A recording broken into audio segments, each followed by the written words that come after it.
Hi, we're back live from Naboo Open in Copenhagen, Denmark. And today we are having the second day of the tournament, so this is a cut. All of those who took 18 or more points on the first day are playing for the top 8 spots to go into the elimination brackets and finally to compete for that coveted trip to London and the Star Wars celebration.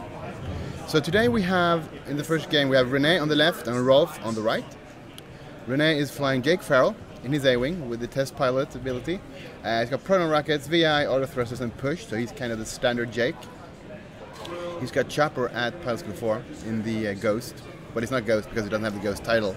He's got fire control system, dorsal turret and Hera Syndulla, so he can do red maneuvers all over the place and use the fire control system to still get target locks.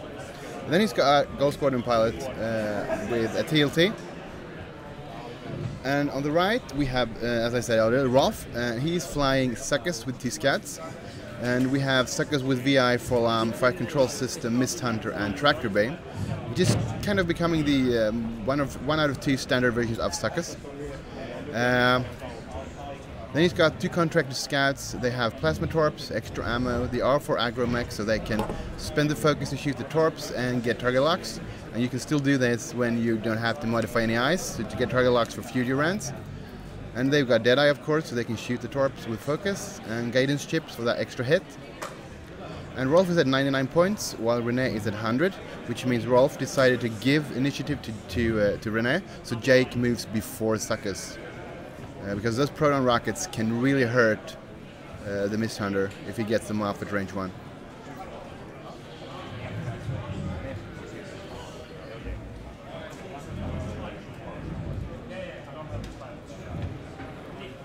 You've seen the debris placement here.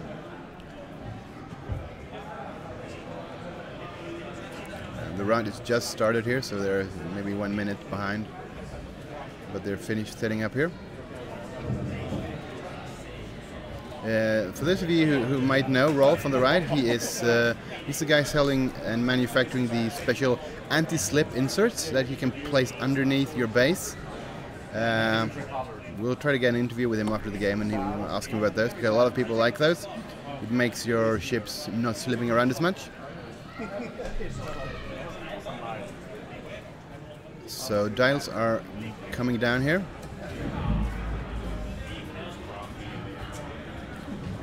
So I'll find it interesting to see who Rolf decides to choose for the prime target for the torps. Will he try to shoot down the TLT gold really quick, maybe even before it even fires once? Or will he save them for the Ghost, because the Ghost does have 16 hit points, which is, like, even if you do, you need 3 torps to eat through the shields and do some serious damage, getting those, hopefully getting crits as well. So if you get all 4 torps off, it's 16 hits. So Jake would love that, because if Jake can run around unmolested, he's going to wreck those scouts with the proton torps, one of those at least. But I think he wants the proton torps on the Mist Hunter, if he can get the choice. Okay, so the Gold Squadron headed towards the rest of his fleet, which is kind of like the smart approach. You don't want to joust 2 scouts with torps. Rolf is doing 1 forward and barrel rolling to get right in front of his own scout, so they kind of don't move very much. And I'm assuming he will just bring Succus in next to them. And the Ghost is moving up. There's a very big opening. Both players want big lanes here because they have big bases for most of their ships, or for their important ships. And Jake would have probably preferred a denser field, but then Chopper would have had a hard time, so I can see why René wants that, because he wants to be able to do those red K-turns with the Hera crew anyway. So if you can just find a spot where that fits over and over again, it will be really nice. And fire control system will be really good here, because most of the enemy ships have a lot of hull, well, they all have. So the fire control system can really work here. It's not like you'll kill one ship and so you can't use it.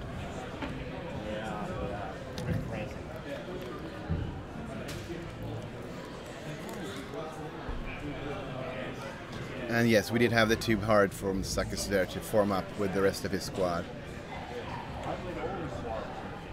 And as I'm looking around the room, you know, I think we had 50 players that made day 2.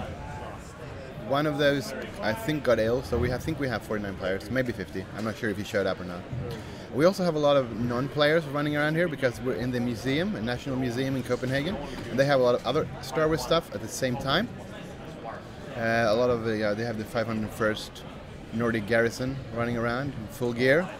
They have kids fighting with lightsabers, and yeah, it's really awesome time if you're a Star Wars fan here right now. And the air conditioning is really good now, so it's not even hot any longer. So we have dials coming down here now, and we have Renee has said is. And we are waiting for Rolf.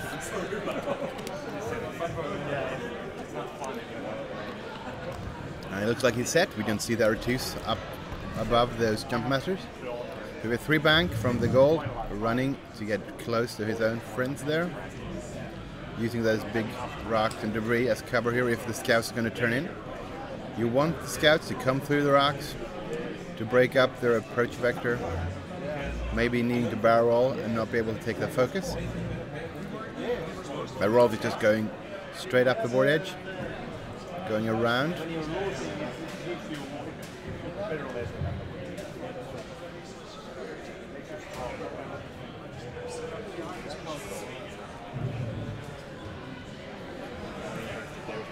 We have Ghost, the Chopper. It's not the Ghost because it doesn't have the title, so let's not call it that. Let's call it Chopper. So 3 bank. So he has a nice bank next turn, past the big rock, or he can go to the right. Important to note here is that the dorsal turret is only shooting at range 2, 2 dice, range 3, or 3 dice at range 1. So he needs to use his primary guns to do damage. And Jake is just speeding up. I guess you want to have Jake coming in behind Suckers here, forcing either Suckers to break off to hunt Jake, in which case you can just run like beep with Jake. And Suckers is doing 2 straight, he's just tagging along with his scat friends.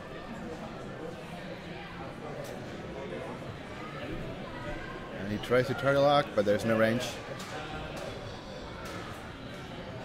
So he's going to do the focus, and then we have a new turn.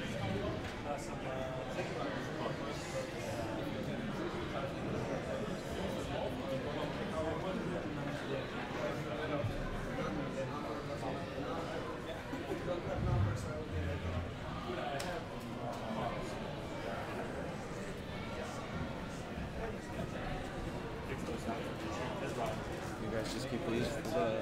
Yeah, for them. Yep. Oh, sorry. We just got the mandatory swag here for the players on the table, so we have them here. Let's see if we can nick a shield token or 2 here before we leave. No, they got those nice alternate art TIFOs and the new X-Wings and the shield tokens. So we'll give them to the players when they're done.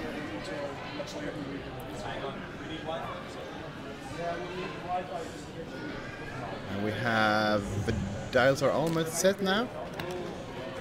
There is the A-Wing dial.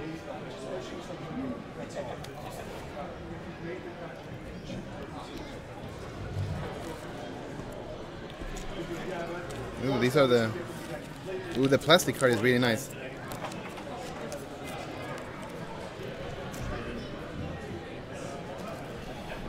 Okay, second thought on the Y-Wing there. I think it's just going to go straight. Take cover behind that rock.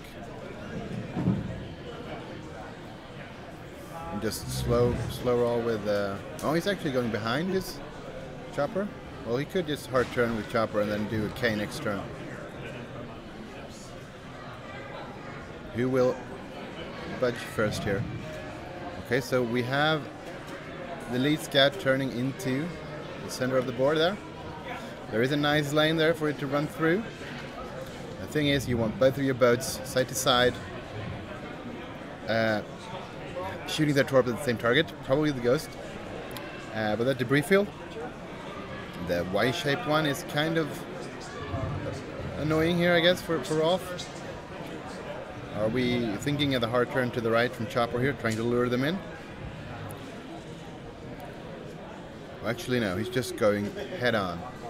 He's going to eat those torps. And I mean, Chopper can do that. With all that hull, he can. And if he is lucky, that is range 1. But, it will be close. I think it's a good call. If you're going that way, you should go fast to get into range 1. Gambling that Rolf did not do the 1 hard instead. But he did lose a shield from the debris token, the debris field. So, see, we have better luck with the overlay now that we fixed it. My awesome producer Jesper here, he fixed the code. So let's see. We just need to have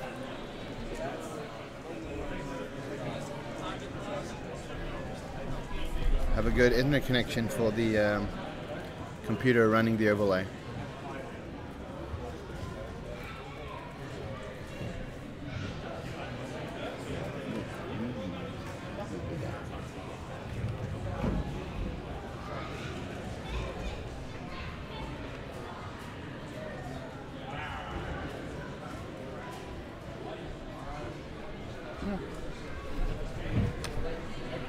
So we did lose a shield there on Chopper. And they have Jake moving in, setting up a bracket shot. And are we doing a hard 2 here as well? Yeah, so Suckers will be delivering 5 dice back into the ghost here. And Jake just blocked any possible barrel there, maybe? There just might be room, I don't know, we'll see.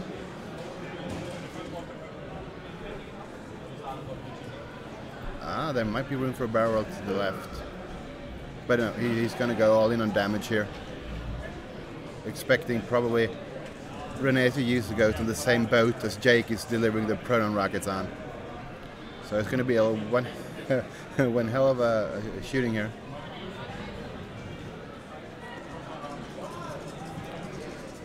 I don't know if the Star Viper guy made day 2. Let's see if we can find out.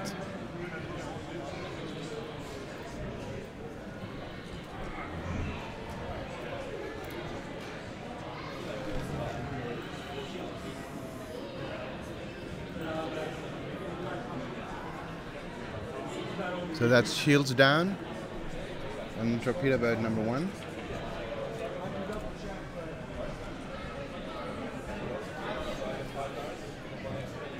So now we have 5 versus 1 due to Sucker's ability on to Chopper here. Oh, he's got this.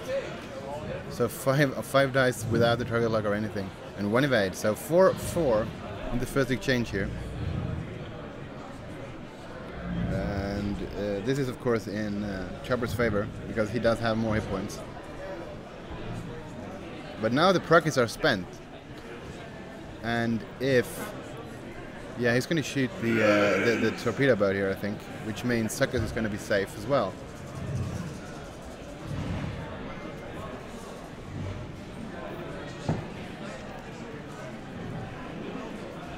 So 2. And he gets nothing on the torpedo boat, so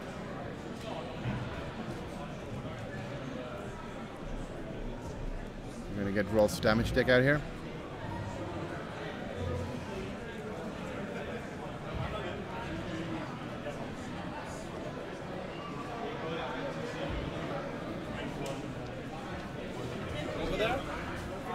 So 1 hit and a crit.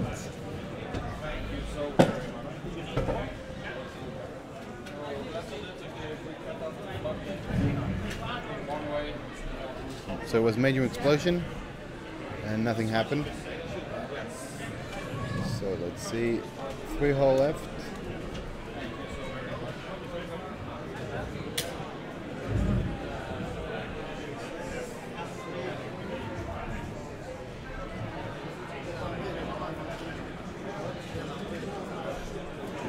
So he's going to use his focus there on those primary attacks. Spends the focus. Get the target lock and rerolls, but no, 2 hits. So shields down and 1 damage into hull on Chopper.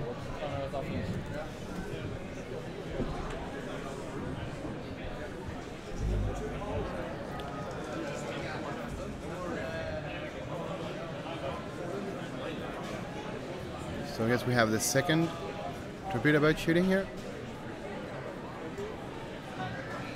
So if you can score 3 hits here on Chopper, even if you can't use the torps. Oops, he bumped that one. I don't know what they decided. Okay, so that one is at range 2. So we have a plasma torp incoming here. So that's 4 dice.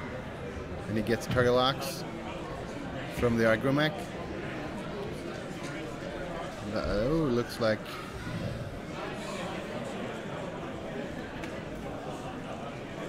just gonna re-roll those 2.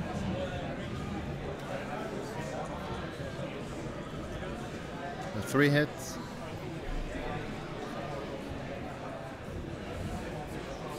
And a crit. Oh, he's blinded pilot as well, so he can't shoot next turn.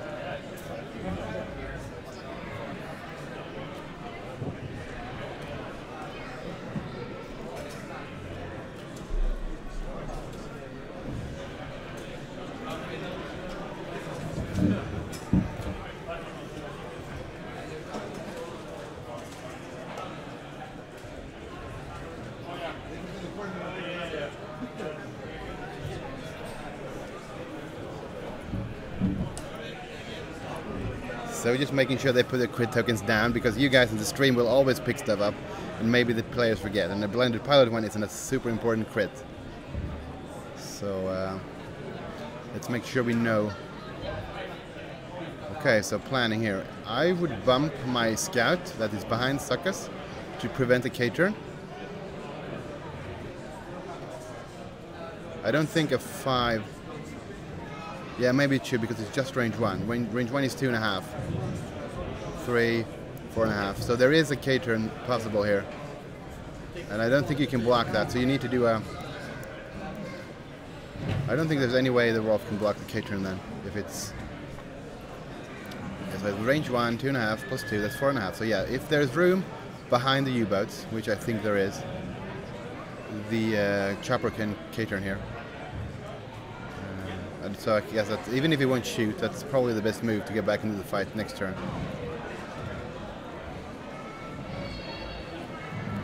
So even though he only got 1 torpedo off, I think Rolf is kind of happy with how the turn went.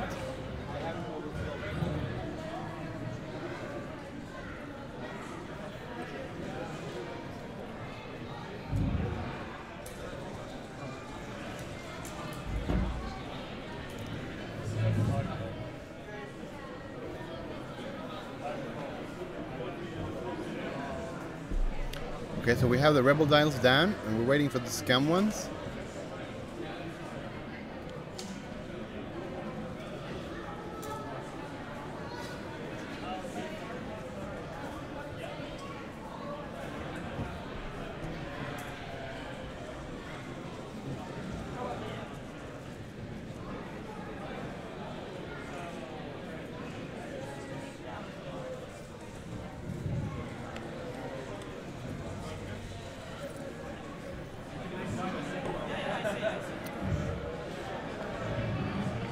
There's a tricky maneuver. There's not much room to maneuver here, so you could he S-loop with the one that did not shoot the torpedoes this turn, the really damaged one?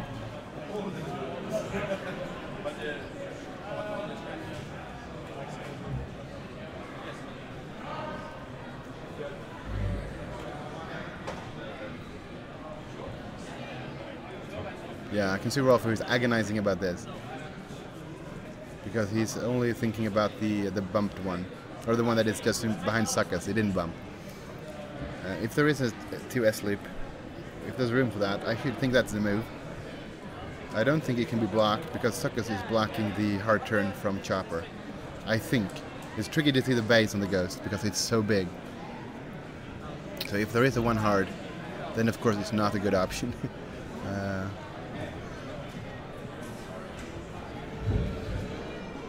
Well, yeah, I guess it is, but You'll run into, oh, Chopper will run into you because Chopper is moving afterwards, but you won't be able to shoot him.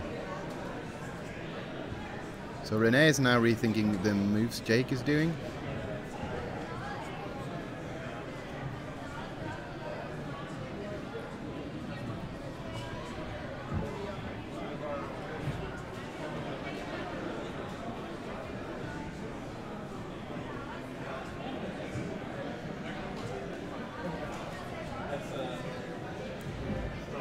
Okay, now Rolf is done, so Renee is double checking again.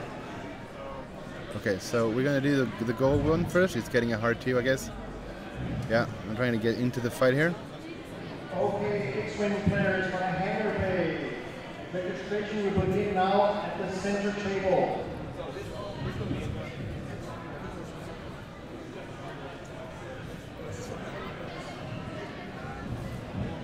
So he is sloping to the right with that one.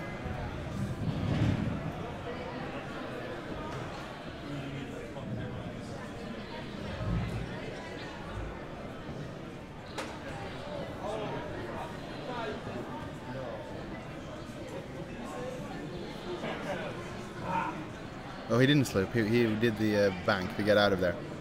Or maybe it was a mistake. Which might not be the end of the world, because he still can't be shot by Chopper. And he will still have a turret shot at Chopper, I guess. And those two attack dice of the Scout is still scary when you're pilot or agility 0.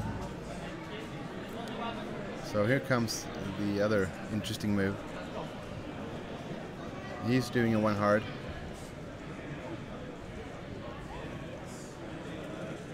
So he will be getting, if he gets Chopper to bump him, there will be stress.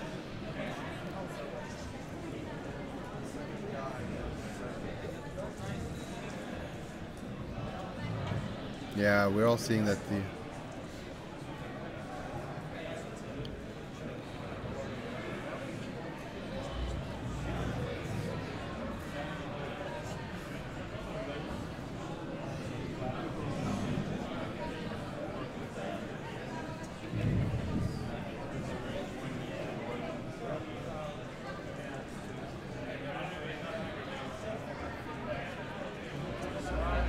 Okay, so he took a damage there from his crit, and then he did a 1 hard, I think, and he bumps. So 1 hold down on Chopper.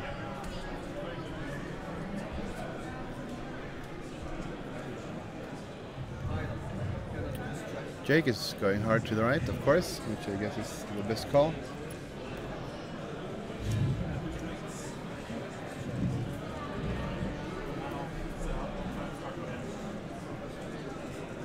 And he boosts to get around as quick as possible.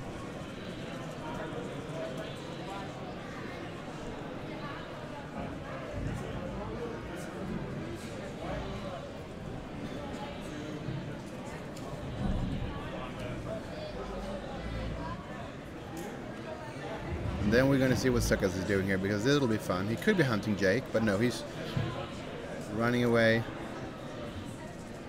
going across the debris. And doing, oh, he's doing the K-turn. Okay, I think it's a good call, because even if you get that crit, it's still going into shields, and you do have the target lock from fire control system. So it will be a lot of dice going into Chopper again, even if one of those were bumped. So there's an extra stress.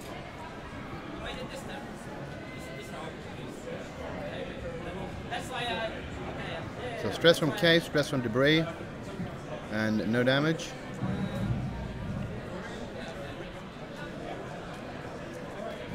And then there was a stress on the.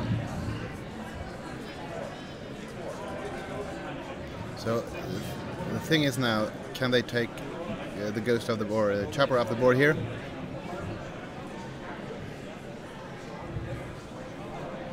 So re-rolling. So. Looks like 3 hits and a crit, 1 evade, so 1, 2, 3 normal damage. So he's down to 1.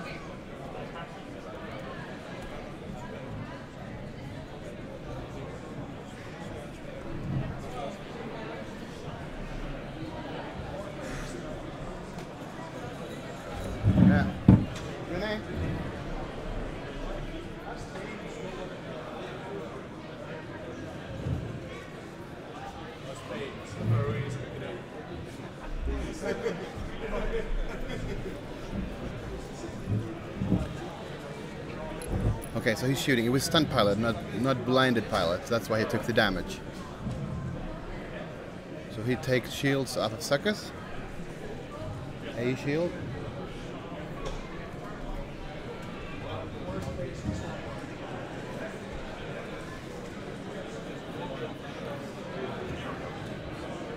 Oh, no, one shield.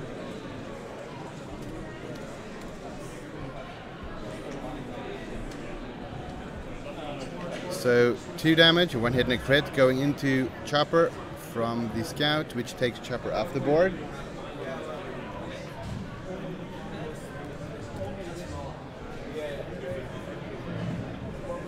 So even despite the aggressive maneuver with Chopper, which avoided one of the torps, he still went down due to Sucker's ability. 5 dice at range 1 versus just 1 from the Ghost.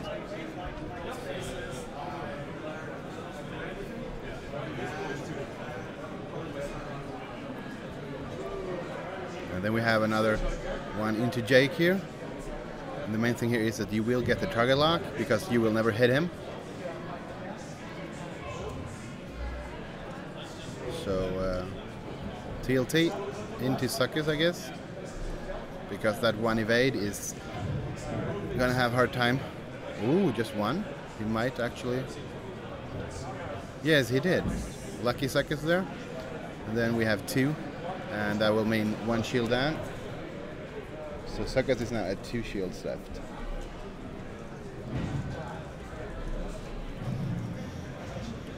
So we are back to dials here. I'm just going to go a short pick up something. So if I'm not back when they start shooting and there's no commentary, this is because I'm not back yet. So stay tuned.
Excellent players, Henry registration is now open.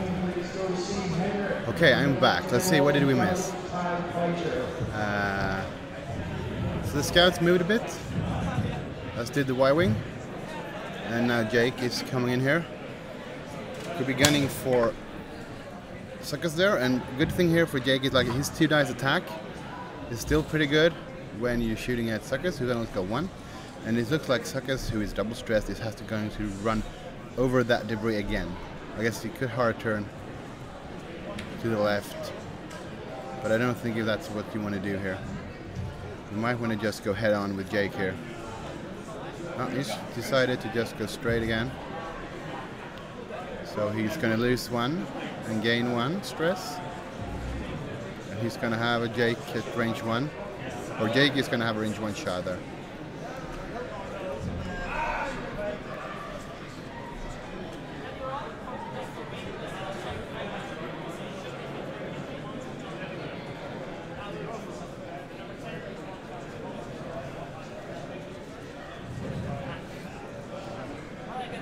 Yeah, that target lock was on the Ghost, or the on Chopper, and Chopper's dead.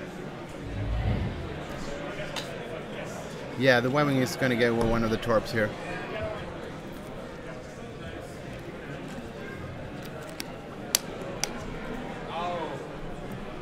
So, 2 hits into him, and two shields down on Suckers. So Suckers is now shieldless.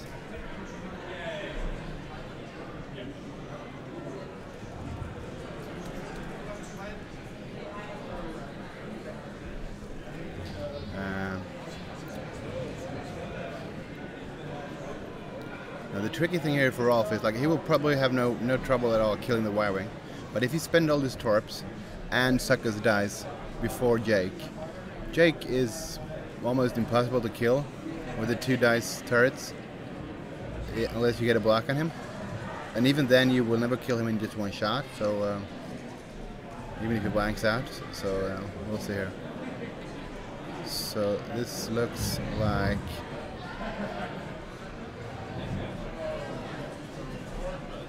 So just, he's going to roll the evade. So no shields and 1 damage into the Gold Squadron.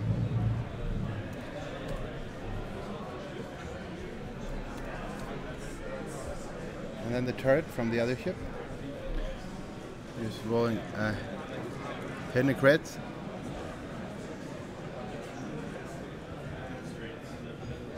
And he got a focus, so will he spend it on defense here? Trying to keep the... Yeah, he spent his focus to get the target lock.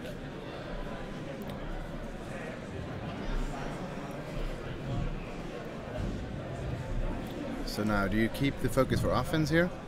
I mean, if he's shooting at Suckers, that focus can be very important. Yeah, Jake has used his prockets. He did 5 damage to the injured scout, the one that's only at 3 hit points left. So yeah, he decides to use it on defense. So 1 crit.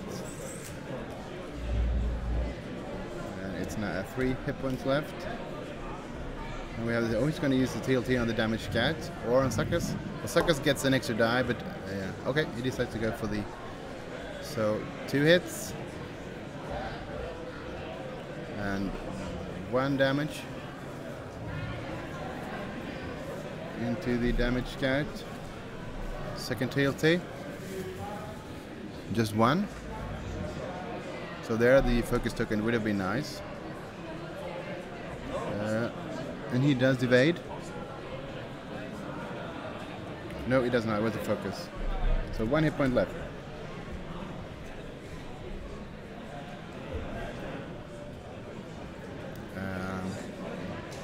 I think both torpedo boats has 1 torpedo left each. However, I don't think the other one, the damaged one, will get 1 off here, and it will risk dying as it runs over a rock here.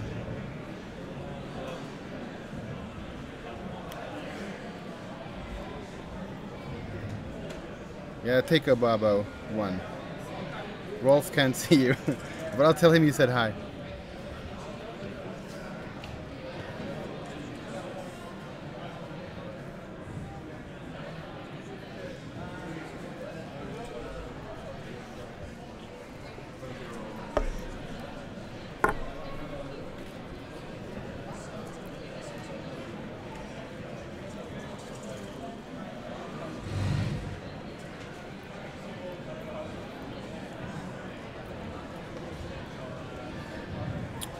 So what do you do here? Well, you just hope that the damaged torpedo boat does not die as it runs into the rock. You hard turn with the other one to the left, I guess. Hoping the Y-wing or Jake will be in arc at range 2 or 3. I mean, I don't think. I mean, he wants to save his torp for Jake here. But if I'm Jake, I'm going to the right. Suckers will have a really hard time getting away from Jake here. So he's actually, let's see, Rene has actually scored half points for the torpedo boat, so he should have 16 points.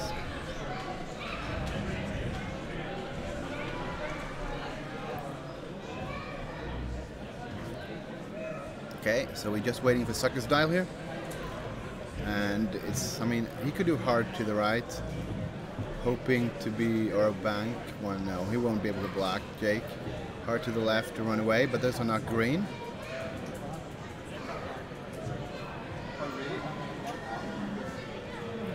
So the Gold Squadron gets the stress for doing a Y maneuver from the crit. Or maybe for hard turns. One of those. And then we have the scouts. We'll see if it's a one hard. Yeah, it looks like it.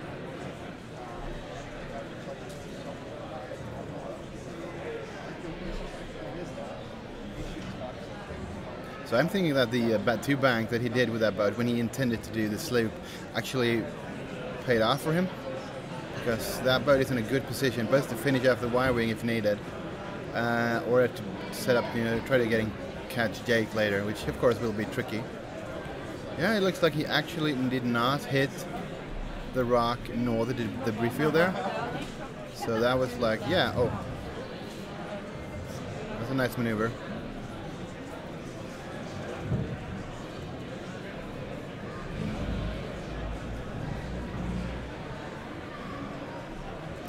So this is a hard, yes, it's a hard shoot. And then I guess he's just going to do focus evade. Because I don't think he's in arc.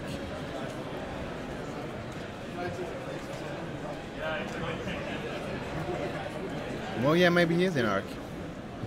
In which case you maybe just barrel. When you take the focus action, you can barrel roll Jake here. Is he in arc?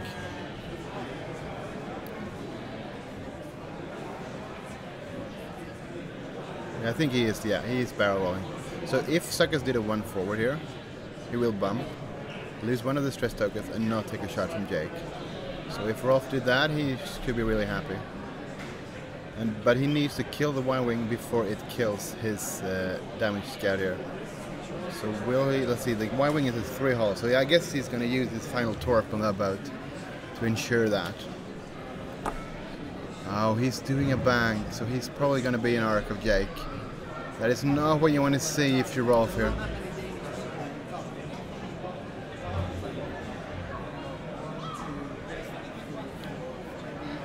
Looks like Jake. Wow, it'll be close. It will be close.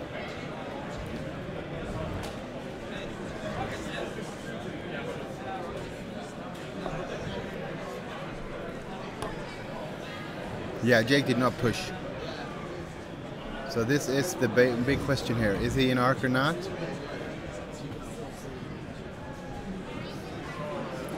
They want a TO decision, so I'm going.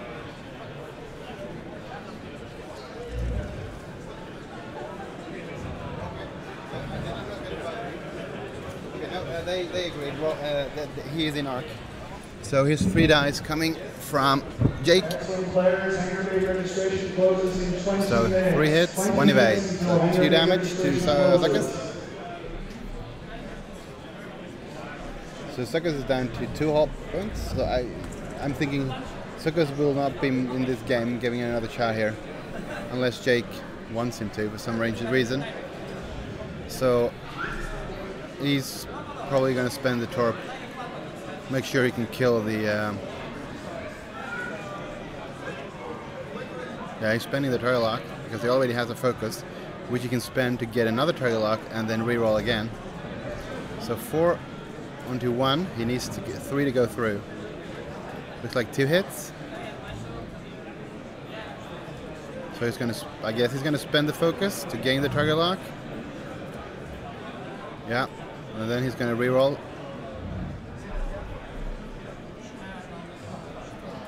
And he did get 4. So the Y-Wing gets 1 evade, but that's not enough. So just what Wolf needed here to keep his damaged Jumpmaster in the game here, because that one does have 1 torp left. But I guess he's going to go hard right next turn to avoid the debris there, because you don't. Oh, 28 to die there. Maybe he'll take the risk. We'll see. So 2 nice into Jake with auto thrusters. Probably spending the focus to gain a target lock.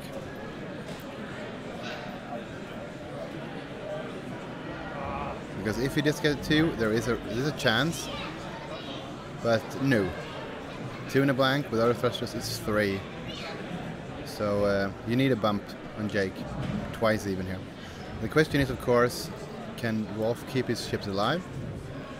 For the duration of the game, he's still winning by a wide margin. Because he's now up to, let's see, 67 points.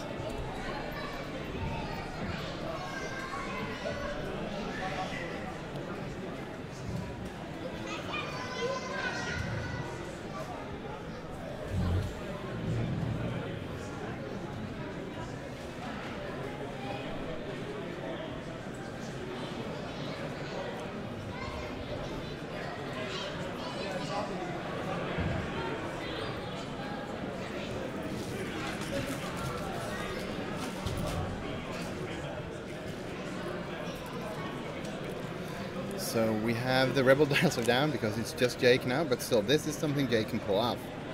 He can nibble, he can easily kill suckers if he just gets the shots, and then he can just arc dodge and take away shield there, hull there on the Jumpmasters. Unless he gets bumped by one of them. As long as there are 2, that's a problem. But one of those is almost dead.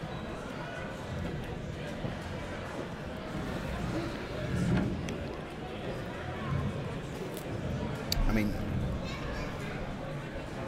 so the backside with using suckers to kill the chopper so fast was that he is now in a very bad position when it comes to chasing Jake.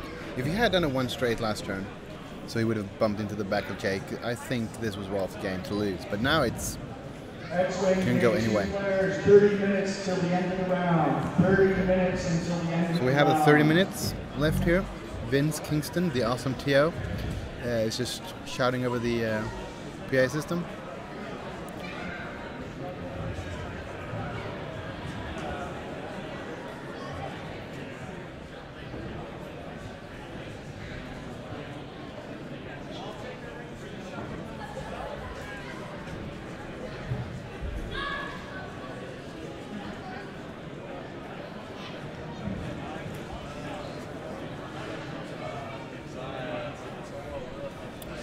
Okay, so we have, ooh, just missing the rock there. That was a brave move.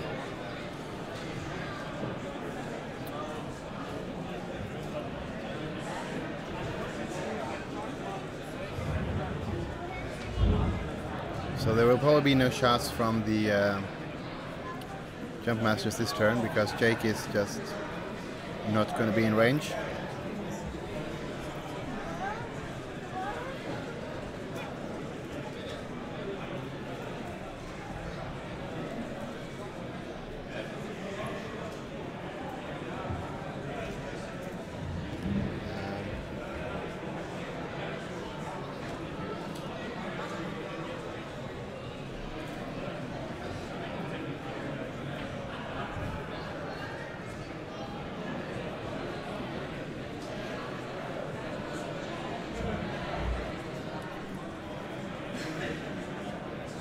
Okay, so again he's doing the bank, and again it looks like he will just clear it, which means this is probably the end of Suckers here. 2 straight moves instead of 2 banks would have made Suckers the winner here. Instead of, looks like he is going to become space dust.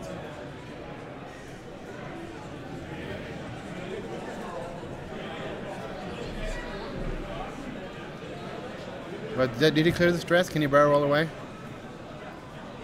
Yeah, he did. So he's good. Huh. He only had one stress token. I thought he had two. So now this sucker is unstressed. It's a whole different ballgame. So we'll see.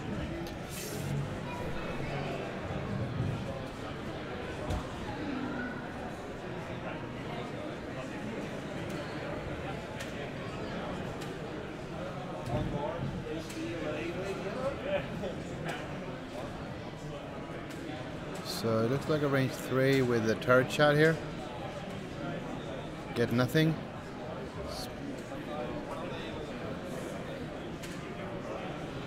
And Jake is safe. I would have just taken the turret lock and kept it for the future. I think this is the guy with the torp, but I don't think he has range. And even if he does, you might as well try.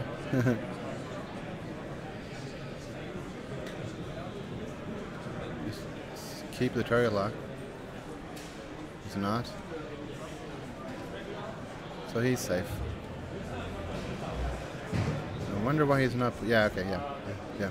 He did spend it too, he just didn't place it.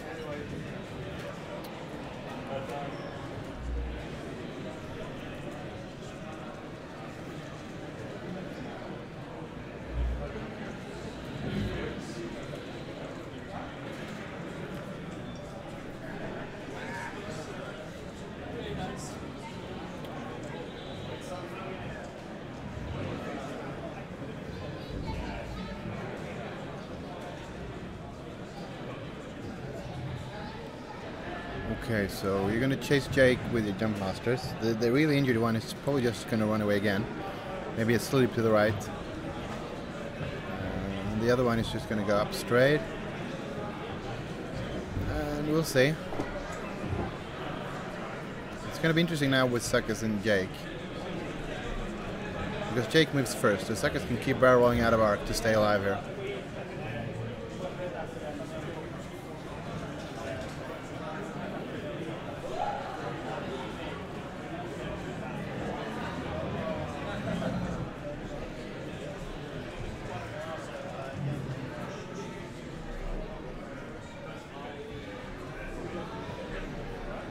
Okay, dials are down, and here are the scout moves. So it's just going to go straight up the board. Yep.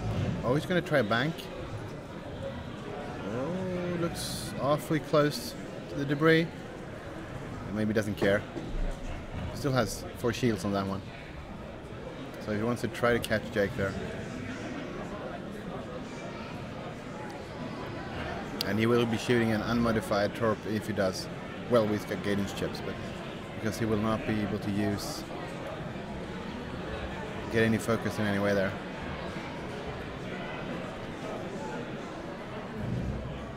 So let's see, are we doing it hard to the left here? No, he's doing to the right. This could be like try to get Rolf to spend his last torp, because it will be unmodified. And if he's range 3 with auto thrusters, Jake should be fine.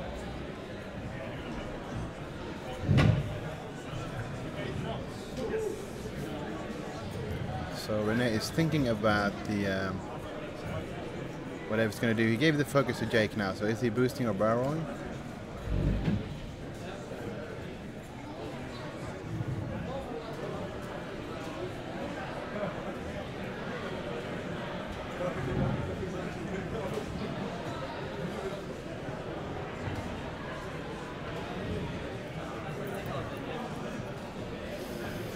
Yeah, it's a tricky call.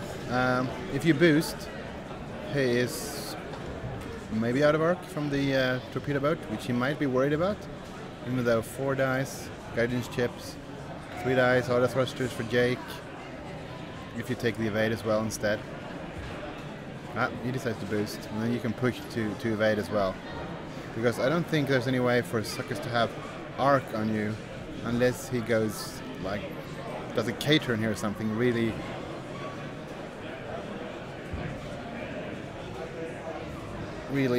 unexpected, because it will be a nice move, but I don't think you do it. It looks like a 1 straight. So the question is, will he fit? It's gonna be awfully close. Oh, it looks like he did. This is bad for Jake, because this means he could shoot the Torp just to have him if he spend all his tokens. If you get Jake to spend his tokens here. And there's no range to the wounded or the almost dead Jumpmaster. So he's going to add a die, of course, and that's 5 versus 4 against a tokened up Jake. Looks like an okay roll there. He's got 3 hits. Now he's going to reroll 1 that was on the... Still got the hit anyway. And if he gets these 2, and he got 4. Now he's going to use 4 alarm crew, I get. Oh, but is he?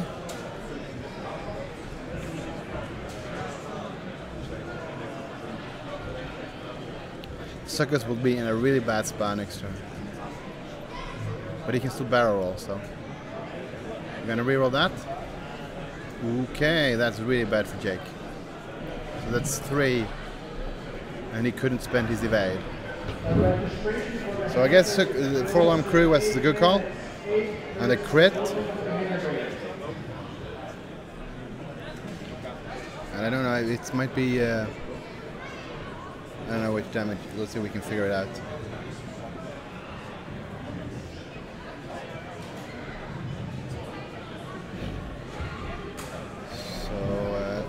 Good use of the 4 alarm crew there. Really, really risky. So he's going to shoot normally, and then he's going to use the Turlock for 2 hits. And this should be no problem for Jake.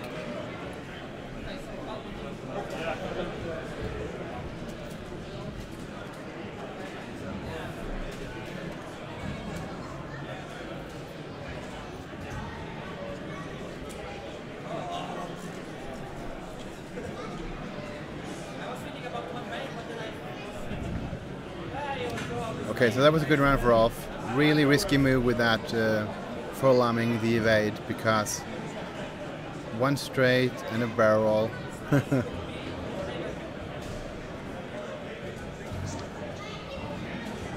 And then he's going to do a hard one. So yeah, I think he's going to be in the board, but it's going to be very obvious where he is. But who knows? I don't think Jay can take advantage of it, because he does have a crit that I don't know which one it is. And there is a torpedo boat gunning for him. However, it will be tricky for that one to clear the stress to get a focus, because it will be going the wrong way.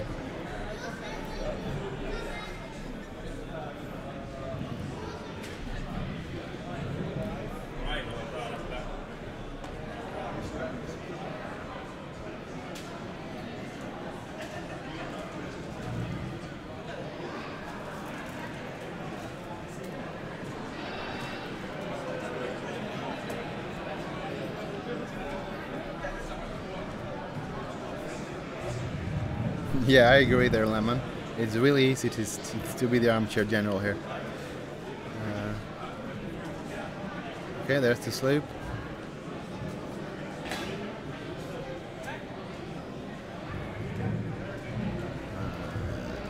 Are we doing a 1 straight here?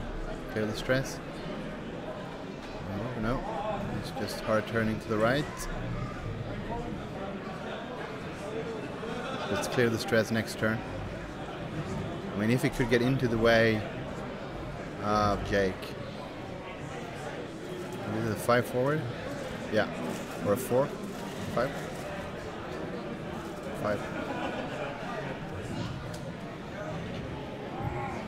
Or a 4, maybe.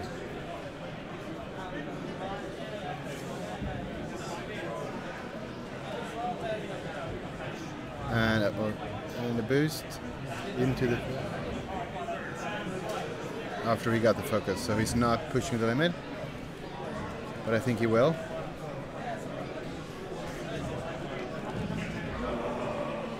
Yep, he's not going to risk anything here. So 1 straight from the ionized move, and then a barrel backwards to stay alive for next turn.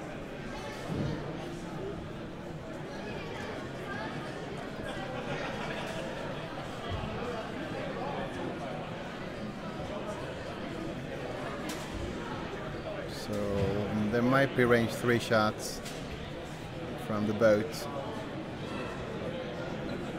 But this is not going to hit because it's range 3 and Jake has an evade and a focus.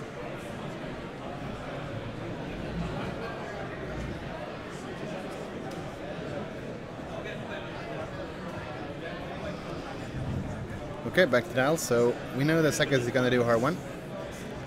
And we know that Torpedo Boat at the top is going to chase Jake hard right here, I think. The question is, will you try to block with the really damaged ones? Damage to 1.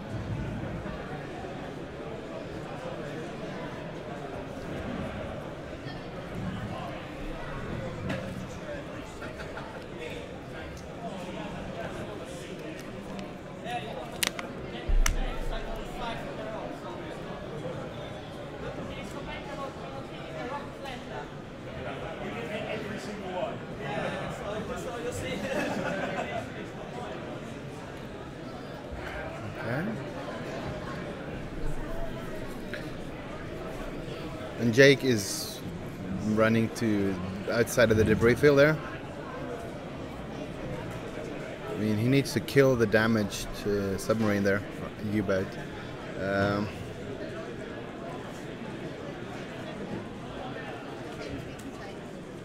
Without taking a single point of damage. And then, since we know that Jake is just 33 points, which is the same points as all the other ships, he needs to kill Suckers as well and get the other boat to half points. Or just kill both of the boats and it will be a draw. Or no, it might not be. Yeah, it will. They've killed, because they're not at 100 points both. So if he kills... No, he will lose with 1 point. Because Chopper and the Gold Squadron together is for 67. Which is not 66, it's one more. Math. Okay, that's 3 bank chasing Jake. And since it was toward the right, he keeps his stress. And the damaged one,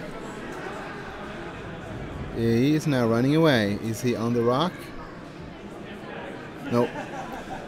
So he doesn't want to take any shots from Jake here now, because MOV might be important here. If Rolf keeps winning here, the MOV might decide who he gets, because I think he has 4-2, I think, or maybe 5 in the modified, and 1 loss. We'll see. We'll try to get an interview with them, and they will tell us, I hope.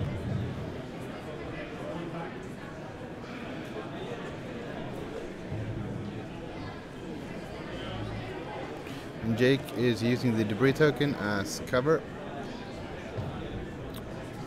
Uses the focus to get a free barrel roll, and then he's going to use push to boost. To get as far away as possible. So there's no way he's going to take any damage from the U-boat, even if it's in range. And here is the 1 hard from Suckers. And he is alive. Well, he doesn't only have 2 hit points, but he is behind Jake. And he shoots hard enough to go through Jake's defenses if he's at range 1. So Suckers is still a big problem due to the 4-arm crew. Lots of evades.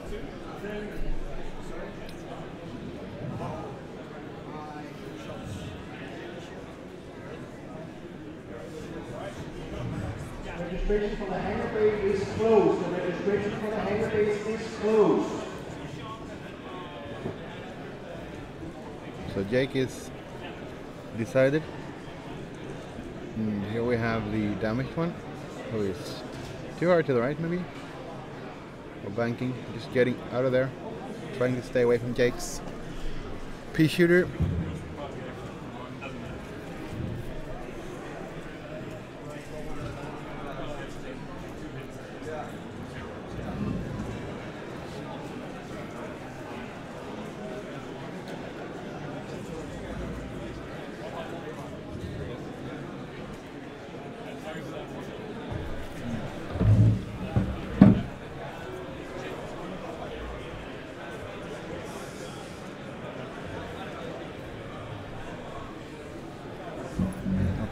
So the crit that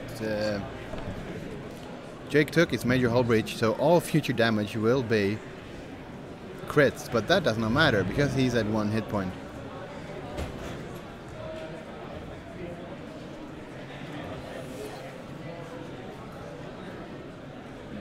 So finally clearing stress.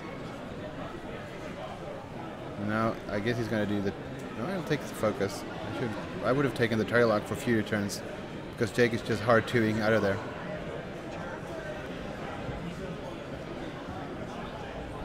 But I mean, yeah, he can shoot, spend it and get the target lock anyway if Jake is in range.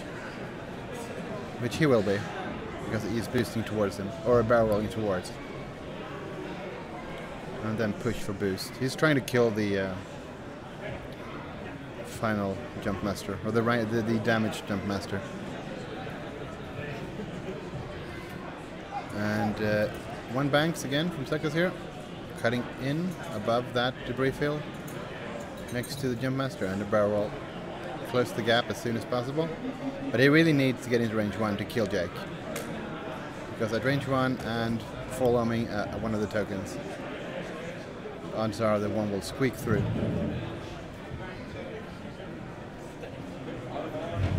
So it's not going to hit, okay? You spend it to get the target lock, and Jake is safe.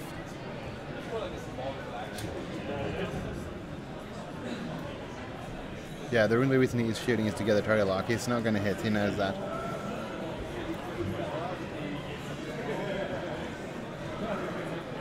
Yeah, you're true, Pizza Guardian. A draw is possible. Or is it? Because the ships are not perfectly set, because there are 100 points for an and 99 for Rolf. And you count the number of kills, right? So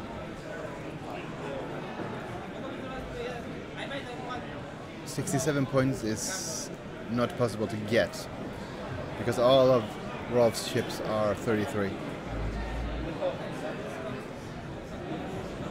I mean, if Jake can actually kill the jump master that is running away, and then actually try to do some damage to Sekas, it will be really interesting here. But right now, Rolf is doing a good job of running away. And you can't really not chase it here because you need the points if you're Rene.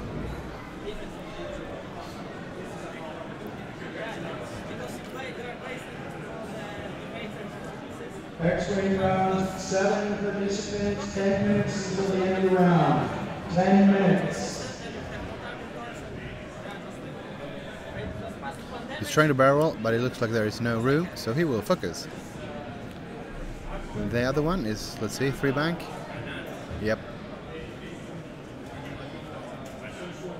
And there he goes. Let's see if Jake is doing a 5 forward, because he will catch him.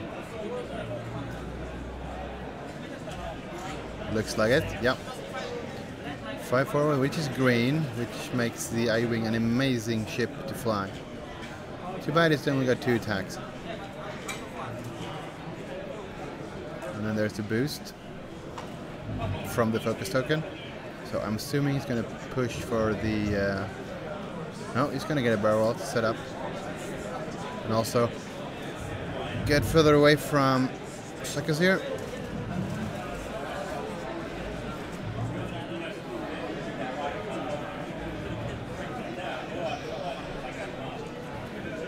Yeah, but those of you talking about the draw in the chat, you need to calculate how much ships they have killed, how many points they're worth. So since Rolf already has 66 points, and 2 of Rolf's ships are worth 60, or he's killed 67 points, and Rolf's ships are worth 66, so he will win with 1 point. So he needs to kill Sekas and the Wounded Boot and drop the boat to half.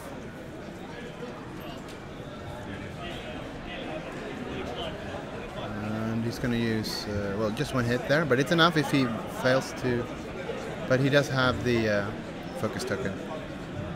So he's still alive for 1 more round. And he's going to shoot back.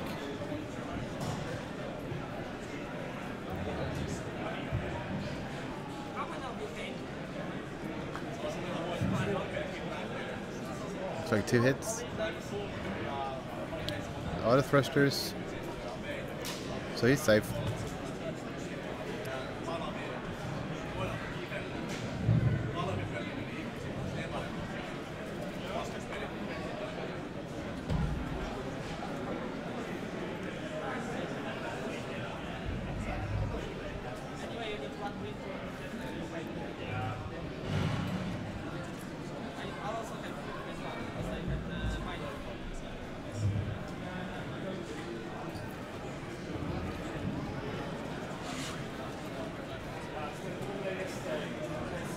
So dice are going down. Suckers. And the one who's trying to escape. Where is he going? He could go to the left just to try to throw off Jake here. But I think Jake will just go straight. So then he can boost barrel around the rock in case that happens. So too hard barrel away or too hard focus. I don't think there's room to do a 1 hard barrel roll backwards because Jake will still not hit you on a 2 straight. So I don't think there's a block either. We'll see. So he's doing the 2 hard, doing these. The easy move, the safe move there, I think it's the best one. Because it forces Jake to actually do the safe move as well.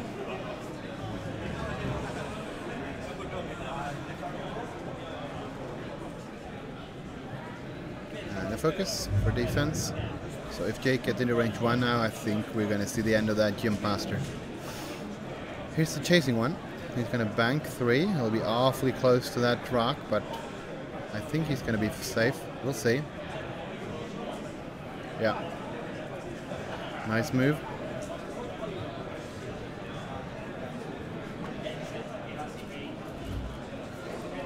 So are we barrel rolling? Or are we just focusing because there will be no shot this turn on Jake anyway?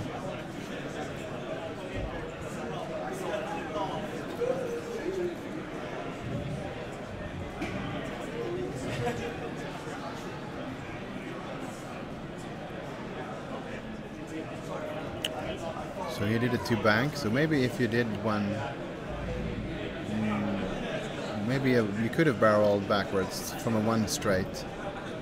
Bump him, but that would have been a big gamble if he didn't 2 straight with Jake. Boosting to range 1 from the focus and target locks for push. So this is a dead jump master, I think. Okay, 5 minutes left in the round.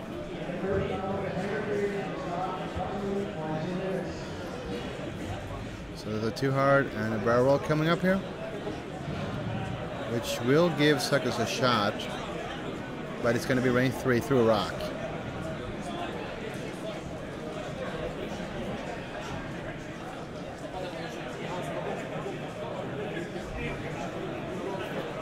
So he wants to keep his focus for defense just to be safe. Or maybe no, he does not, because fall on in case. So 3 hits. And they're there, so that's finally killing the jump master.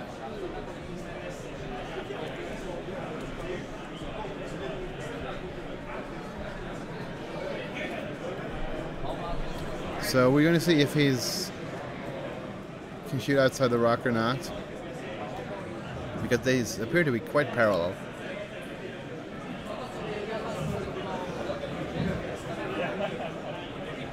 I think they said there was no rock. It's still going to be range 4 or range 3.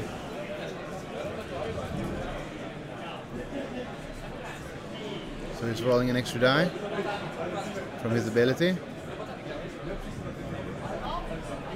and he will target lock.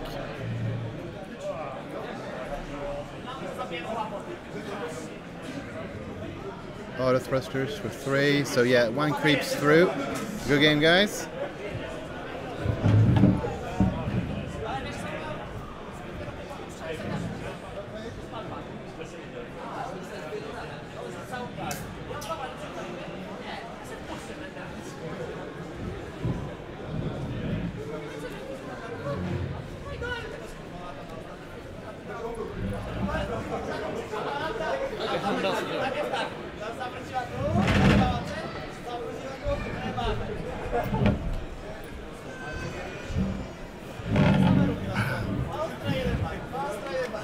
Grattis. Thank you. Tack. They're not. We on? Yeah. Okay. So we're here with Rolf. Yes. We just saw win the game. So introduce yourself. Who are you? Well, I'm Rolf Hilleberg. I live in Östersund in the north of Sweden. And well, I've been playing X-Wing for 2.5 years or so. But lately not so much because, well, family, work and, you know, so it's... But I was happy to get here just to play a few games and it's done very well so far. Yeah. It's I'm amazed. I'm surprised. How many have you lost? One. So Yes. you're good running for the top 8 here. I have one modified, so it'll be I have like 28 now, I think. Yeah. 28 points. So yeah. So maybe if you keep winning the other 2, you'll probably be in the top 8. Oh, You're yeah. happy? Well, I just take one game at a time. I didn't even check the prices for the top tables because I didn't expect to go well. So tell us about the squad. It's like you like suckers? I took suckers for some ace management. I have 1 point initiative bid, so usually put K3 on him, but then the K4, K4 security droid, security droid, and then we'll end up with 100. But I really liked. I like a little bit fun in my lists too. The tractor beam is really fun, and fall loom very situational to get a eye on. You worked wonders in this game. Yeah. You were It like really. this close to the board. You still decided to use him. Yes, I know. Yeah, but it was enough. It was enough, and I punched through some damage, and I think got him in the end. So yeah, that's. But it's very situational for them, of course. But against your A-wings and your interceptors and such, it can be very valuable. Yeah, especially since you have a Pascal 9 suckers, because he can actually hunt the bases. Yeah. And he hits an extra die at range 1. You give the other one a die, but you take away one of the tokens. So He's a tractor though. He's a truck.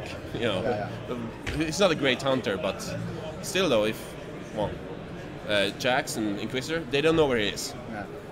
Where he's gonna go. He's not very dexterous, but they don't know where he's gone. So yeah, it's some options at least. Okay, that's great. So best of luck in the future here. Thank you. Hopefully we'll see you again. Thank you. Yeah, it seems like I get to play more.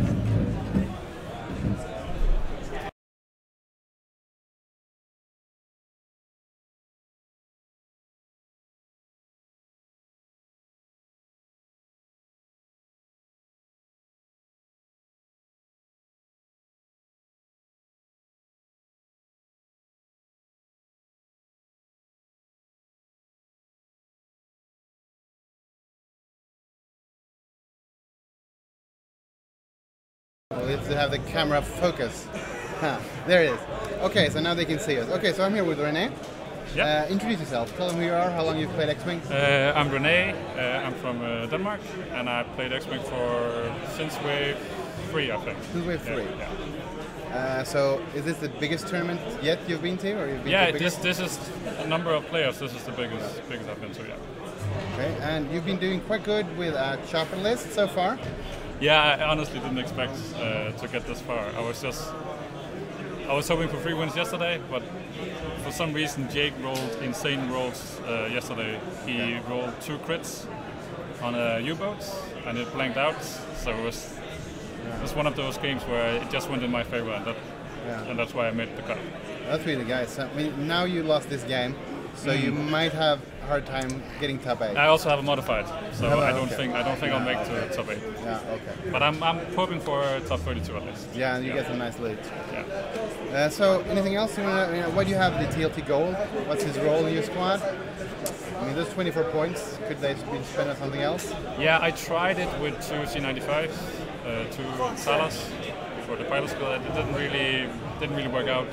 They don't have consistent damage output, so I needed a filler that could maybe take some attention and just do some damage. Yeah. So that was. I mean, you kind of be able to bump other aces with chopper, and if you have a TLT, just plinking away. Yeah, that's the thing. Yeah, that's the thing. So you can take one hit here or there. But chopper is mainly there because pilot skill 4. Yeah, for to the get U-boats. above the U-boats. Yeah. I think you did the aggressive move in the beginning with a 3 bank. You almost got into range 1 on both of them. Almost. It was so close. Yeah. And then he decided to use suckers as well on the chopper. So chopper just went down. Yeah, really he went fast. down. He went down. That's what he does. Yeah. And the other games were against U-boats, I was able to change the focus from the U-boats. But in this game, he could just fire them down. Yeah. So. Okay, so well, best of luck in your other games. Thank you. And hopefully we'll see you here again. Yeah, I hope so. Yeah, thank you. Okay, so round 7 just finished here. Everyone is handing in the results. So we will be back. I don't really know when yet because they haven't said when next round starts. But it won't be too long. So I'll see you soon.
Okay, we're back.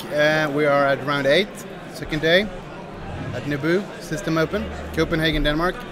And now we've got Jacob on the left here, who is flying Paylob with adaptability. So his pilot's got 6 here. He's got the TLT. and the multi-career title, so he can just keep all of those focus tokens.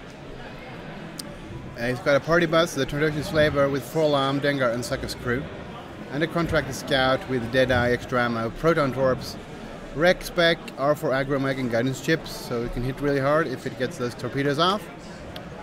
And on the right we have Franz of X-Wing fame from Bring France to Worlds. He is flying Darth Vader at the PS11 with VI. He's got the advanced targeting computer and the TIE X1 title to get it, and an engine upgrade. And he's accompanied by the Baron, Suntir Fel, at Pilot Skill 9. Push the limit, auto thrusters, Royal Guard TIE stealth device. The 35-point Suntir that almost never dies, unless he gets caught right in front of the party bus. And then he's got Emperor Palpatine in Omicron Group Pilot Shuttle. And he's also got electronic baffle on it, so he can do take damage to not get stress tokens. So if you really want to do a hard 2 and not take the stress because you need to do a hard 2 again next turn, you can take damage instead, which makes the shuttle quite more maneuverable. The trick is you need to doing it right away, because if you have stress you can't do red maneuvers anyway.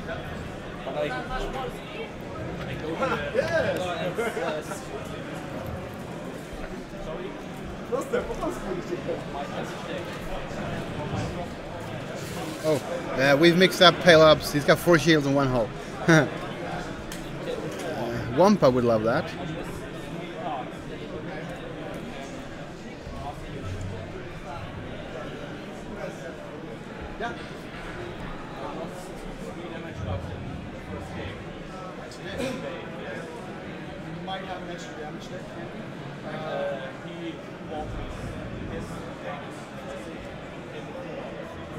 We'll keep it quick.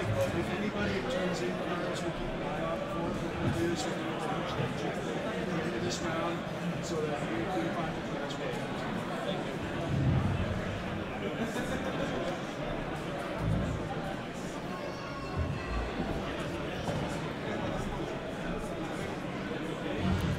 Okay, dials are set, and we're just waiting for the TO to say that the round is started.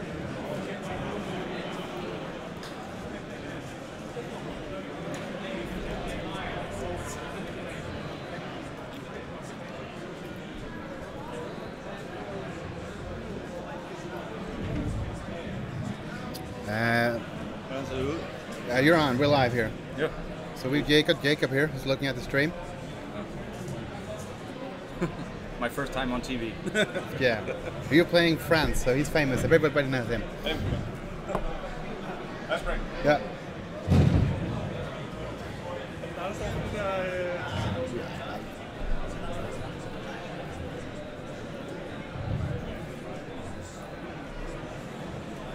We're live.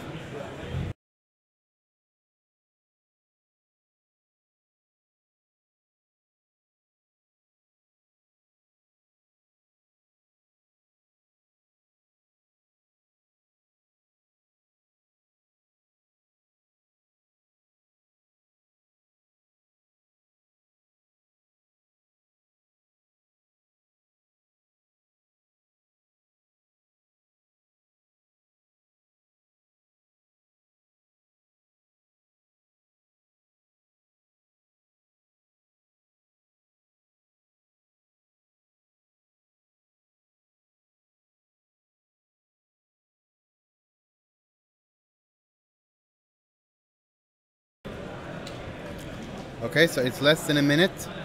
Yeah, there's some comments about the Imperial A-holes list. This is not that one. Imperial A-holes was originally Omega Leader with Compton Duke, Wampa, Inquisitor with auto thrusters and push, and the Emperor in the Omicron. I think it was Lyle Hurst of Scum and Villainy podcast fame, who, I don't know if he came up with it. A lot of other players probably floated as well, but he made it famous. And then people switched, taking out Colonel Jax and putting Inquisitor instead. But this is Vader and Fel. This is way more scary, because they move at Pilot Skill 9 and 11.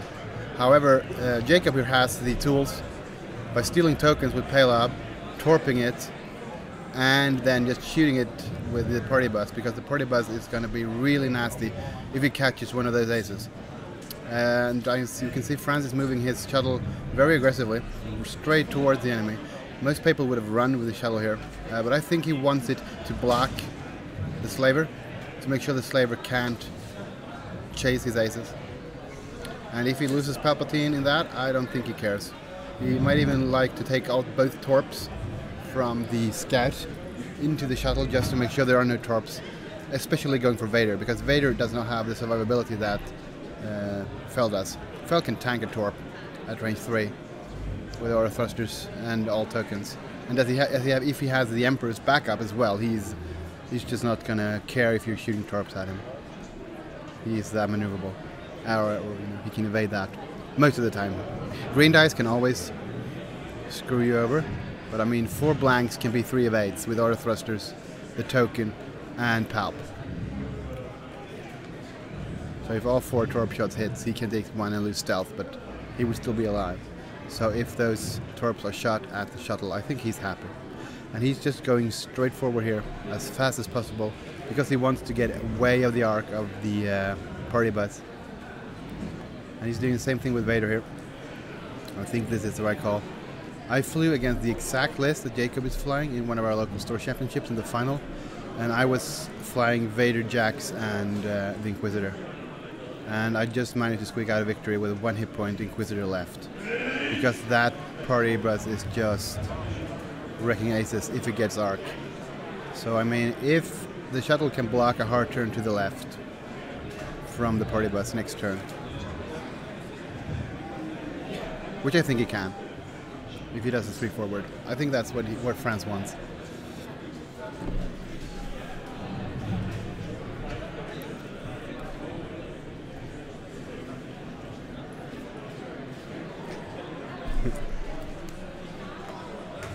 Yeah.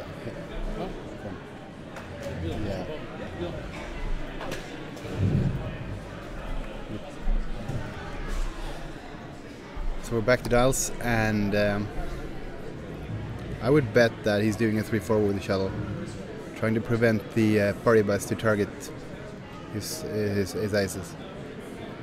Or he could be doing it as a ruse and not do that, but we'll see. And I think the Jumpmaster needs to commit to the shuttle here, because the rock is in the way. He can't go for the aces. And Palob is... I don't know if he can even join the fight this turn. Well, he could if the shuttle does a 3 straight, yeah. The TLT will come into play here. Soontir doesn't care about 1 TLT, he can shrug that off. Vader can't, unless he's really tokened up. And if the Emperor helps him, yes, he can. But Vader is susceptible to TLT fire, because he doesn't have the auto thrusters. Imagine that, Vader with auto thrusters. That would be nasty. Please do that, Alex and Frank.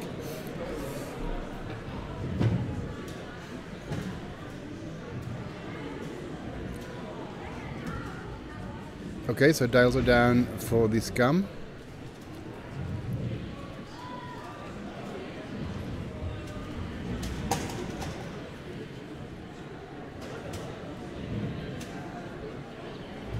So are we doing hard turns with Fel here and a bank with Vader? Or are we doing hard 3s with both of them? Because that would work. But if the party bus gets you in arc, that's bad, because you want to get past that.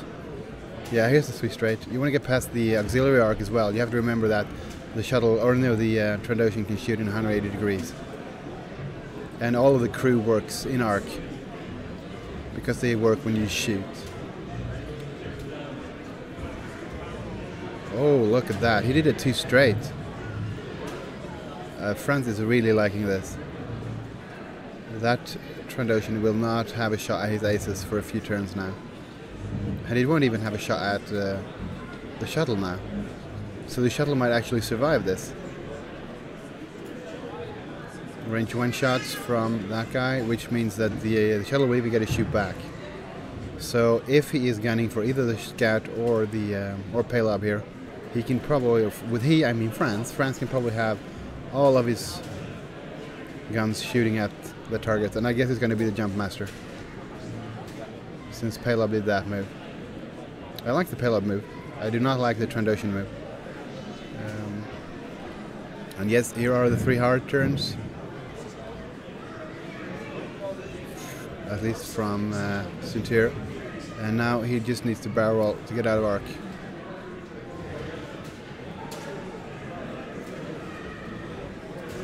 He might not even to... Yeah, I think he's in range from the party bus. So I think he should do the... yeah, he's going around checking arc.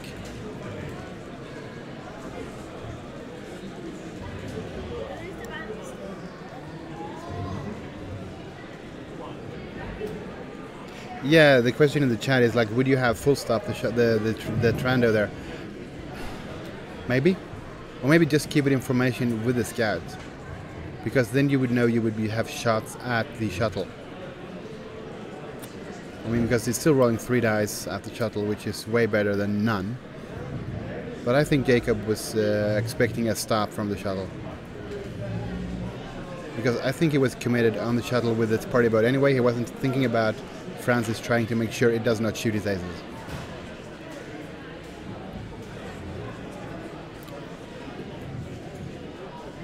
Yes, I'm not Polish, so I can't understand your Polish. My wife is half Polish. My mother-in-law is Polish, but I don't know many words in Polish. I do know Swedish and English, though.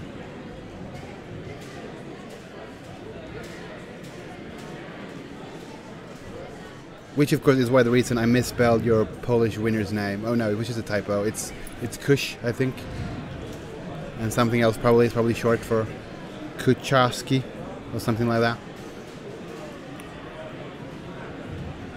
I think my mother-in-law's maiden name actually was Kush. I think that's Polish, right? You can give me an answer in the chat. Okay, so we have the target lock and double focus from Suntir, and Vader is going in for the ATC and a focus. And I think Palop's TLT is out of range from Vader, and it won't hit Suntir, so he's going to go shoot at the shuttle here, I guess. Okay, spending the focus and adding the crit. And 2 evades, so 1 shield off of the Jump Master.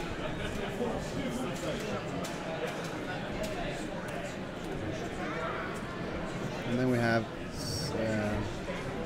Suntir on the same, but he will go through the rock, and he's checking range to the Trandoshan as well, but no. So range 3 through a rock, which means there won't be much damage going through, especially with dual focus on the, what's it called, the Jump Master there. But it looks like one spending one of the eyes.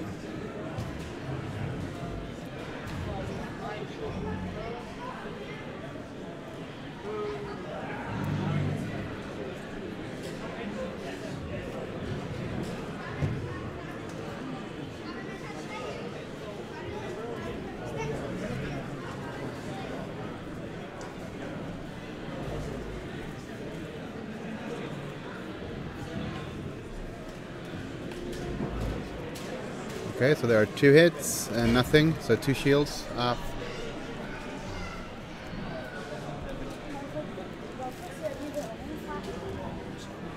And the computer that is doing the overlay just lost the internet connection. So we'll see if we can change the damage here.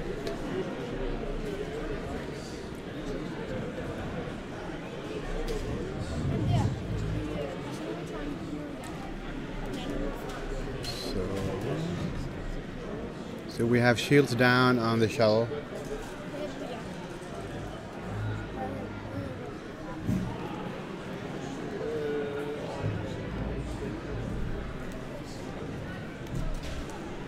Looks like we're back with the overlay computer here.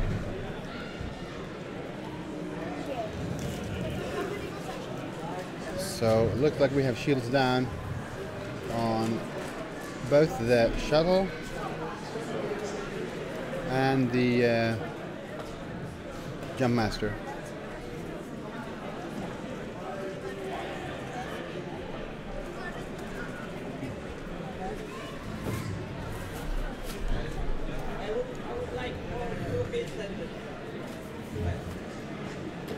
Yeah, there's no need to stop, but if you do one straight, it will stop. So saving the electronic baffle as well, especially now that we're into hull. That's half point on the shuttle as well, so that should be. It's like with the electronic baffle. It should be 15 points, and we need one more hit on the jump master for it to be at half points. So Jacob's in the lead, but I think France is still liking this. Because once he is behind the party bus and the jump master is neutralized, those aces will pick Palab off. So the question is now, if you bump with the cello here, you will probably catch Palab as well. And you might block the 2-sloop from the jump master. So the jump master is probably hard turning towards Vader and Fell. So Vader and Fell doing hard turns to the right. Vader might go slow forward, 2 straight, just to have shots again. But then he needs the barrel roll to get out of arc from the party bus. Yeah, that's some people kind of forget that all the time. Oh, I want to stay still, so I do the stop, and then you realize I just could have moved forward and bumped.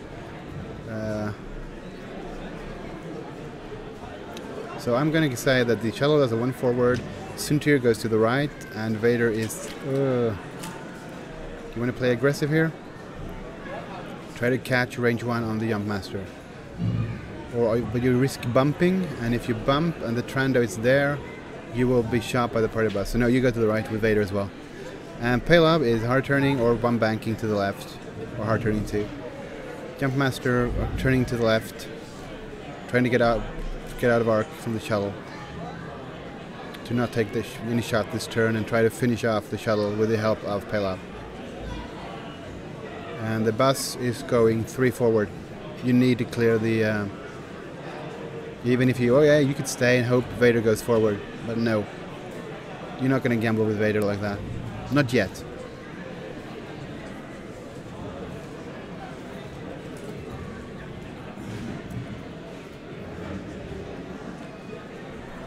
Okay, so we have dials for 2 of the ships, the Trandoshan and Palab.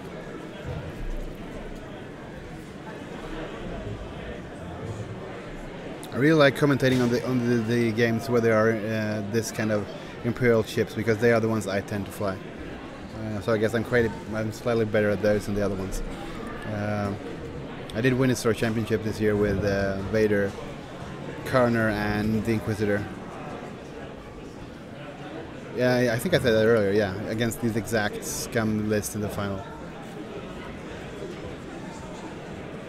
Yeah, I think you should play it safer. Avoid the party bus and those turrets. They will not... Well, yeah, the TLT can hurt Vader, but you have Palpatine there, probably, when Palab shoots, because the shell is not dead by then. Of course it's not, because Palab shoots first in the scum list. Okay, this is really taking long, but I guess this is going to be a very important turn. If Jacob can take down the shuttle, so Palpatine is out of the game from the next turn, that will be big for him.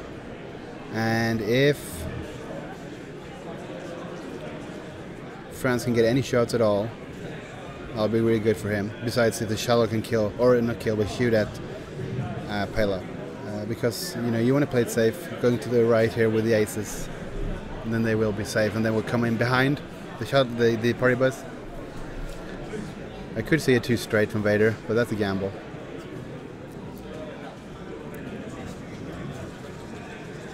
I mean, you could go really. I don't think it's going to go that offensive.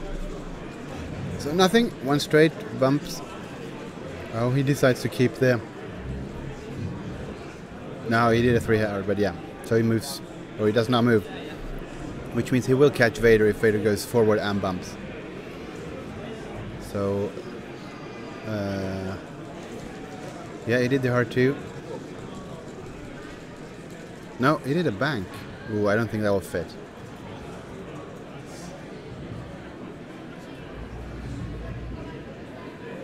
No. So now a 2 straight from Vader looks good. Easy to say that now, though. So there are the railroad tracks. or the monorail, or whatever you'd call it. So make sure you don't pivot the or swivel the ship too much.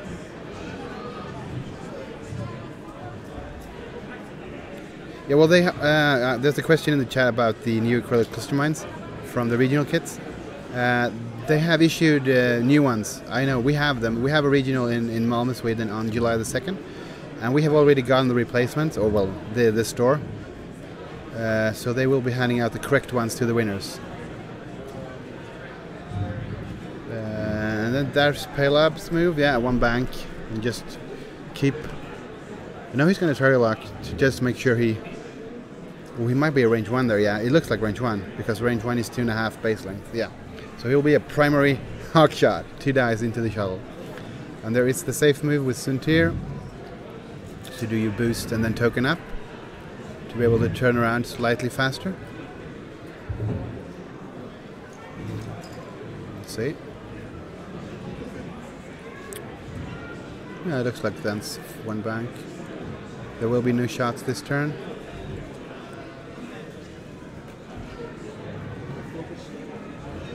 Yeah, so just token up. No, that's easy not to know about the replacement tokens. I mean, not everyone has told people about it. I mean, I'm betting there are stores who ran tournaments that might not even know about it in Europe, due to how the distribution goes. There is the 2 straight from Vader. He did decide to go on the offense, so I am assuming he will barrel roll to the right, because you do not want to get shot by the Trandoshan slaver here. And then, yeah. It's going to be nasty for the next turn if you do not turn into the left there. But I think he's going to do this, and then next turn maybe he has to do it. But he does have shields, and he could use Palpatine if Palpatine is alive, which he probably is, because I don't think Paylab is going to kill him with his primary gun, which of course is impossible.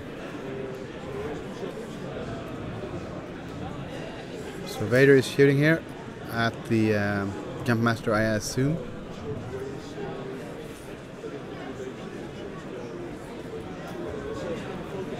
So he spends the focus, adds the crit. So let's see. We get over 2 crits.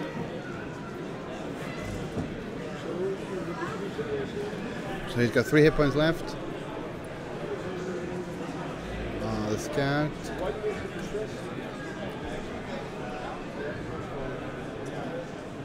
I'm gonna go check on the crits.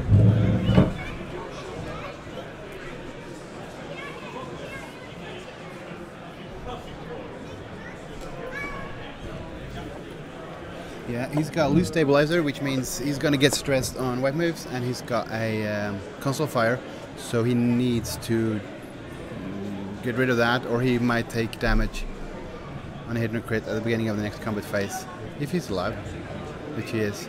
So Paylab, TLT, or no, it looks like the...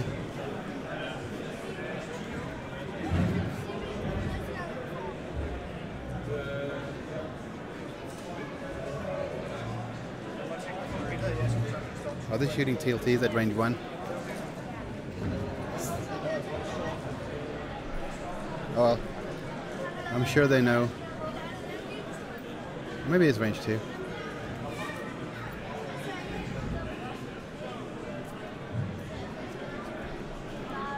So a lot of damage into Paylab here. Spending the focus for 2 Vates. So he's losing the shield on Paylab.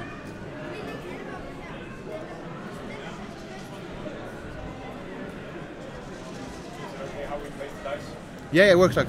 There's a question though. Wasn't it range? Is it range 2 from Paylab to the shuttle? Yeah, just good.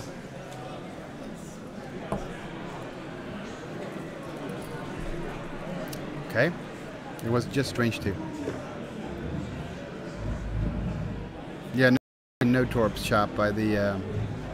Yeah, they did measure. Oh, it's Siggy. You know, the torp went, well, the friends moved the shuttle really fast, so there were no torp shots.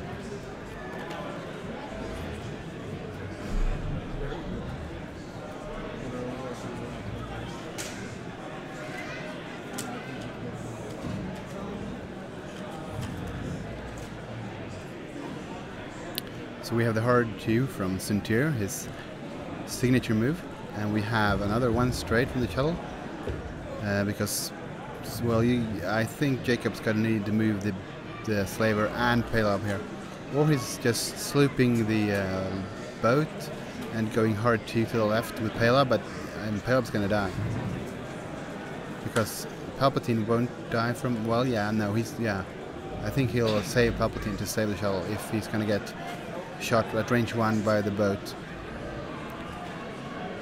And that means Vader, if he's going well, I don't know if you risk banking with Vader here. I think it will fit, or it's going to be very close.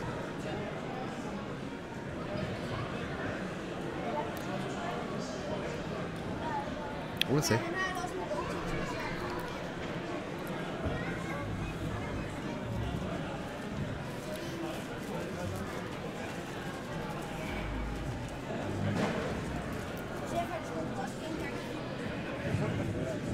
Another one straight bump, and so let's see if he pulls. Yeah, he's going to do 3 straights. The party buzz needs to do something here, so it needs to turn around, and it's still undamaged, so it might be able to get around to get a shot off here or there. Had he stayed, and Vader is going all offense here, he might have had a shot at Vader. Yeah, you could try to block Vader, but I mean, it's only Paylob shooting him then. So that's 2 damage max. And you're better off killing off the shuttle here. And you can count on the scout alone killing the shuttle.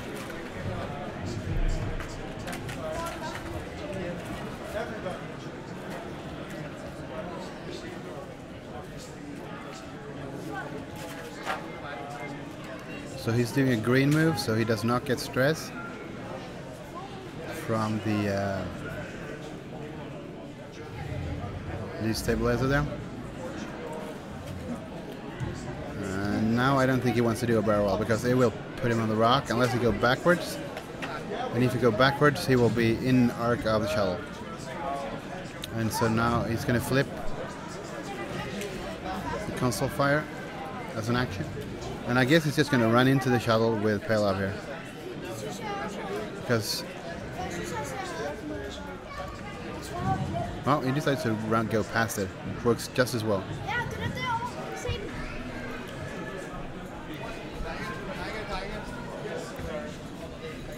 And there's the focus. So the shuttle is at half as well. Let's see, shuttle is worth, or I mean the scout.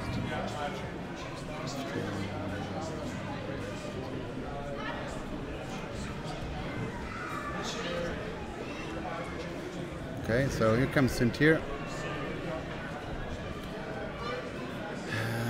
He's got an abundance of targets. And I don't know what Vader is doing here, but I guess he wants both of them to finish off the scout.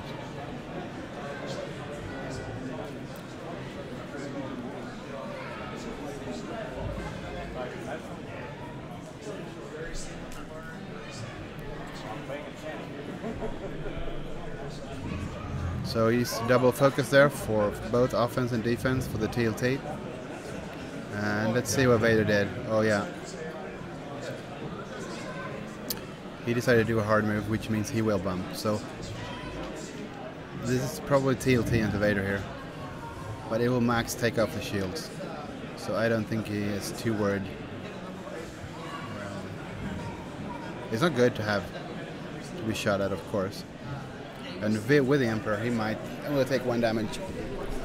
Well, theoretically, he could take no damage, but I think his lead ones will go through. Because Paylob does have a focus. So Vader on the Slaver. Range 3 with 2 mighty dice. 1 hit. And evaded. Then Suntir on the boat. Range 2.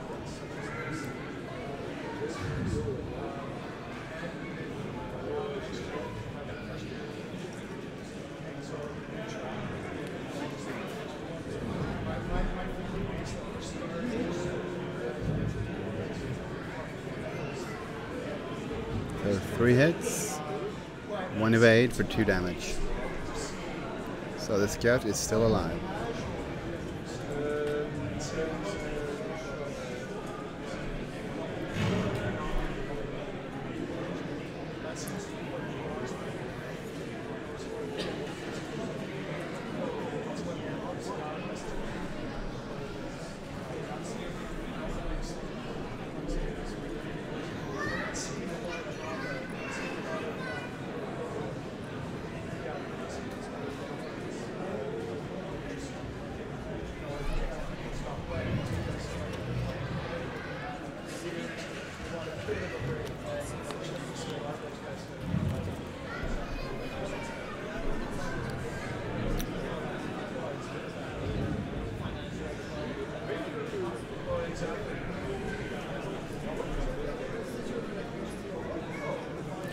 Now, is the shuttle out of the fight, or do you hard turn 2? I think you should. Oh, you want to run away? Try to keep Palpatine alive? You got TLTs and the scout can shoot it.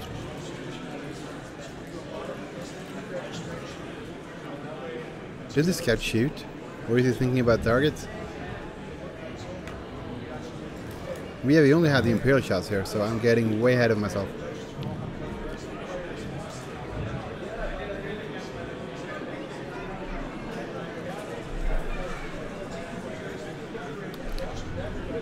So here are the scam shots, which I completely forgot.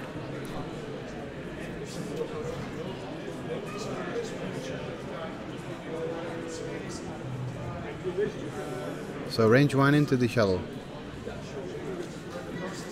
It's just got the arc there, yeah. 1. Spending the target lock. So Vader is probably happy for this though. Using the focus. 2 hits.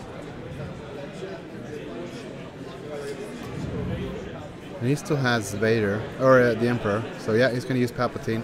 So 1 damage into the Omicron.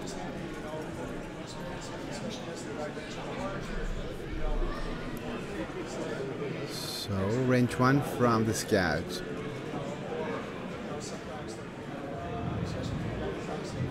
One evade. So Emperor just won't yield here. Okay, now we're into the movement phase. So are we hard turning the shuttle after the scout? Or will we send Suntir to kill it? Because Suntir is in the perfect position here to chase Caleb and the scout, or the Trandoshan here. So, and so is Vader. So Vader and Suntir could kill Caleb here. And the shuttle could go to finish off the scout. But it's a gamble.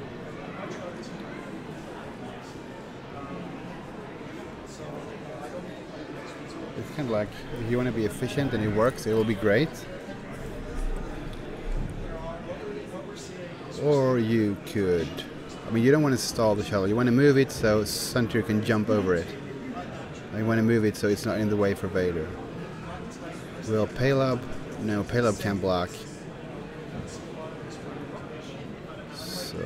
I'm thinking a hard 2 with the shuttle, bank 1 with Vader, maybe bank 2, and a 3 straight with Suntir there.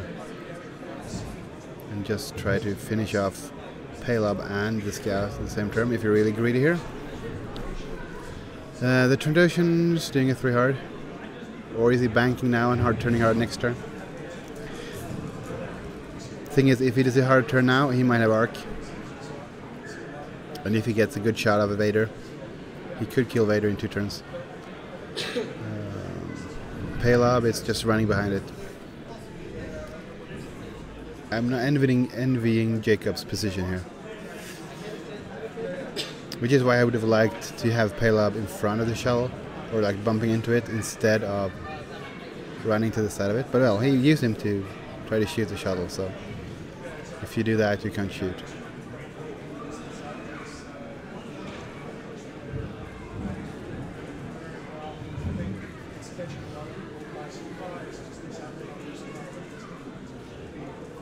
So we have 1 dial down, which is the Trandoshan one, which I think is a 3 hard, because that's the only way he'll get arc. and he wants arc now because he needs to have a shot. By winning this, he needs to kill one of the, or at least damage one of those aces. So France has to be careful with it.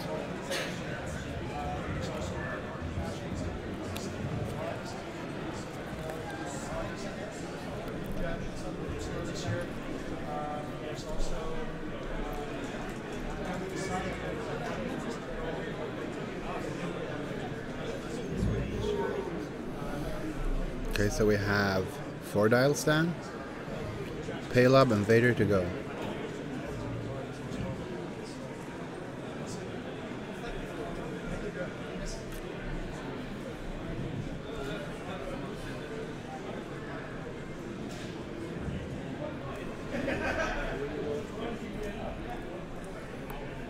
Okay, so he decides to stall the shuttle.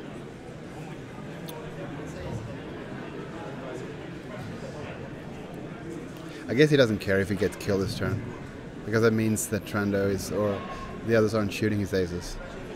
Oh, he's doing a hard 2. No, he's banking. Yeah, okay, that's was the option. Bank 2 and hard next, or hard this and go straight. But that means he will not have arc on the Imperial aces this turn either. I don't think the party bus has shot a single turn, has it? So do we have what, a bank? Yeah, okay. The way everything looks so far, I think the hard 2 would have been the better move with the shuttle, but easy to say now.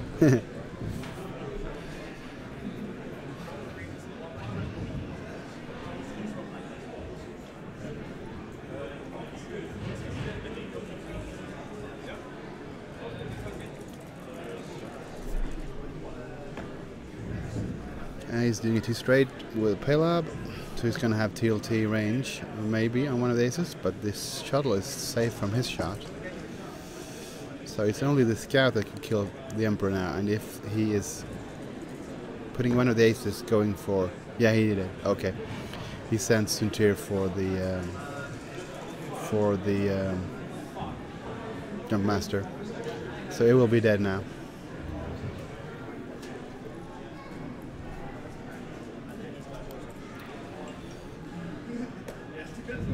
And then Vader is going for Paylob here, I think.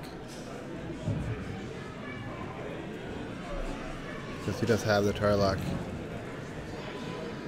No, the Tarlock is on the Scout, I think. And round 8, you have 41 minutes remaining in the round. 41 minutes remaining. Okay, we have 41 minutes. I don't know why he decided to say that's 41 instead of 40. Yeah, Vader's changing Tarlock and boosting in. 3 hits and a crit, or maybe even more crits, I don't know. Enough.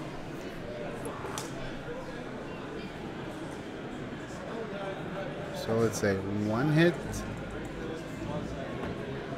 double damage. So Paylob is dead from 1 big volley from Vader there.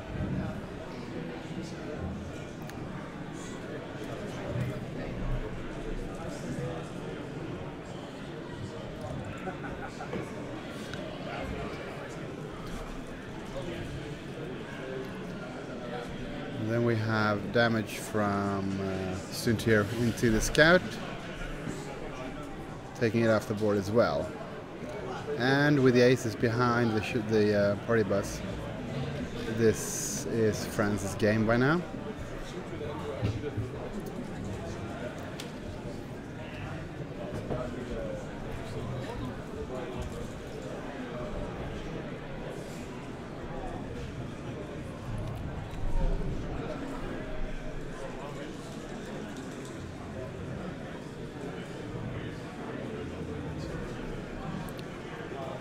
Okay, so Vader's 1 banks, Suntir's hard 2, and the shuttle is just gonna get out of there. This is just a question of time now.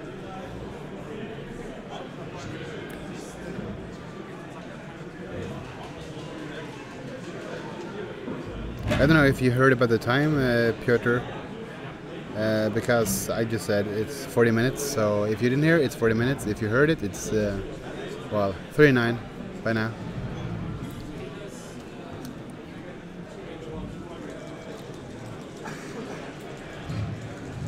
He could have just looped the scout, as you asked, put in the chat, but I mean, it would still be dead.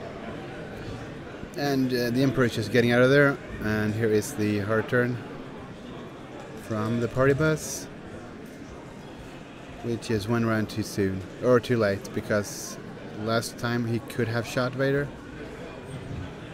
if he did a hard ban. And now Vader is slipping through. Maybe he's hard turning with Vader here even.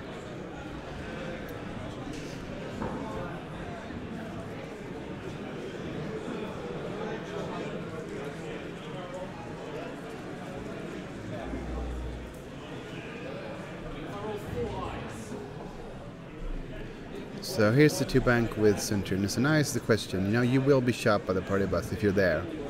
You don't want that.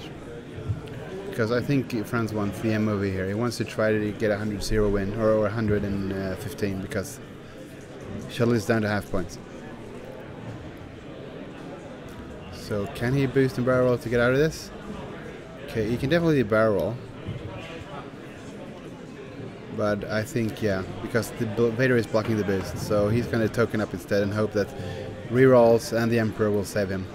Or with the rerolls, he's going to do rerolls due to the crew on the bus, but that he still has enough tokens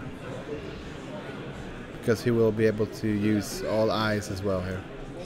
Vader, target lock, and focus, range 1. Using the focus and adding the crit. And nothing, so 4 shields.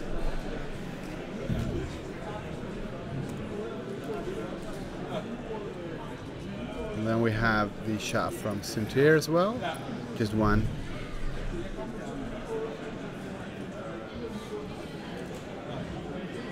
He's gonna take that one. He's gonna save his focus for the attack on Suntir here. So this is the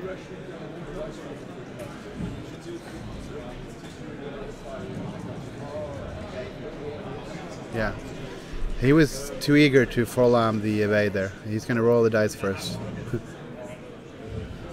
Oh yeah, so it was kind of a good choice to keep the focus.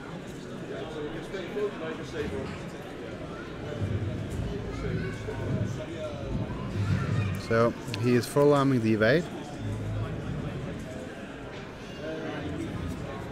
Oh yeah, that's true. The sloop would have been a crit. Someone put in the chat. And you're probably hearing this way too late because there is a delay. So he's going to reroll all of those and focus on Emperor to stay alive and not even take a damage. Yeah, and there is no...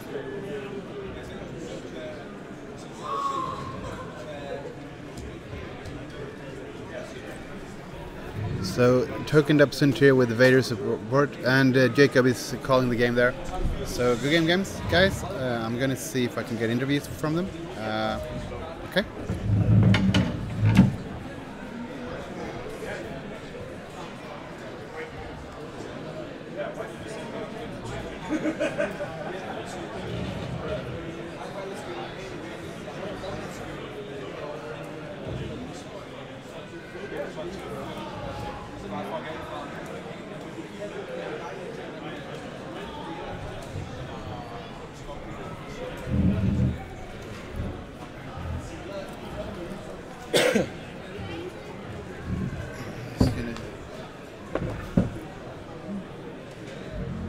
He's not going to switch the camera, so we see what people see. So yeah, okay. So cool. I'm here with Franz of Bring Him to World's Fame. I guess. So this is what it looks like. So we just saw a pretty nice game where you kind of showed this is how you fly PAL bases. Thank you. Yeah, it's just with the shuttle. We just have to get as much damage in before it dies. So you see a lot of people flying away. I do that as well sometimes. I think in this one, you really wanted to prevent the party bus to chase your aces, because if they don't get it, he doesn't get any shots, you can't kill them. No, that's true. And he kind of fell into the trap with a 3 straight. Yeah. No, that's true. I was really glad he bumped his slave on my shuttle and actually next turn tried to turn it in, because then there's another block. Because knew beforehand, if I do a 2-turn, first turn, and I go, and the one thing I want to do was block it, if possible, and keep the scout from firing torpedoes. And I knew if I go do a 2-bank and he goes at least 2 forward in the first turn, then he'll be at range 1. Yeah. He won't shoot his torpedoes. So, and of course against the shuttle, they usually go 4 forward, 3 forward. There was when they have bumped and you had the option to go right, which you do with Suntir, you send Vader straight too. We were talking about on the stream, like, do you do the safe move with Vader and follow Suntir, or do you gamble? Because if he would have bumped.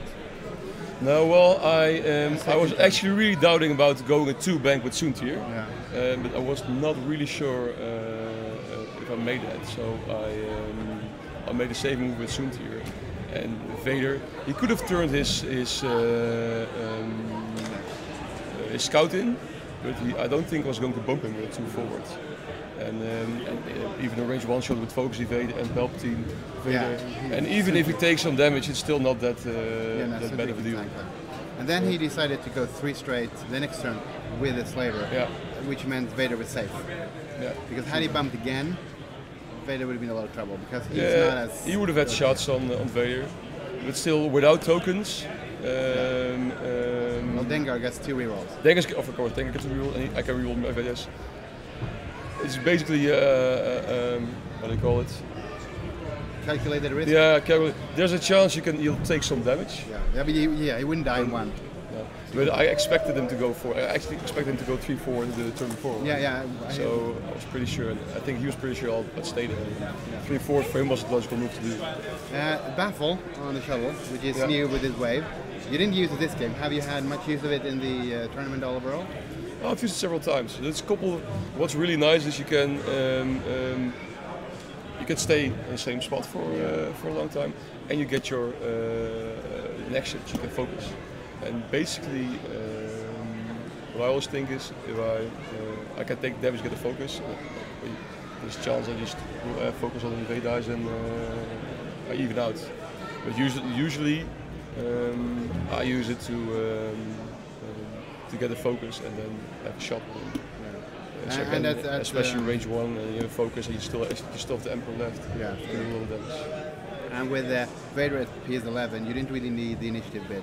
No, that's so correct. That point isn't that That's important. exactly why I'm paying 100 points. Yeah. Okay, so how many wins do you have now? I'm 6-2 now, I think. So with good MOV and I have a mod win. You have a mod win. I don't think I'll make it. MOV is decent. I've had a couple of 100 wins, and I think this was 115 and then another one, so that's okay. But I don't think I'll make it. Okay.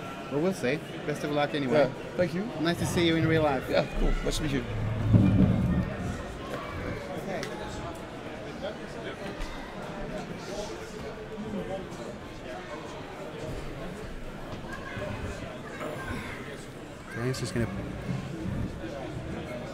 Okay, so we'll let you introduce yourself first. Yeah, my name is Jacob, and I'm here from Copenhagen. This is my 4th tournament. Ever? Yeah. I've only played 2 small ones, sort of, not even store level, but with 20 You're or gonna so play participants. France. Yeah, that was a great experience. A whole new level. It's kind of like you have the tools to kill his list, because you have the party bus, with Dengar, Fulham, and Suckers. Yeah. But you need to have shots.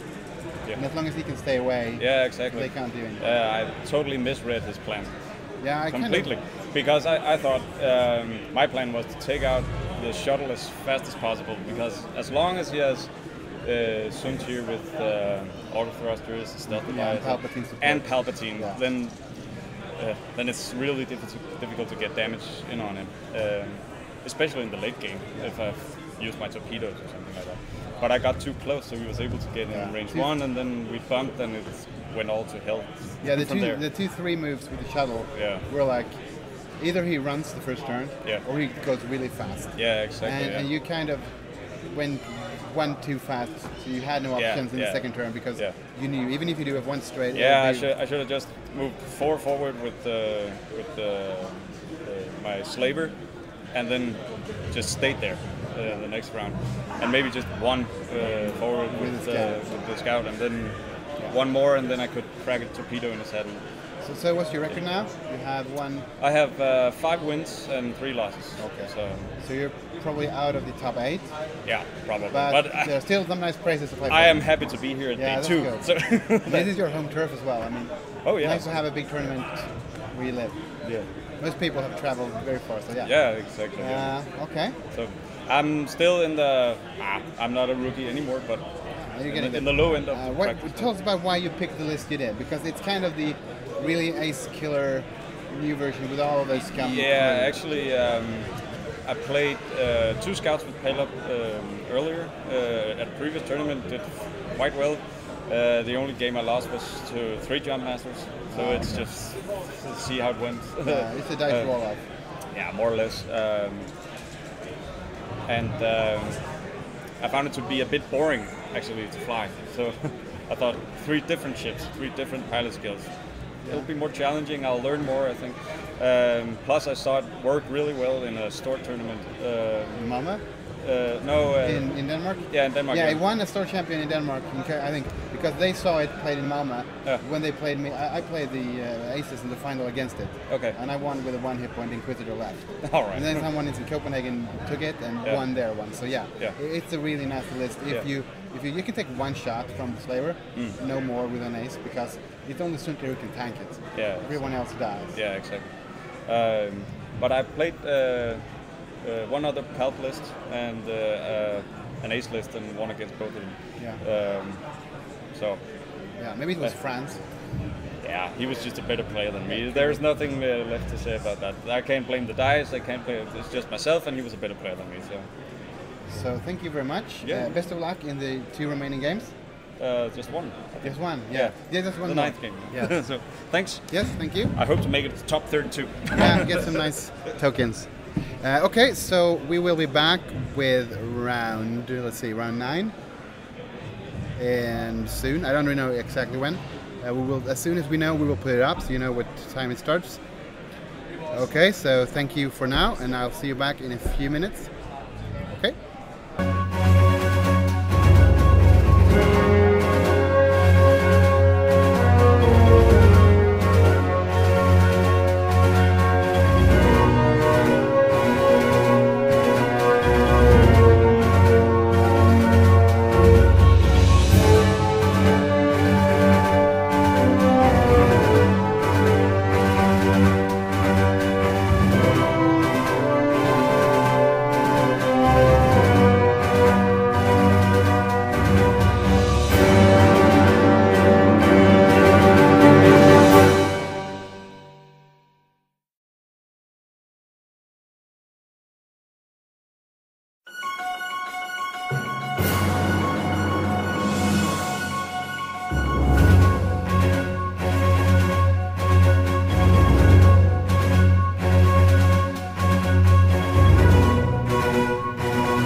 Okay, we're back. There is no sound because we didn't have the microphones on until now. When they're actually getting started here, it's like 2 minutes maybe before the final round, before the cut. So a lot of people have been asking about standings and top pairings and stuff, and I will go through it here shortly. This game that's on the stream right now, these are not the top pairings here. We wanted to give the players who were playing to get into top 8 not added pressure by being on stream. They will, if they make it, they will be on stream later. So we decided to pick 2 other lists here. That will be a fun matchup and some kind of nice looking ships there. If you can see the on the left side, the modded or what do you call it? You can modify them slightly. The scum ship there. So we have Stefan, who is playing again Findsman with Crackshot, K4 security droid and advanced sensors. As flavor, the party boat with inertial dampeners added, besides Suckers, Dengar and Frolam. And then we got Contracted Scout with Deadeye, extra ammo, plasma torps, R4 agromech and guidance chips. And on the right we got Mark. He's flying Colonel Jacks, Stealth Auto, Thrusters, Royal Guard tie and Push the Limit. And Suntirfell with the same loadout. So the Interceptor Aces. And then they have the Emperor in the Omicron Group Pilot Shuttle with also Electronic Baffle. So kind of similar to the one we saw France fly last turn, but with Jax instead of Vader. And we've got almost the same on the left as well, but we do not have, instead of Paylob, we have again Findsman, which is kind of a pilot we hardly ever see, so we thought that would be fun.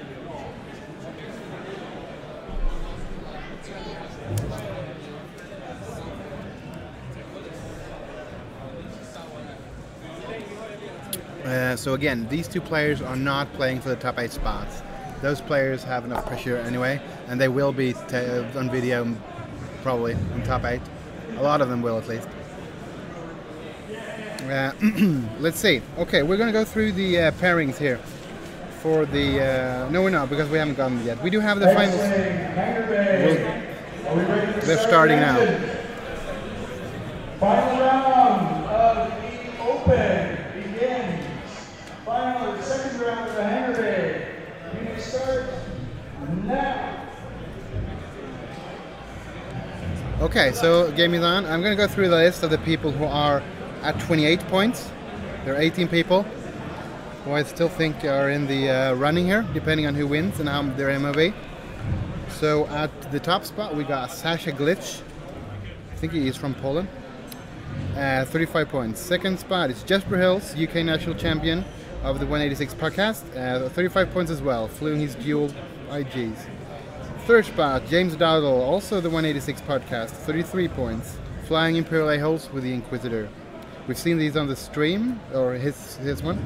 Then we have Karol Petrovich, fourth spot, 33 points. 5, Thomas Jung, 33 points.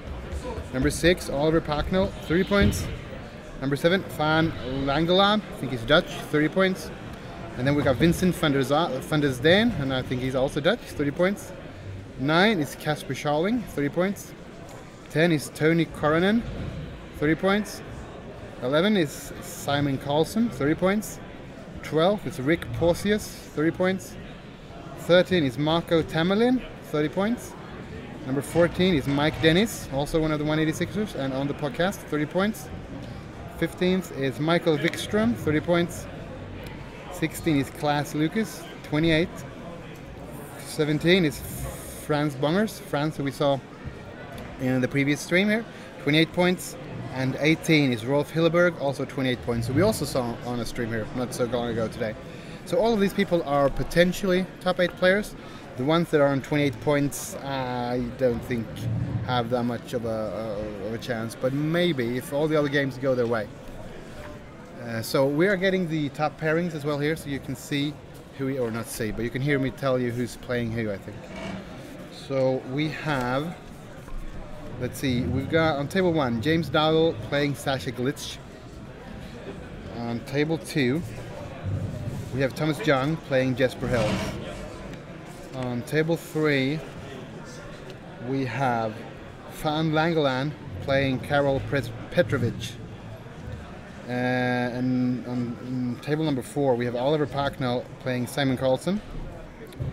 Table number 5, Mike Dennis and Vincent van der Steen. And these are probably the guys that are like, if these guys win, they're most likely in. Because that's 10 players in the top 5 tables. We'll see. Let's see, table number 6, Tony Korinen, Markku Tammelin. This sounds like a Finnish matchup there. 7th is Rick Porcius versus Michael Wikström. And table 8, we have Franz Bongers versus Kasper Scharling. Table 9 is Klaus Lucas versus Rasmus Kroh. We've seen those on the stream, both of them yesterday. And then on table 10 we have Rolf Hilleberg versus Lukas Jagalski. It's nice with these international tournaments, so many different names from so many different countries. So that's the top 18 I think, and those are their matchups. So we are more or less into round 2 here, I think. The shuttle is stalled, the corner, and the interceptors are just rushing up the field. We have a very similar opening from the party bus, the jump master and their friend, as we did in the last one, going along the corner there. But I think, he wants to turn the bus up, and there is no shuttle jousting them this time.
To just go really fast next time to get around the enemy. The trick is, as we saw last time, if you don't let the party bus shoot you, your aces will be fine in this matchup. But if well, Sundtjufeld can be fine anyway as long as he's got Palp as backup, but you might as well try not to let him shoot you. So that's a straight boost.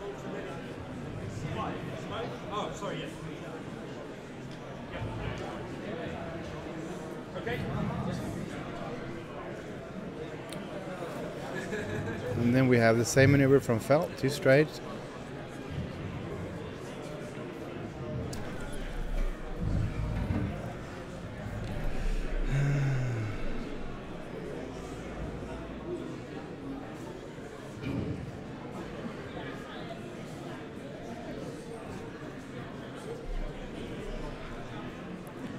So he barrels, but decides not to do anything else, because if you boost there, that debris fill is not looking fun. So no range.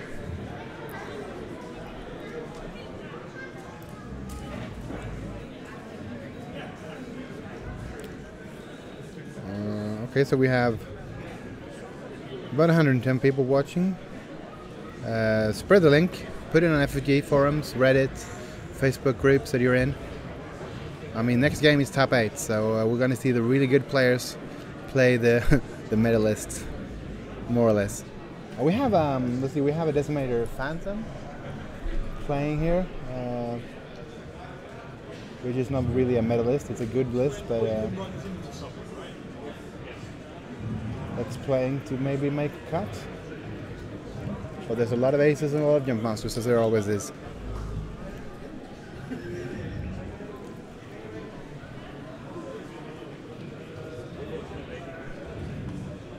Okay, do we bank with really fast with the jump master, or do we just slow roll one bank left and trying to catch up with the party bus? I mean, the thing is, Mark can actually flank with the shuttle here if the scum goes for the aces, which is kind of like, you know, flanking with the shuttle is not what you normally do, but could be a good option here. I mean, he does have baffle, so he could hard turn 2 and not get stressed to do a really quick move like our 3 bank in the following one.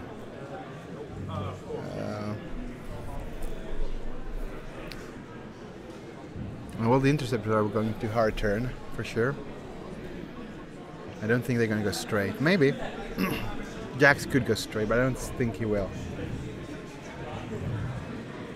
I mean, the best place to be for Jacks here is, of course, range 1 out of arc of the jump master and hopefully behind the slaver. But I think it'll be tricky to avoid at least 1 round of shooting from the slaver with this positioning here. You could play it safe, just turn some to the right and go forward with Jacks to force the scum to turn even more toward their own end and try to bring in the shuttle behind them. The thing is, if you do that and they go for the shuttle instead, it's dead before your aces can join the fight almost.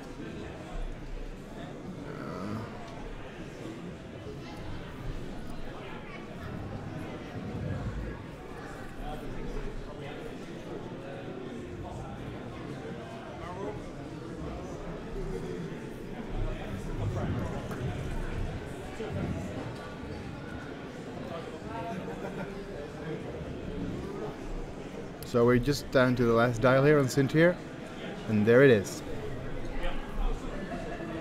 Or maybe not.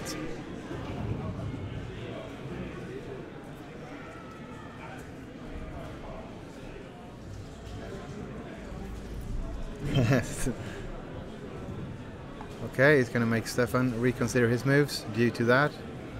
We can almost see what he's putting in there.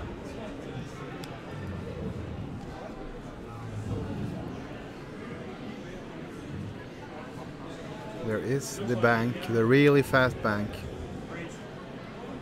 Or actually the really fast hard turn. So he wants to catch the aces with the party bus.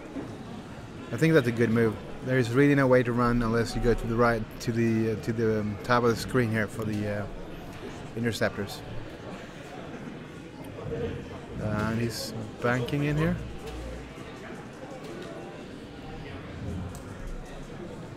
I think a hard 2 would have been maybe better to get, you know, to cut the line of where the scum is going, but well, we'll see. And he did to take the stress as well, so he can't do a hard turn next turn. Okay, let's see what the jump master is doing. Is he doing a hard 2? Just clear. That's a nice move.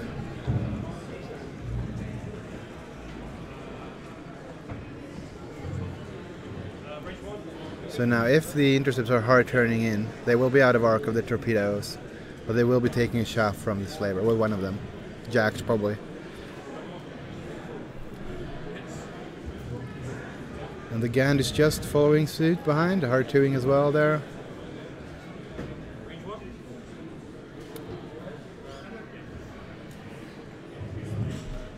Yo, yeah, the contrary scouts pile skill is wrong. Sorry.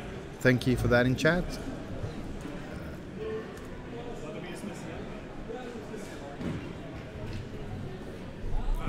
So yeah, he did do the really fast move. So if he barrel rolls, he's going to be out of arc. Or out of range here, I think.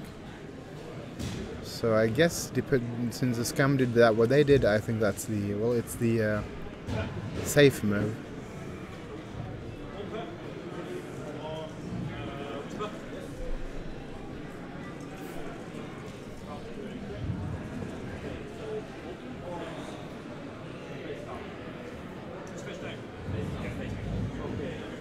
Oh, he's going to decide to push as well, just in case. And he's going to do a hard 2 next turn anyway, so the center is doing it to the right. So I think he's doing a good job here of drawing this scum towards them and having the shuttle flank. However, I mean, where can the aces go next turn where they won't be caught? I mean, they might be able to get into range 1 of the U-boat, but the slaver will have shot at one of them, which is more than likely to do at least 2 damage to current jacks. Actually, it might have range, but he's got an evade and he's got Palpatine, he's got auto thrusters, so he will have 3 evades for sure. So all he needs is 1. Oh, he's not going to shoot the torpedo. I think that's a good call.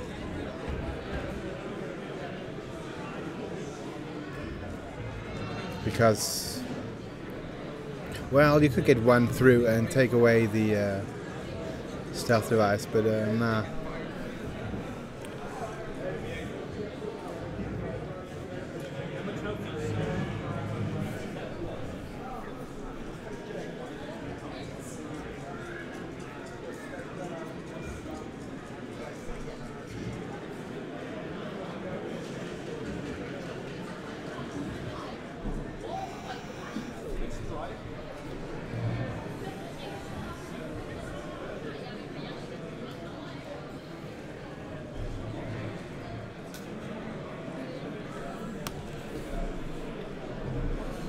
Okay, new round. I would have really liked to do either a quick straight move with the shuttle now if you've had a hard 2 last turn, or a hard 2 now to catch the scum there. But well, I guess it's going to do the bank to clear the stress. And he'll see the scum is just going to go forward here, catch the interceptors. I don't think the interceptors will turn to the right.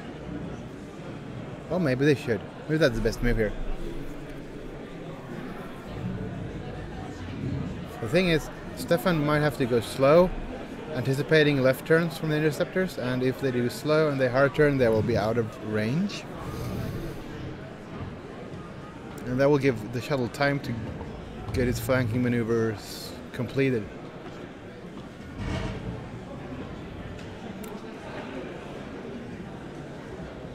Yeah, if there's space to get to turn around by hard 2ing and barrel backwards for Suntir, which I think there is. So maybe that is actually the best option here. But then there's a debris field that will be in the way. So let's see. Looks like he's doing a quick one to make sure he doesn't bump here with the party bus.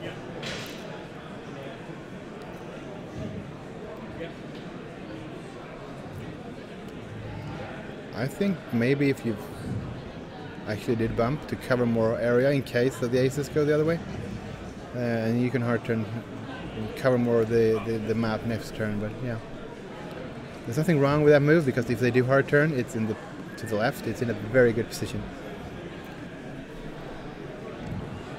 And there's a 2 straight from the Lambda.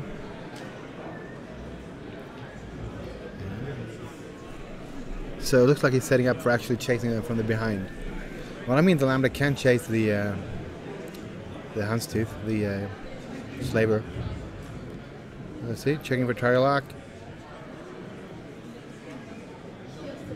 Nope, out of rock or out of range.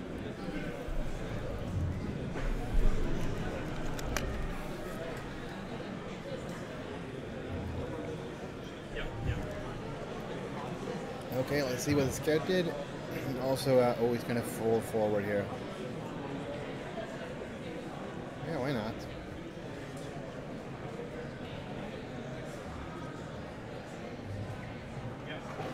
Still, if hard to from some Sintir here, or from corner here, you can barrel out of arc at range 1. party bus will have no action, but it's still got Dengar, so.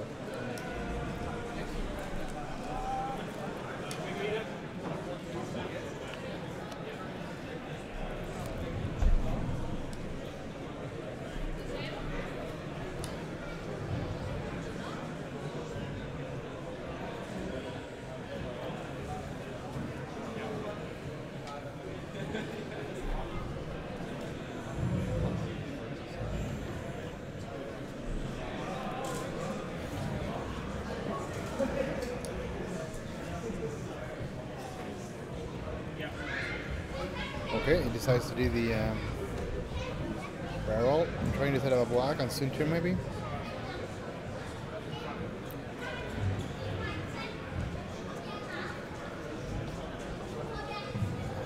And then we have the Findsman. Ooh, that's awfully close to that rock. It looks like he made it. He's stressed from the maneuver though.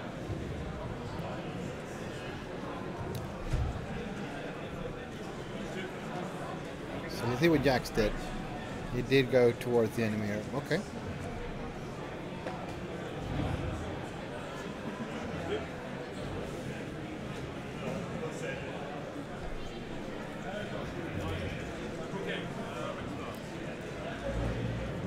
So he will boost. So he's got auto thrusters against the scout and an evade. So hopefully with Palpatine he can take the shot from the party bus. Centauri is also hard turning too.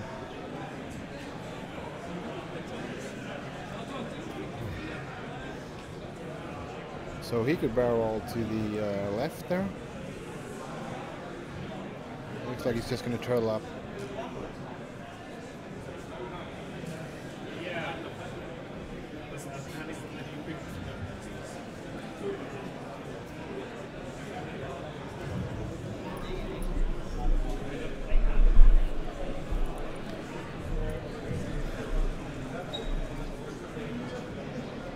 Okay, so let's see if we have some shooting here. We have Suntir on the scout, it looks like.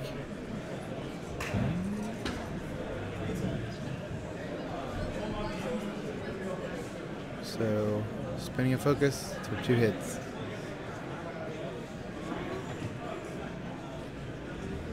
So 1 evade, 1 shield down on the jump master.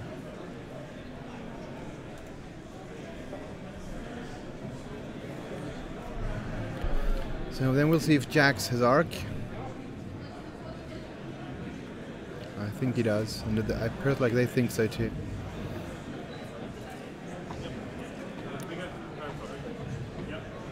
Or maybe not. So okay, so it's the Gans Feynman shooting here. So that's enough evades to be safe.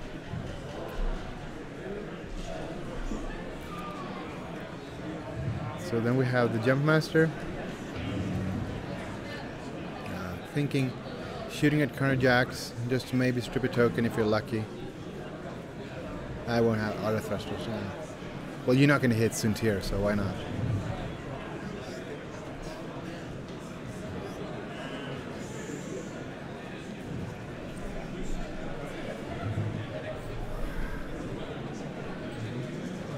Okay. So it looks like 3 hits. Ah, blanks. Yes, Mark did not want to see that. So evade and Palpatine. Auto thrusters. Palpatine. And the evade. So he did survive that to keep his auto thrusters, but now he will be shot at by the party bus, Dengar, Frolam, and Sakas. Well, Frolam doesn't matter, he has no tokens.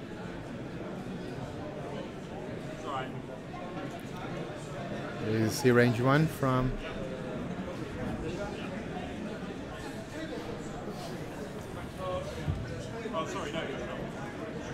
So yeah, 3 hits. So he gets enough evades, but I think he's going to force him to reroll those.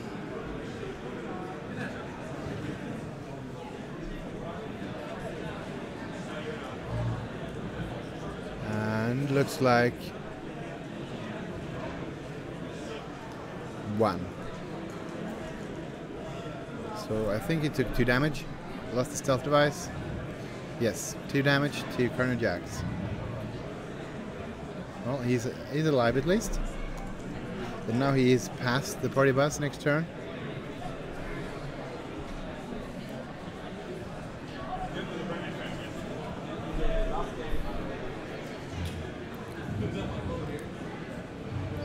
Yeah, it looks like range 3 from the shuttle into the Findsman, so it's going to be 3 on 2.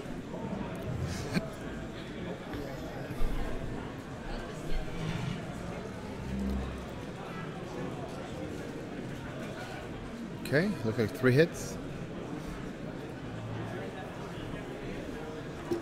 1, so 2 shields, I think. Yeah, 2 shields on the Findsman.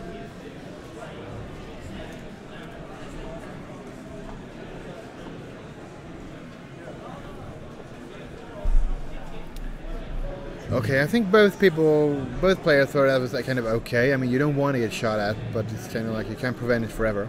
And Connor is still alive, and he will be behind the party bus. The question is, can Suntir also get behind it?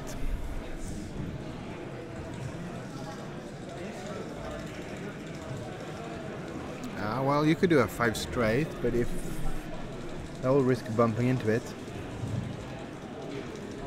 I don't think he's going to use his inertial those, whatever they're called. Yeah, inertial dampeners.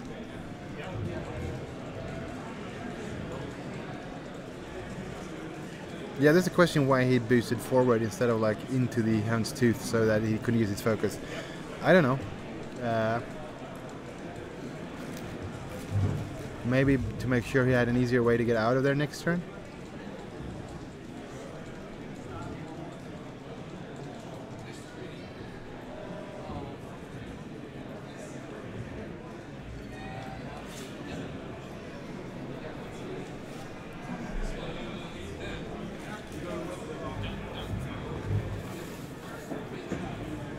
And he needs no. Everyone is still playing in the top on the top tables.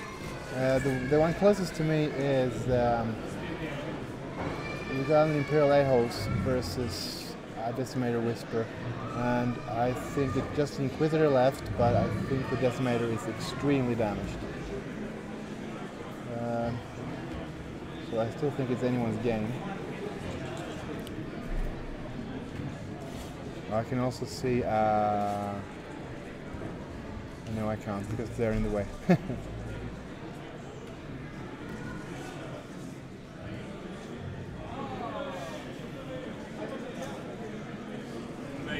We have 3 jump masters against Fel, Vader. No, the Inquisitor, Fel, and Pal. And that looks like nothing has happened. More or less a few shields off jump masters, nothing else.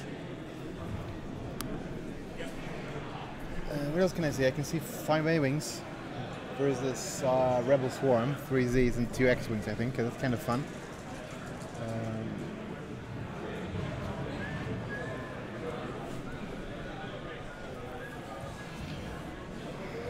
Okay, let's see. Dials are down.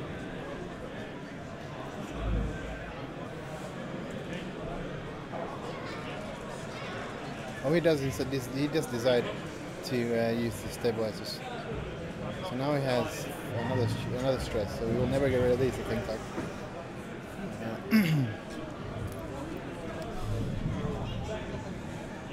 No, it's there. It's just on the top left corner of the party bus's base. There's a pile of stress tokens, and 1 more now from the inertial dampeners. The shuttle is just going straight there. Well, maybe make sure you avoid the debris. They probably wouldn't have shot anyway. And then we have do we have a sloop here? With just a 2 bank to the right. I mean, he does not have target lock or anything, so if you sloop, you can't do anything.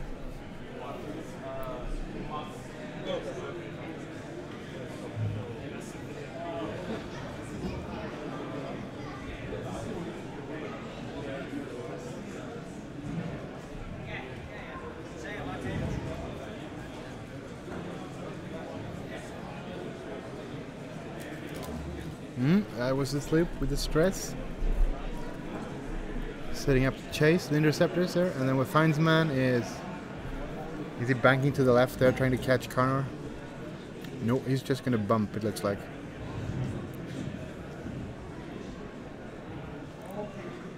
Maybe he's hoping that Connor is bumping into that slaver there. I don't think he will, even with the hard 2, I think he will fit. Yeah, good question. Why not? Oh, look, it's one of the Hare brothers.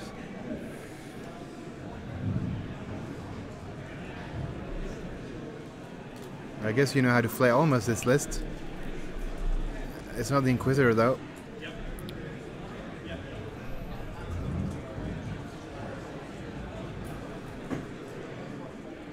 Of course we know you.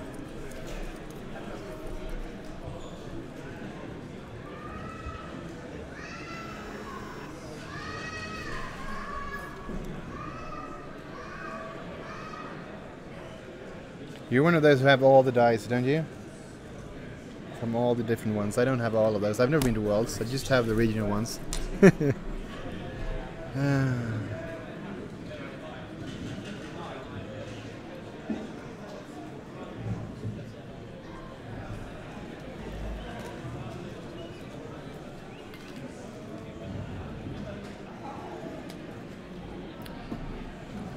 What time is it over there? Mr. Howard.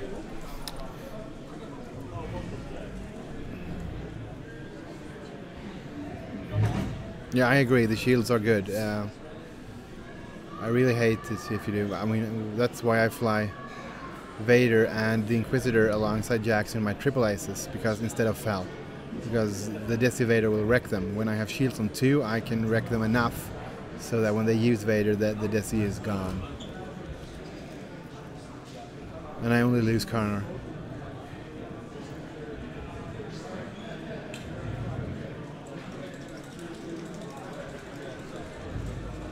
Ah, it's Jeremy who has all the... You can just nick them, can you?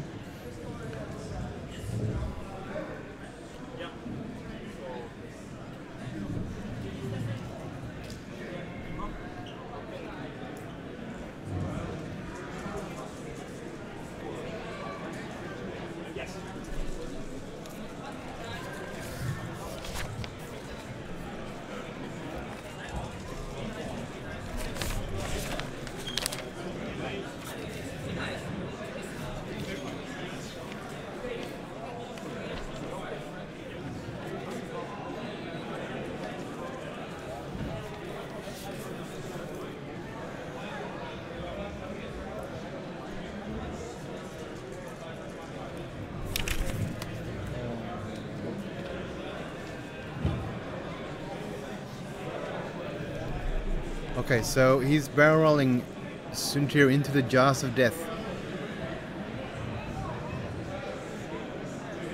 Looks like that's not possible.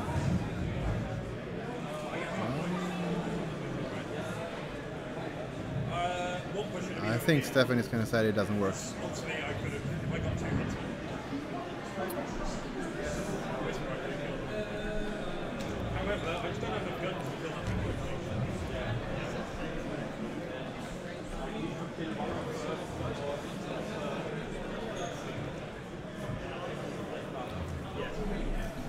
Okay.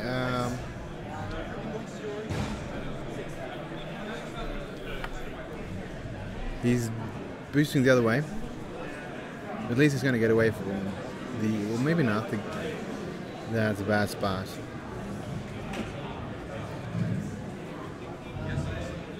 Ooh. He's really maneuvering Suntir here. Did that take him out of arc? That was an amazing move if he did. The Gans can shoot him at least. And if the party bus... Because if I had Suntir there, I would probably take a shot at Suntir anyway, even though Connor Jack is almost dead.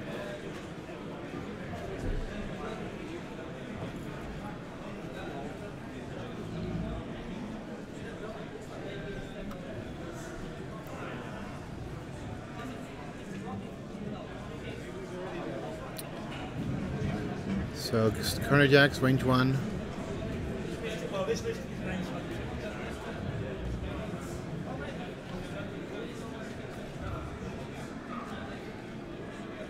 Is he considering spending focus here? I think.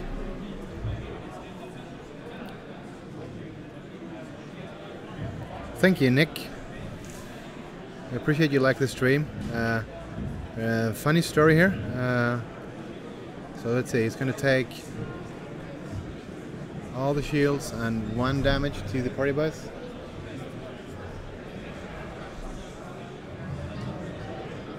No, not the party bus. The Gans finds me.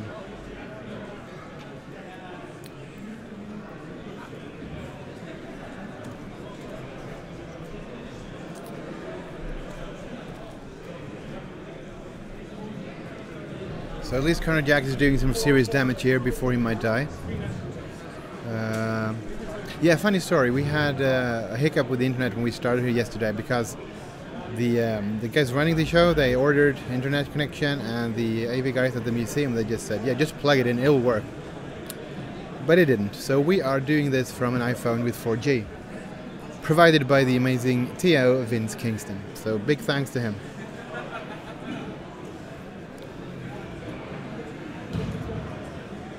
Yeah, if he banked with the shuttle, I don't know why he didn't do that.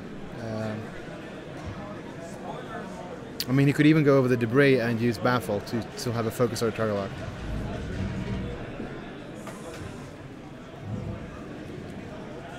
So that's the end of Connor, which is probably what was expected. But he did enough damage on the Gan Feinsman, I think, to make up for that. If he would have had the shuttle shooting as well, this would very much have been in Mark's favor here. And now it's still a very open game, but I think the party bus is... looks like he has Arc on Suntir.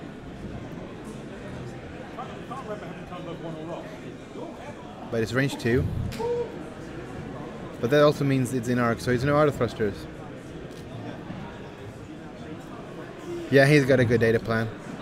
And the organizer is going to pay for it anyway. So Dengar reroll. And now he's going to decide if he's going to forearm the token. Yes, he is. So there is no focus for poor Mr. Fell here. So it looks like a blank and 3 evades.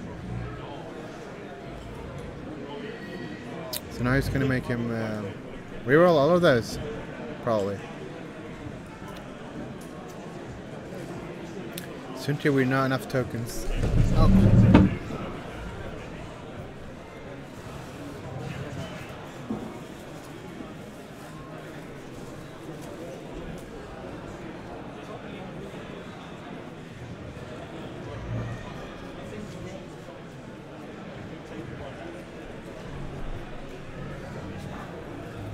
I'm back. It was just a question about Suntir's, or again, auto thrusters in the auxiliary arcs, and no, they do not work. So Suntir is hitting a crit and losing his stealth device.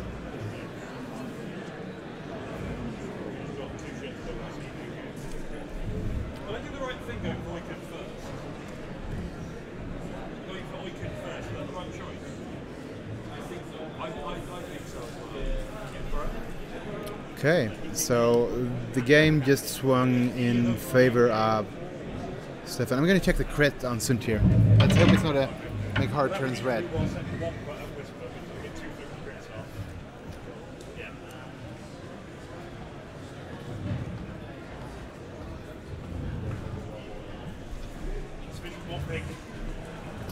It was even worse. Suntir Fell is now pilot skill 0.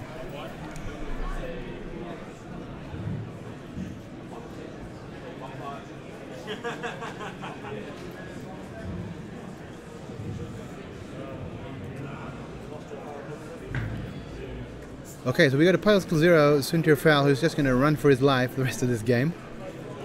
And we have a shuttle that might catch up here and maybe kill the Gans Feinsman, but suddenly the contracted scout is going to be the closer here for Stefan, because the party bus is out of the game.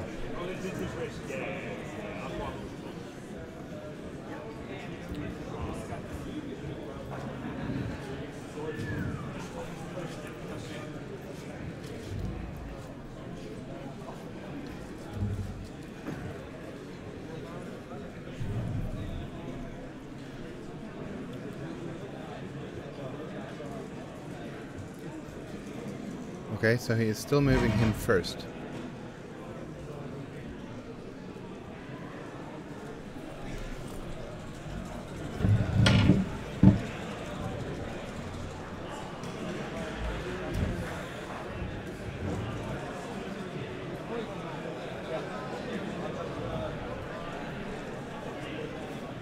Yeah, they just forgot it. So he's trying to he ran over the debreather, but no damage, and it won't matter because they're going in opposite directions.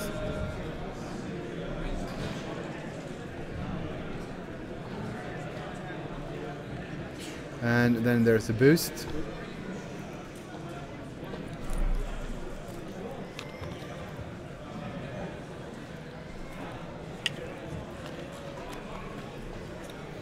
And some tokens for Suntir.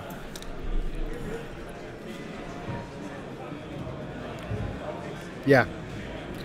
If he had banked the shuttle, I think that's the main thing. Okay, getting this on Suntir is probably losing the game anyway, but yep.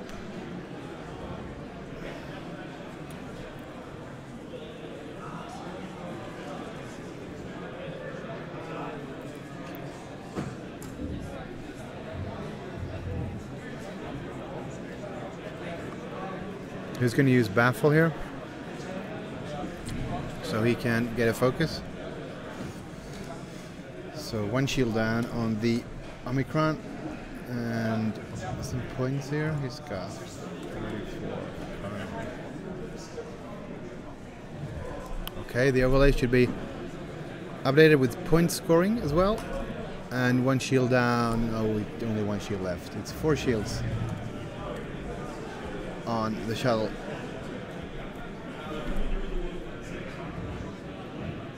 So he's getting a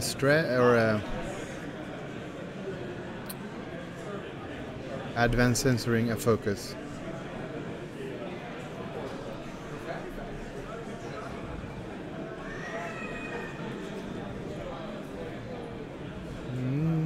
Looks like it'll bump, but you never know. No, there is all the torps are still on the scout. That's the scary thing here, that one ace is down, the other one is at 1 hit point, and no torps have been fired here. So it will make short work of the shuttle if it wants to, or we can just hunt down Suntir now that Suntir is pile skill 0. And there is a die on the base of the slaver now to track the stress, because it should be at 7 at least.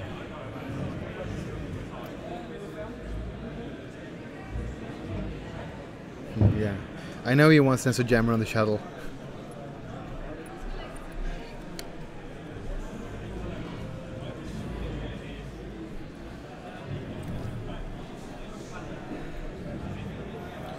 So 1 hit. And gonna spend the egg. So no damage. Okay, 33 minutes left on the round.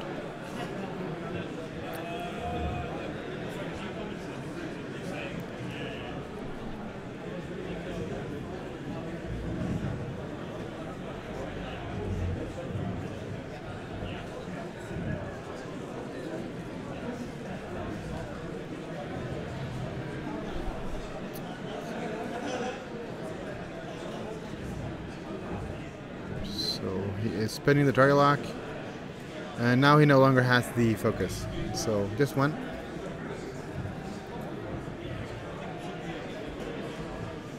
It was 2 though, so it's another crit. Looked like, we'll see. Well, at least 1 damage went through, so he's at 1 hit point.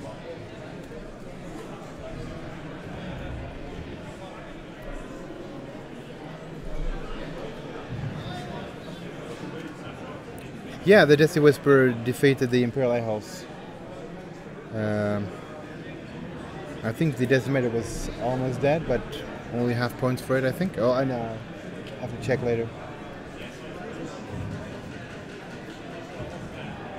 And I am seeing the shuttle with Fel and Inquisitor is probably winning against the 3 U-boats, because 1 U-boat is down. And I don't see any damage cards on the shuttle even.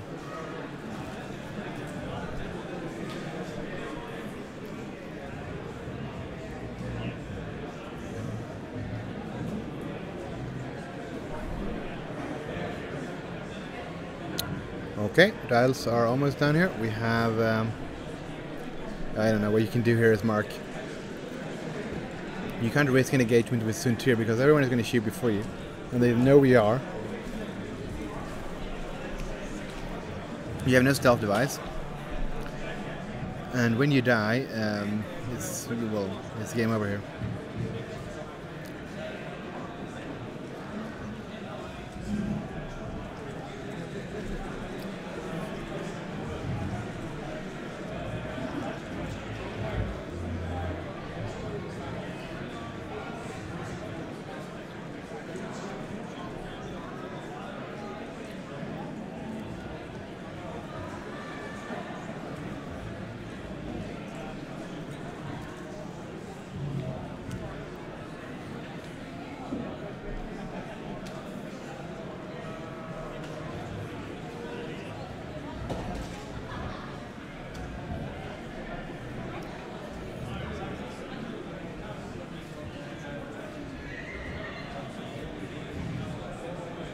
I think it was I think he's running Oiken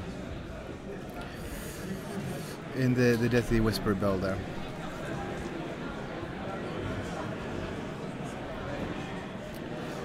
Okay, final dial down.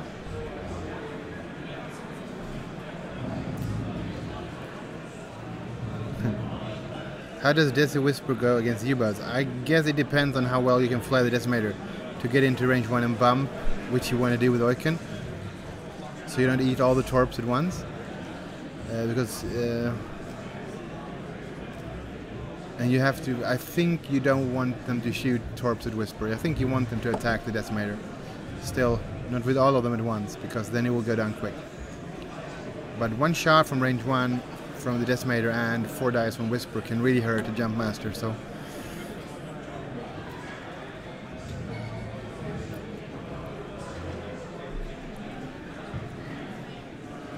Okay, another hard turn, bringing the slaver around here.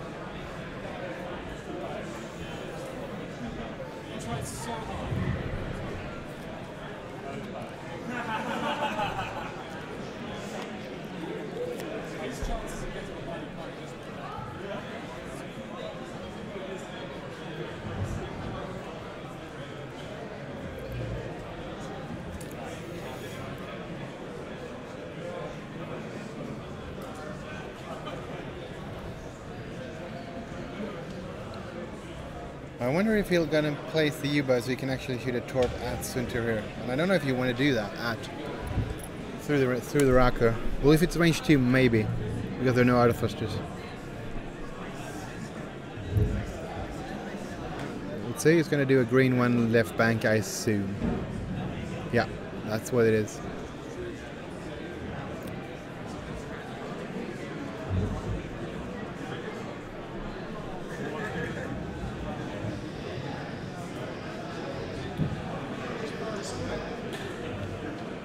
Yeah, I think he's got Emperor and Rebel Captive maybe on that Decimator, the Oiken one. I think, I'm not sure, but I think that was what the crew that was on it.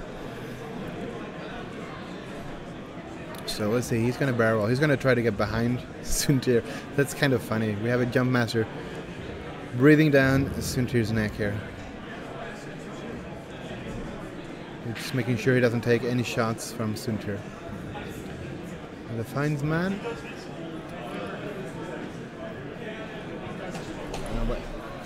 Food.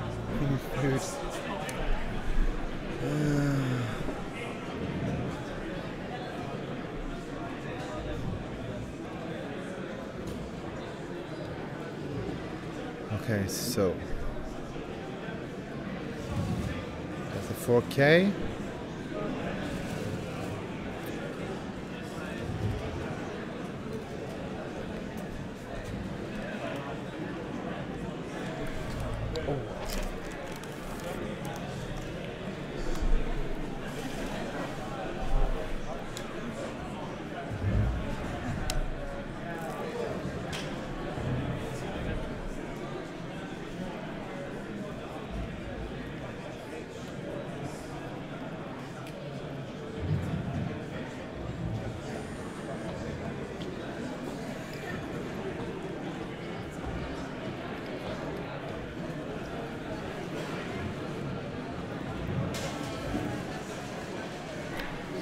those. So the shuttle is down to 1 shield.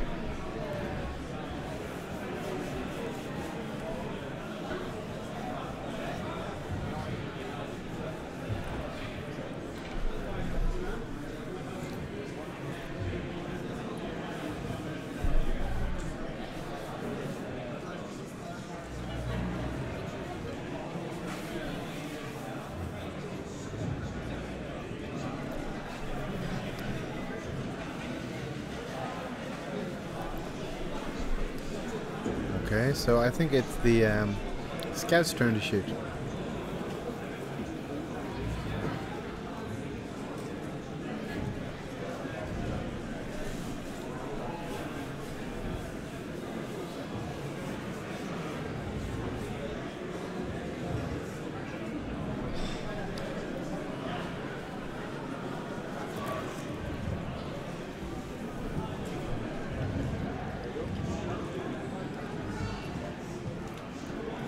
So no damage.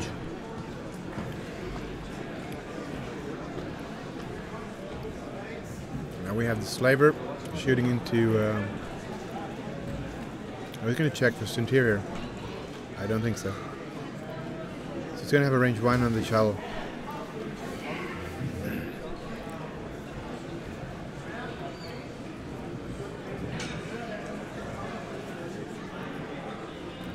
And that looks like 3 hits. And Dengar, oh, a crit. Poor Palpatine. So he's going to spend the focus. So that's 1 shield, 2 hits. No, 1 shield, 1 hit and a crit.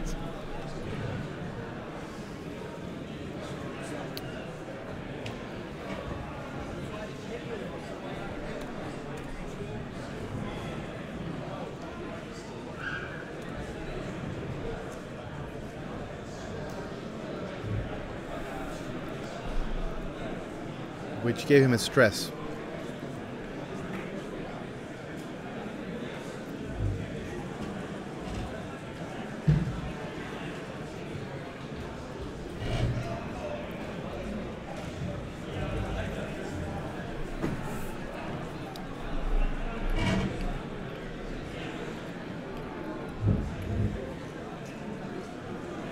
So we have the Lambda shooting back.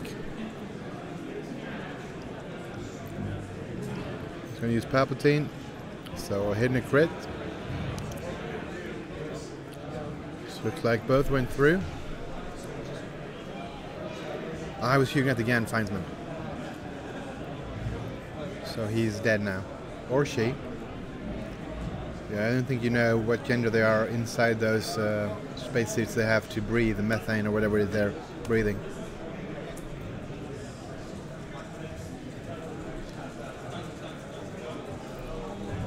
I'm slightly distracted right now because I'm eating a croissant because I'm really hungry here. So sorry if you can hear me snacking.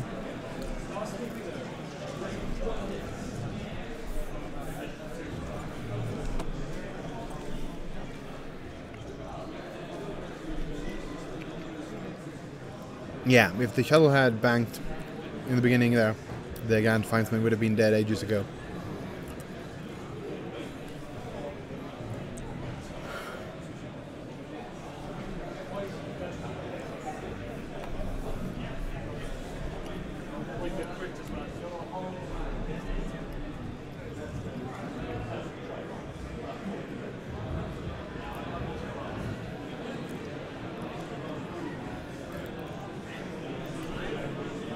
So if you just walked by this table, you would say that, oh yeah, Suntir can handle this. But when you see that Suntir is Pascal 0 now, we kind of realize like there's really no way he can do this. That scout is going to be on his backside.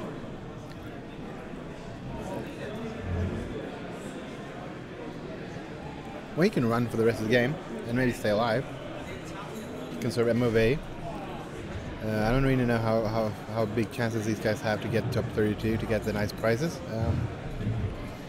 Top 32 gets the 1 and 2 range rulers.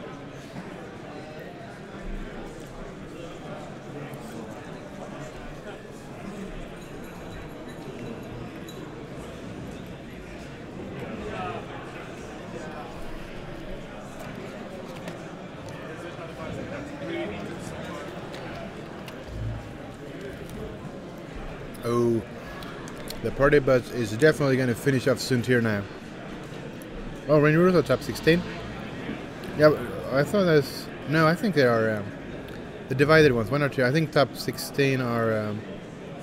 Oh, but 16 is the year. Everything says 16. The math as well. Yeah, I think Rulers are top 32. And then you have templates for top 8. Maneuver templates. And the maths for top 4.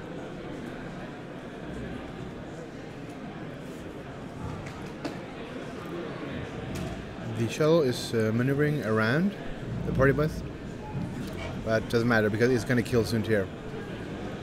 Well, at least it's going to try, but I think it will succeed here.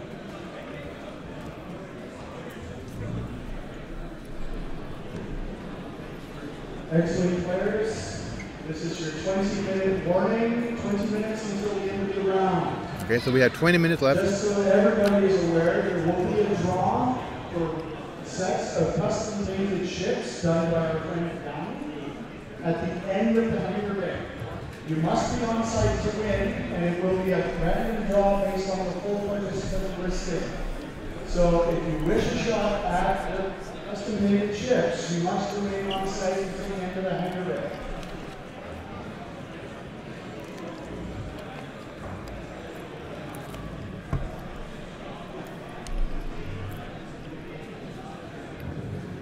Okay, that's lots of evades. And now we have the slaver shooting. And this is the one that really gonna hurt. Range 1 and poor Suntir. So 2 hits, and then Dengar lets him reroll twice. Or 2 dice, not twice, but... Oh dear. And then he's gonna... full arm the evade, I guess, so he can only get 3.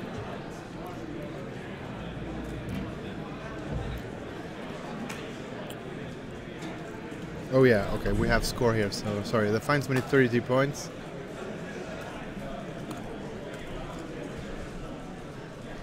Thanks, off.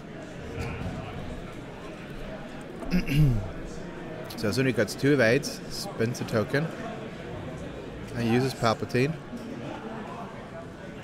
Which means he's going to have to reroll 2 dice. Oh, they were blanks. So that's the end of poor Baron's Suntir fell.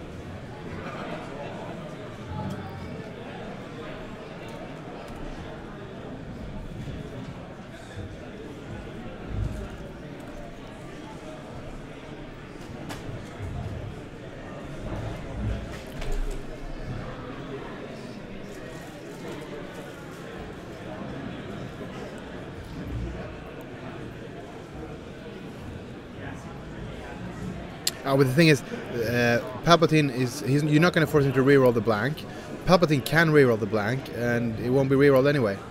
So it doesn't really matter, because you know one of the blanks is going to be used on Palpatine, and you're not going to make him reroll that one that is blank from the start.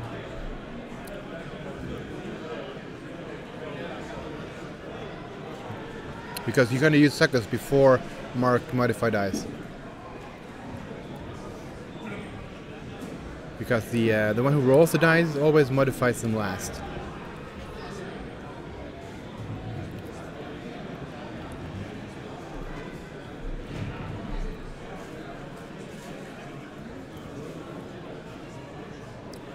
So here's a heart 3, and I don't think he will have arc on the shuttle. But however, the torpedo boat, which has been untouched for the almost, has lost a shield, and still has its torpedoes, is just gonna wreck the shuttle now. The question here is, of course, can he kill it in time? Because he needs MOV to compete for the loot. He's actually hard turning to the right there. Right into the torpedo boat's arc of fire. I guess it doesn't really matter now.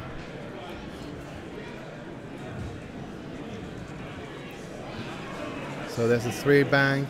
And then soon you will see a focus.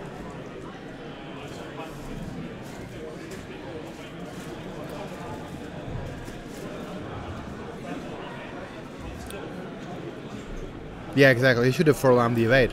I don't know. 2 days of X-Wing.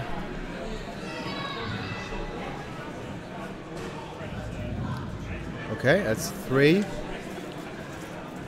And guidance chips. 4 dice, 4 heads. And Palpatine. So 3 is going into the shuttle, which would kill it. That's game. Let's see if we can get an interview with these guys. At least one of them. I think I can get both. So stay tuned.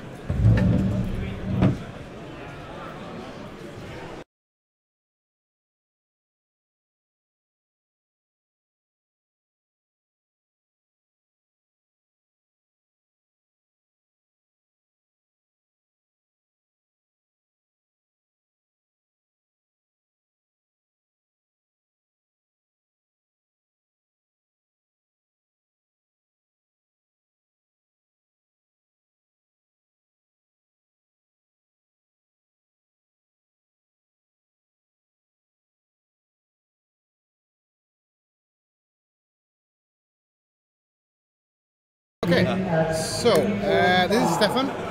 Hello, So let's introduce yourself first. Tell them who you are, where you're from. How long my have name you is been Stefan playing Sørensen with? from Denmark. I play Scum.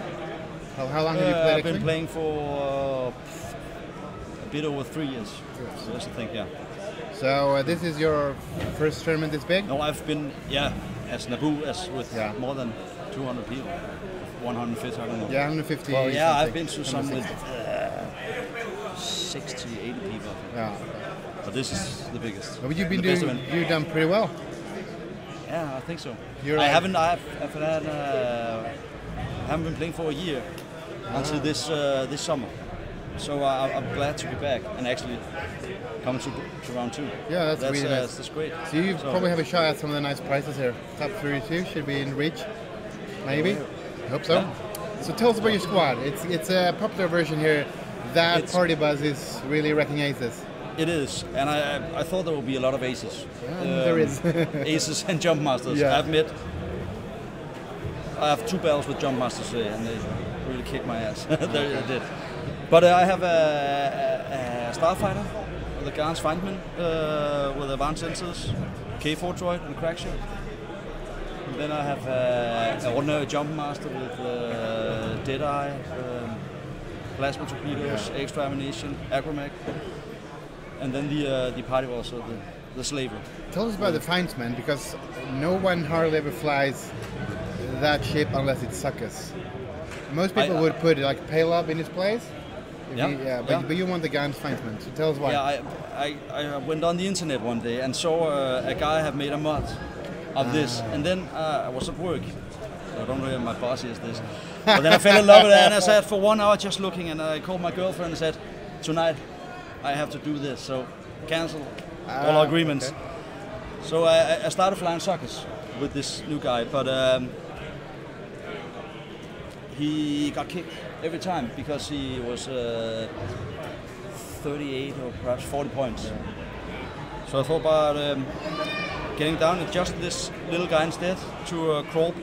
It took some time to get the movements right. He has to crawl behind the slaver, and he always use advanced sensors to get the focus or evade. Yeah, and it doesn't matter if you bump. So we always focus target lock, and then just stay behind to back up the slaver. So that was the part. I've done it a few times. Yeah, it sounds like a good because enemy aces will try to get behind the bus. Yes. But if then he's there and just wrecks them instead. He can, and I have that's the why I jump have the master crack and the crack shot. shot. That's just to fill up, and the jump master to help me not get those aces behind. It was a really That good was game. Well flown. Thank you for the interview, and I would like to say good luck in the next game, but there's probably not going to be a next one. That's the last one for today. Yeah. So thank you. I hope you enjoy your weekend. Very much. Very much. Thank you very much. Okay, we'll be back soon, I hope, with the other guy, Mark.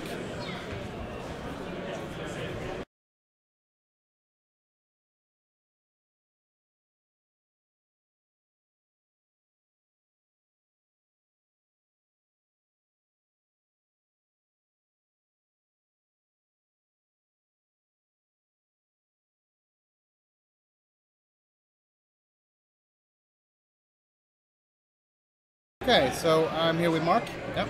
and you just finished your last game Yeah. today. Unfortunately. But I mean, you flew the shuttle and 2 aces, Yep. so you've been doing pretty good so far. Yeah, So excellent. tell us about what's the plan with this squad. I actually changed a minor thing about it, having electronic battle on it, Yeah. to make sure that sometimes I've been very lucky with just having it standing still and getting 3 or 4 hits. But I think flying the aces can be quite hard against what's his name? Sorry. It doesn't ride the yeah, match. we remember, we forget names at once. Yeah. Stefan, I think.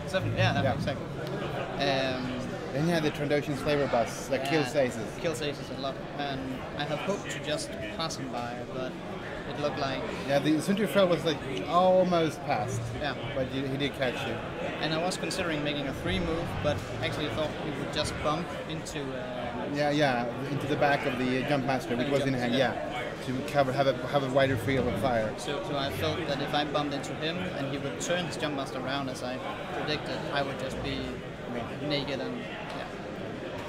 So What other builds have you played that were really hard? Any other hard counters? 3 jump masters was quite hard. They are the ones. If you know how to play them, you can take an ace out. Yeah. It's hard. So you're here from Denmark as well? Yep. How long have you been playing X-Wing for? I think a few years. Years. Have you ever been to another tournament of this size? Yeah, I was last Nordic. Last Nordic, like 90 people? Yeah, and I were like 2 points to get to the bracket. So Okay. I played Rexler and Ooh, Rex, Ria a Edmund. TIE defender. Yeah, and You he can did quite well. You can play them soon again Yeah. when veterans come out. Exactly, and I'm planning that. Yeah, that's good. So thank you, Yeah, thank you. and good luck in your next tournament then, instead of next game, because that's Yeah. going to be one out. Nice talking to you. Yeah, you're welcome. Thank you very much. So, okay guys, hang around. We have the top 8 coming. I'm not really sure when yet, but we will put the time on the loop as soon as we know when top 8 is going to start. So just hang around.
Okay, we're back. We're gonna have a look at the top 8 here. So we have in the first spot Sasha Glitch. He's flying the Decimator and the Phantom, and he's gonna face number 9 actually, because number 8 has decided to, no, number 7 had to drop Oliver Pocknell because he's gonna miss his flight. So he's gonna stay here for a short while, but he's decided to drop before the top 8 since he can't have time to reach the final.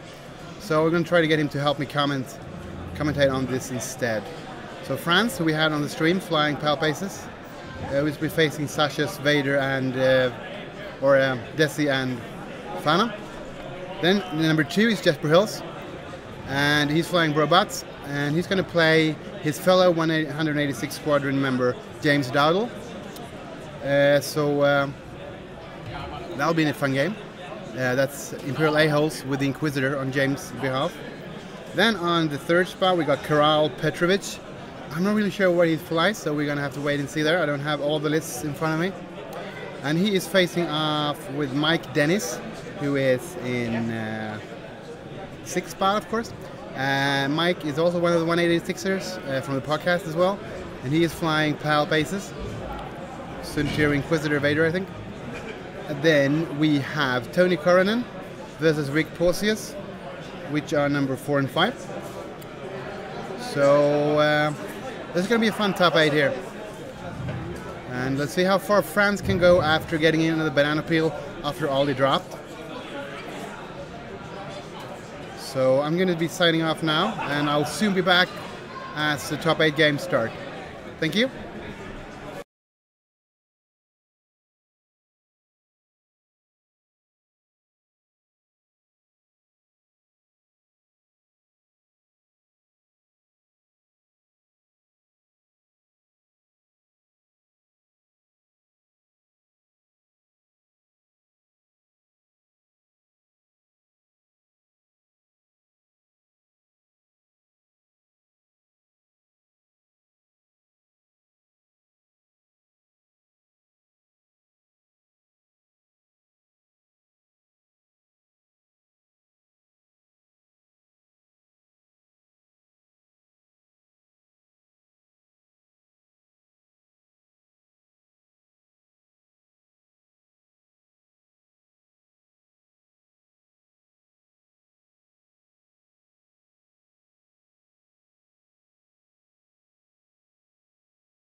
Okay, so we're back with the quarterfinal from the Naboo System Open in Copenhagen, Denmark.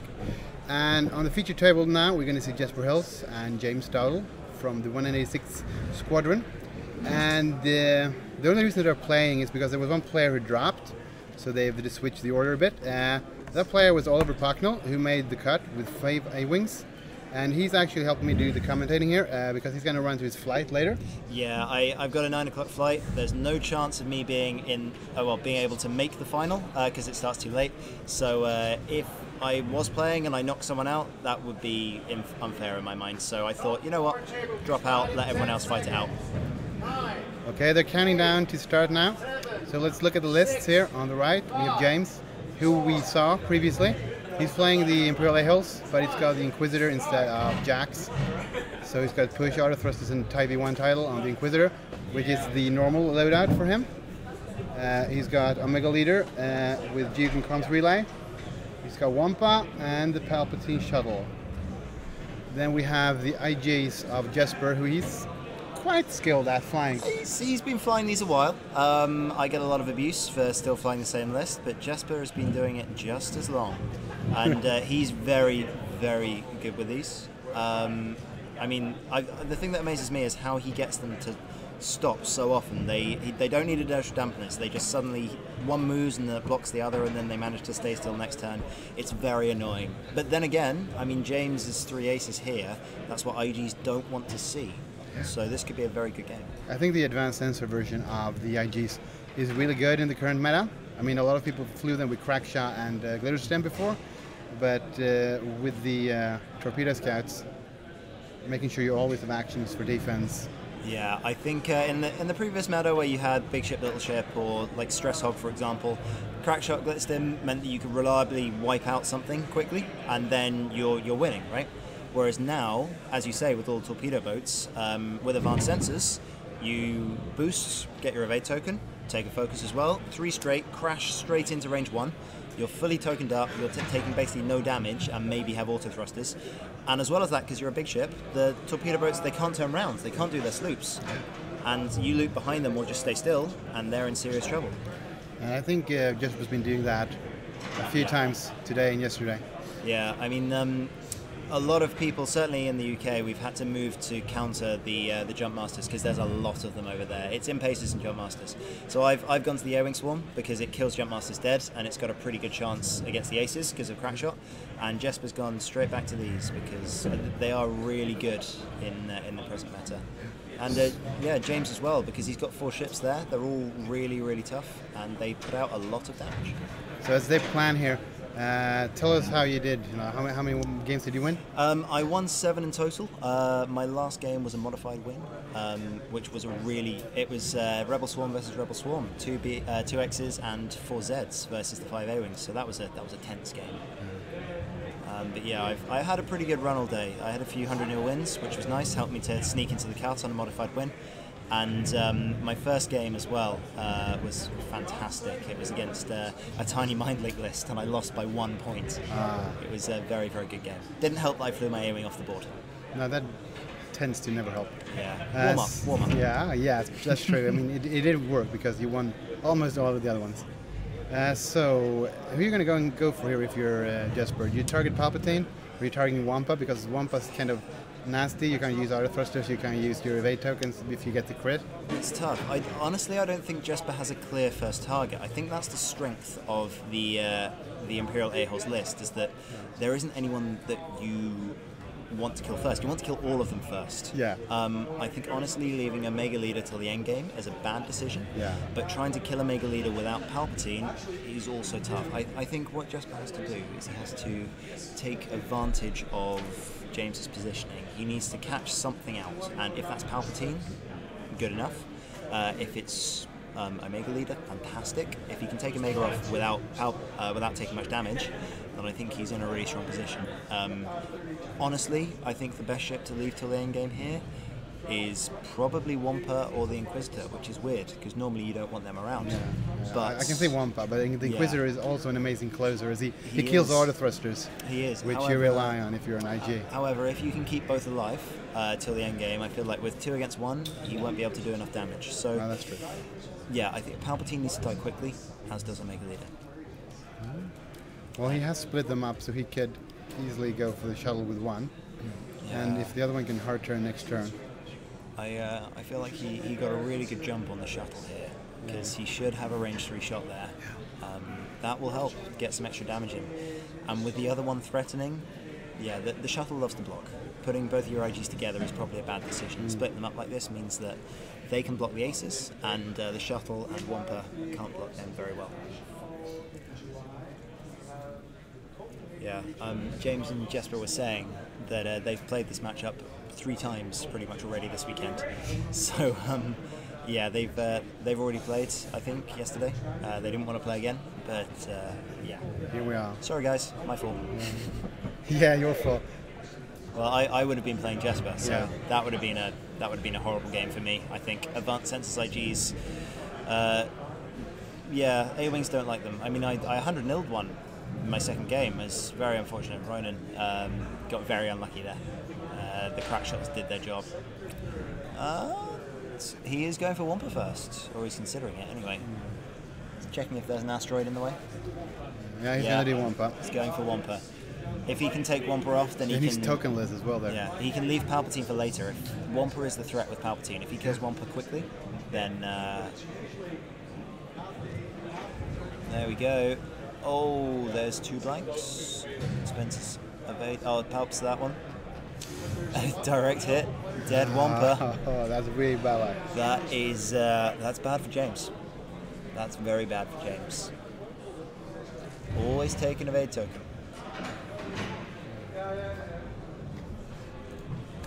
I think he wasn't expecting there to be range actually, and they were just. Yeah, James is just complaining a little bit about dice. It's fine. Jesper does have an annoying habit of rolling lots of evades. I think it's just because he's got the 2 tokens, so it feels like he's evading all the time, but actually it's more because of his auto thrusters and tokens. So do you try to move the shell into block the IG there? Even you can take away the actions, might take away an arc. If you're gonna go like down. What James is gonna have to do is he has to gang up on one IG. He needs to kill one and then hopefully have Omega and Inquisitor in the end game. His shuttle he can spend killing the IGs. I think he's got to turn in on the bottom one here. Yeah. He brings the shuttle in with a 1 bank. Hopefully get some shots, and then the Inquisitor does not look like he's stressed. So Inquisitor hard 3, Omega Leader does a 2 bank in as well, or a 2 straight, and target locks that IG over there. And yeah, I think maybe a 2 bank with the shuttle, because you don't want. You'd like to get shots, but you need to make sure that IG can't get away. Yeah, that's the 1 bank. Because I expect Jesper will do a 3 bank or put in a 3 bank here to either take the bump, or if he can boost around the asteroid. If he's really nasty, he's going to boost right and then hard turn 1. Because then he'll get out of the arc of the shuttle here. Yeah, I feel like he's probably done a 3 straight. So if he can boost left and then go over the top. Oh, yeah, there we go. There's the 3 banks, yeah, because if he'd boosted straight there, he could have gone over the top of the shuttle. But that's fine for him, because he takes his 2 tokens, and he lines up a Mega Leader. And if the shuttle was shooting him, it would be a bad situation for Jesper, but that's okay. He can take a few shields, and assuming the other one does a 1 boost forward and a 3 turn, or probably a 1 bank. And then we'll also line up It also means he does the boost. Omega Leader can't really do a 2 bank, can he? He's probably gone straight or turns, and then he will do a 1 bank there. Line up such good rock judgment there. That's ridiculous. James is sighing of disbelief. Yeah, I think James thought he got a free pass there, but that is skillful. I think Jesper may have just breathed a sigh of relief. He definitely didn't look quite as sure about that as it looked on the stream, and that, The Inquisitor still might have an arc at least. He might do. Oh no. Oh no. That's some good play. That's some good play. Poor Omega Leader. He's in trouble. Yeah. Take Well, the he's gonna focus. he's gonna target like one, take away the modifications. Yep. But he's still facing. Which one's the heavy laser? Yeah, Can it's we, tricky can to we say. see here? I think that that will be heavy laser then. Yeah, I think so. So there's going to be like three on 4 through the rock. Yep. No, because it's firing arc. Oh no, it is. So it is going to be through the rock. Yeah, but no range bonus. Very, very kind of Jesper to show us all of his dice. Yep. Well then, he rolls it anyway. Right. No range ones. He should shoot the one with the target lock. Yeah. So is that 2 hits? Very nice, 2 hits. And he will juke one of those. There we go, so 2 shields. See, this is the thing with the Mega Leader. If you let him get to the end game, he is one of the few things that reliably kills these IGs. Inquisitor, Centurion, Whisper, and Yeah, Mega one Leader. on one they do that. Yeah, most of the times. And Jesper is looking to remedy that problem with lots of bullets. Yeah. Oh, that's not amazing. And perfect for James. He will take a 1 hit. Yeah, shields There we down go. and Omega. That's a good roll from James there. With the gunners, you don't want a second shot. Unfortunately, he now takes a crit to the face. But he hasn't used Palpatine yet, so... Not yet, but that's 3 hits. So he could avoid all of it. We can't see those dice, unfortunately. Oh, he's 2 evades. So he's choosing whether or not... Oh, he does. So he Palpatines that one. Because either a crit or gunner effect, so Yes, it's bad either way. Exactly. So he's still got the evade token. Oh, very nice. And then he spends his evade and dodges that. There we go. Yeah, so he's alive. This makes it a much more interesting game. Yeah. Because if a Mega Leader just disintegrated there, then I mean, there's not much James can do. Well, this also means that the Inquisitor can actually be on the tail of who we think is IGB. I don't know where. This is a tough one. I mean, should you block with a Mega Leader here? Hard turn 1 and barrel roll? No, because he moves second. So yeah, of course. Sorry, he's 8. He's not 6. I mean, here I can't see Jesper moving his Mangler IG. I think B will stay right where he is. But sorry, I'm trying to whisper so that they don't hear me now. Yeah. But yeah, B will stay where he is, and I think there's going to be a 4K turn, or no, the sloop. I think the sloop from C. Toward the right. Try and boost forwards, or maybe just turtle up. I mean, he could go through bank to the right, but then he puts the Inquisitor right on his bar. Or even a hard 3 to the left. I think James is probably going to do a K turn with his Omega Leader. So yeah, he's going straight with the shuttle, trying to get past the big base. Oh, very nice. Yes. So James is trying to get rid of the bump. Yeah. That's a very good move there, because it means that IG will not stay still. Because Jesper likes James knows that Jesper likes standing still. Standing IGs. still. I mean, these guys play each other on a weekly basis, so they know each other's game very well. And they, as I say, they played each other 3 times this week because they practiced against each other before coming here. So.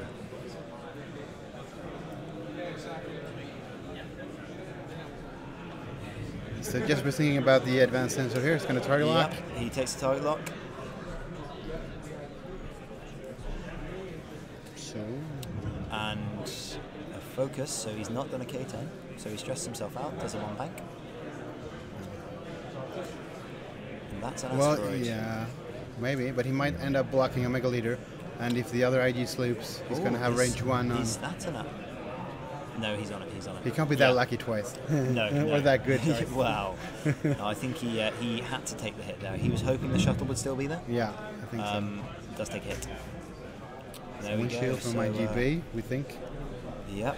No, that's Jesper has the heavy laser cannon on IGC. Yeah, that's true. So that will be IGC that's getting battered. Yeah, I feel like there is a 4K and a hard one coming. This is now a game. Bonk. So yeah, he will stay there. And its tables have turned on their heads. This is now not good for Jesper. Because I can't see any way that... yeah, the only thing is in case he kept the Mega Leader. Yeah, he may have been careful. He may have been careful. So, oh, okay. I'm just going to build the train tracks. Yeah, there we go. It means that we can see exactly where they're going, because this will make a difference for the Inquisitors. Yeah. You don't want arc. Well, James doesn't want arc. Exactly. From exactly. B. You don't want him to turn too much. You want to. Well, you want to play by the rules, right? Yep.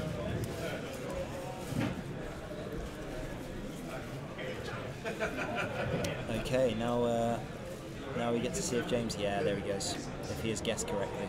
So, Mark IG. It's got to be a K turn. Oh, and he's bumping everything. Yeah. Careful, James, careful. That's quite close to an asteroid. No, that's okay, that's okay. Yeah, he will. It's just... squeaky bum time. Oh no, is that a 4 straight? No. 4? I think that's, yeah, he... Yeah, he went straight, okay. Well, at least he's out of arc, so he's safe. That surprises me. Oh, he spent his evade last turn, he wants his evade back. Yeah. That makes sense,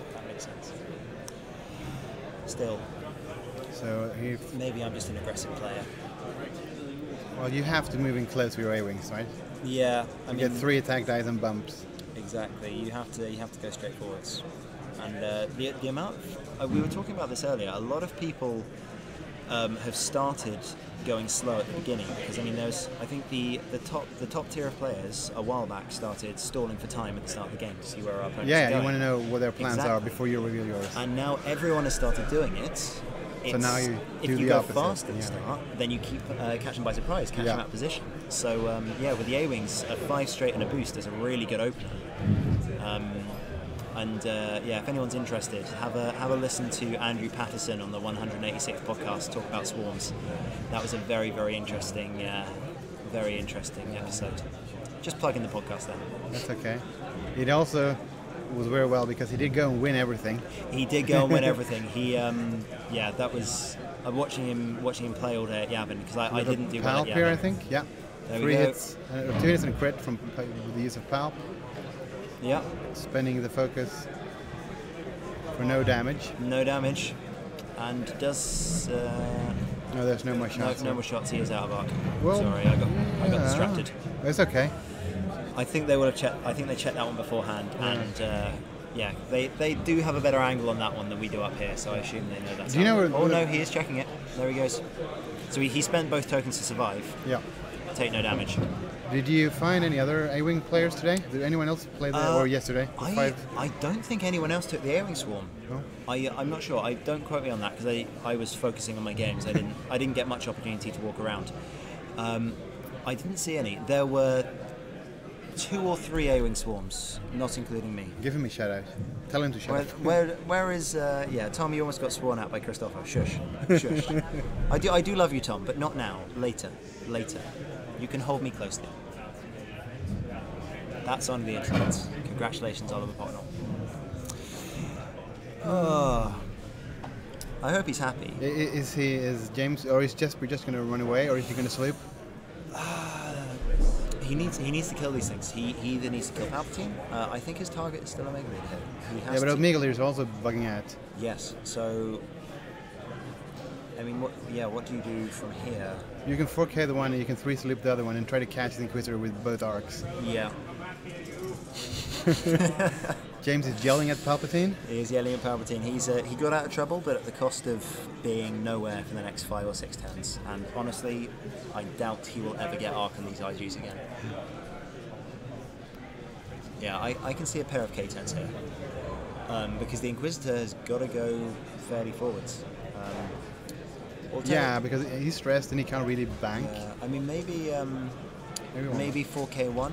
And there we go. That one's going to K-turn. Yeah, I think the other one will sleep. I think the other one might hard turn. It could be. Yeah, it could be a block as well. Because this is the HLC that's going to shoot down. Yeah. Because I mean, if he hard ones to the left, then he will get shots on Palpatine. he might block the Inquisitor, and he will probably get a shot on the Mega Leader as well. So I think all of those are worthwhile things to do. Yeah. Okay. He stresses himself out and does the bank. Oh no, sorry. Yeah, the stress is from the sleep. Focus and sleep. Yeah, not a. He makes sure he gets 2 shots on him. Yeah, James is trying to wreck his ships. He's doing a good job so far. He's broken both. And yeah, there we go. That's what we call a kill box. Well, if you go 4 forward here, you got a barrel roll out of arc, but depends on if you've anticipated it with the Inquisitor. I think I probably would have done a hard one to the right with the Inquisitor. But yeah. It looks nice. Yeah, he did. Nice move, James. I hope the barrel roll fits there to get out of arc. I don't know. Well, it's going to be close. It's going to be very close, and he's still going to get shot by the other one. Yeah, but I think he can. He gets a target lock for the evade and get Palpatine. Yeah. Yeah, he will probably take damage, but yeah, he's got to be very careful here. Taking 1 damage is a good result when you're shot at by an IG with an HLC. Yeah, absolutely. Although he's at range 1 of the HLC IG.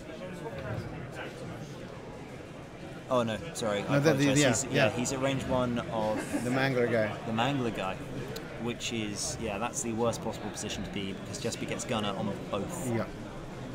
So you want to get out of arc. Yep. Well, he could actually boost. He could boost and then barrel roll. Yeah, to have no shots on him, but then he can't shoot on his own. No, he can shoot the other one. Because that's the damage one, right? Yeah, it is. So yeah, followed by a barrel roll backwards.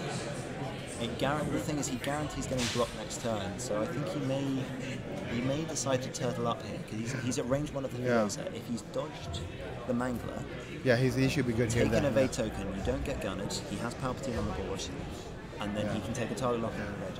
Or if you do barrel roll, you are very trapped next turn. Yeah, he will not get out of that next turn.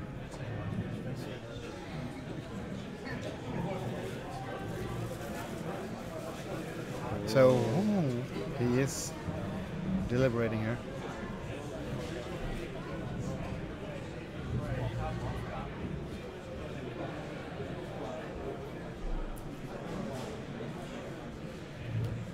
Yeah, he did barrel roll.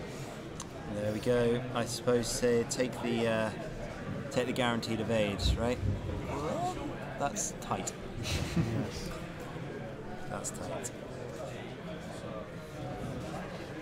There is the cap of Jesper. He used to have a yellow one. Yeah. Bring back the yellow cap. So he's in arc. So right then, that's I do believe that's 2 crits. Oh yeah. No, no, that's horrible. Is that a hit and a crit? I feel like that's a hit and a crit. Yeah. Yeah, it is. What is that one? That is a major explosion and a direct hit.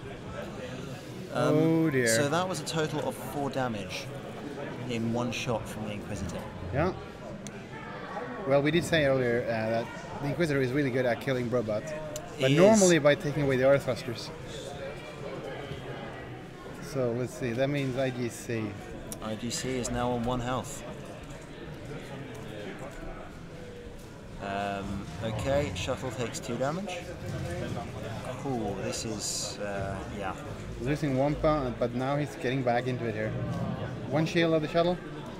Or 2? 2 shields, so 3 left. Yep.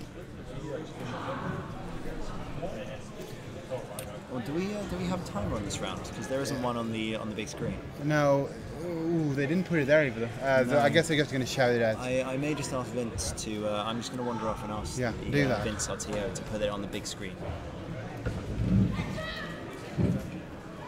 Time to read for this sense. There's 41 minutes remaining in the round. 41 minutes remaining in the round. And of course, Vince just calls the time. Both participants approach the TO table at the end of the match with your max. No max, no prizes, guys. No max, no prizes.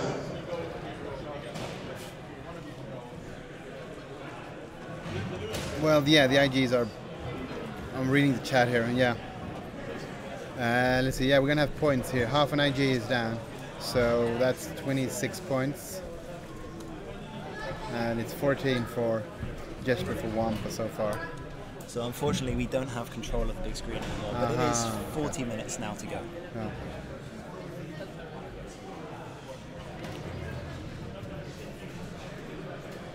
Is there any way for Jesper to block the Inquisitor off the table here? I don't think so. A hard one from there will not go off the table, and as well as that, he has two stress tokens.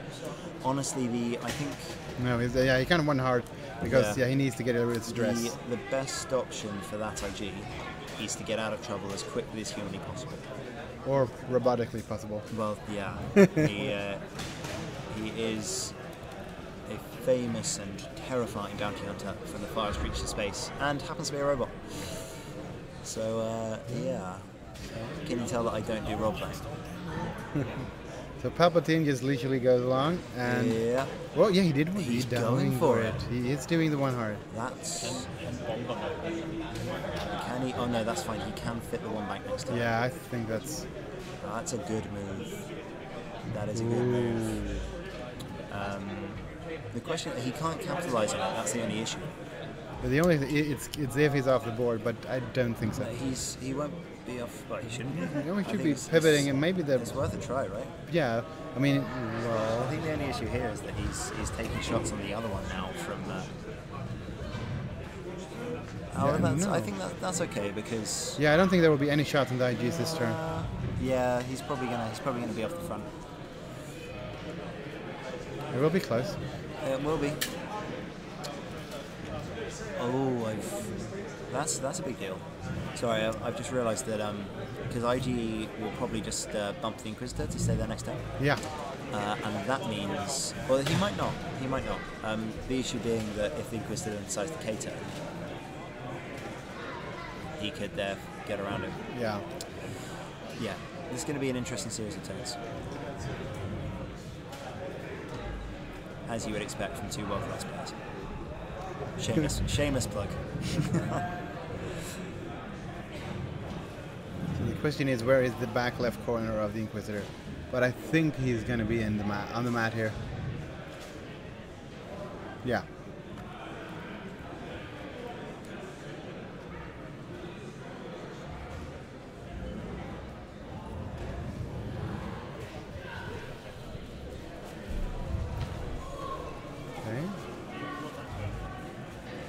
So that means there will be no shots whatsoever, I think.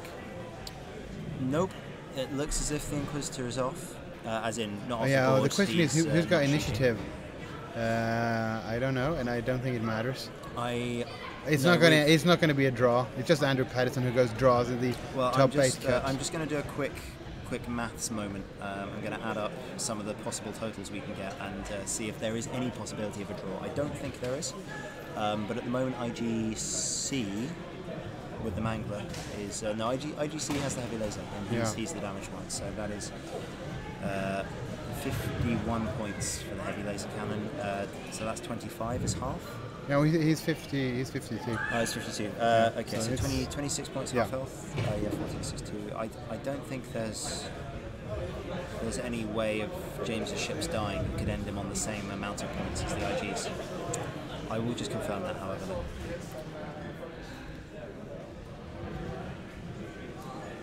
Yeah, someone says James put the first rock down, so maybe. I mean, they're both at 100 points, so.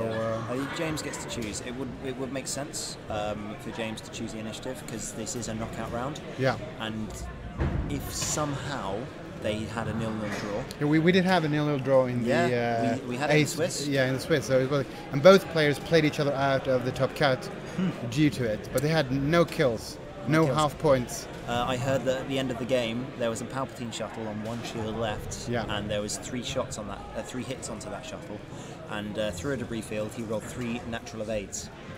Yeah, or 2 in Pal, but yeah, he got 3. It was amazing. There was a lot of sketchy dice rolls at the end of that game. I was not watching it. I will defer to the person who was. Right, and contrary to my prior claim, I feel like Space Moo is going to get back in the game. He's coming about Very, very slowly, but he is coming about.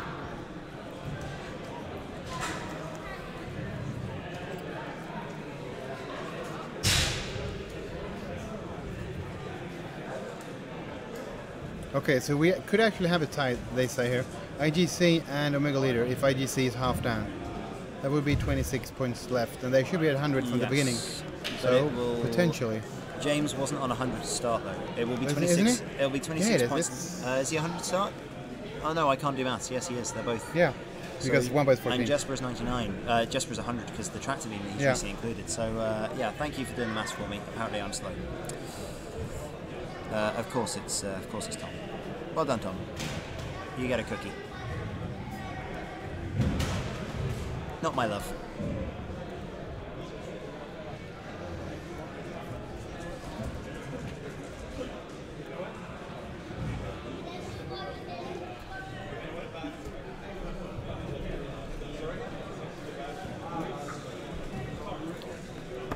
You want to go around a quick check on the other three tables, see if we know anything? I will just have a quick look around the other tables, see what's going on, and give you some updates. It's nice to have Ollie here. Yeah, I'm basically a little monkey running around. Doing all my work for me, that's perfect. Okay. 45 minutes to go. Okay, 45 minutes left. Omega Leader has moved closer here, and I think regained the evade token and is wondering, changing the target lock for the IG that is coming its way. Looks out of range. So on the other three tables, we have a Decimator and what looks like Suntir versus Whisper, Vader, and the Pulp Shuttle. And Whisper is dead in that match. We have a Jump Master and a Houndstooth, probably Dengar and Bosk, facing off against what looks like a triple Jump Master. And each side on that one has lost one of their Jump Masters. So Dengar is, I think Dengar is down, maybe Tell. Or maybe Manaru. And on the final table with Mike Dennis, also with the 186 on, it's a Palpatine shuttle off, Palpatine Aces for both of them. And it looks as if everything's on the table. I didn't get close enough because I don't want to distract the players to see on the shields, so there may be half health and some shuttles. So we had no shots because Jesper is doing what he's doing best. He's standing still with his IGs. Clears his stress, which is always useful. But now the shuttle is closing in here. And Omega Leader will have range. So I don't think he's going to stand still this turn. No. But it does allow him to get out of trouble. Is there room for a one bank from the IG near the board? Yeah. One bank and then a one hard? There is room for the one bank. Although he can turn now. So he may turn do the hard three. Being my mule. Being my commentator. Awesome. We just got some free, what do we call them, base inserts, the non-slippery ones from Rolf. Yeah, so we're going to do some plug for his company. It's called Escapade Gaming Gear.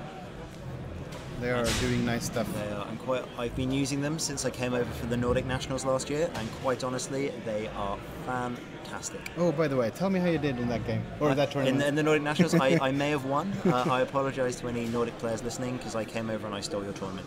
At least I'm not doing it this year. Although 3 of my friends are having a good go. Yeah. Okay, so we have 3 dials down. And Jesper is thinking hard. I feel like he is going to do a 1 boost and then a 3 sloop with the top IG, with the one that's closest to Jesper. Yeah. So Space Mood comes in hot. Hoping to catch IG closest to the edge. Absolutely, so he clears the stress. Doesn't land on the asteroid. So, I think a target lock here? He's already got one. However, yeah, he does. However, it might be. It's on the wrong IG, yeah. I think. So... No, he doesn't need focus instead. Yeah. I mean, there's no reason not to. Because if he does a hard one, or a bank and then a hard, he will be taking fire from that EG. He will be.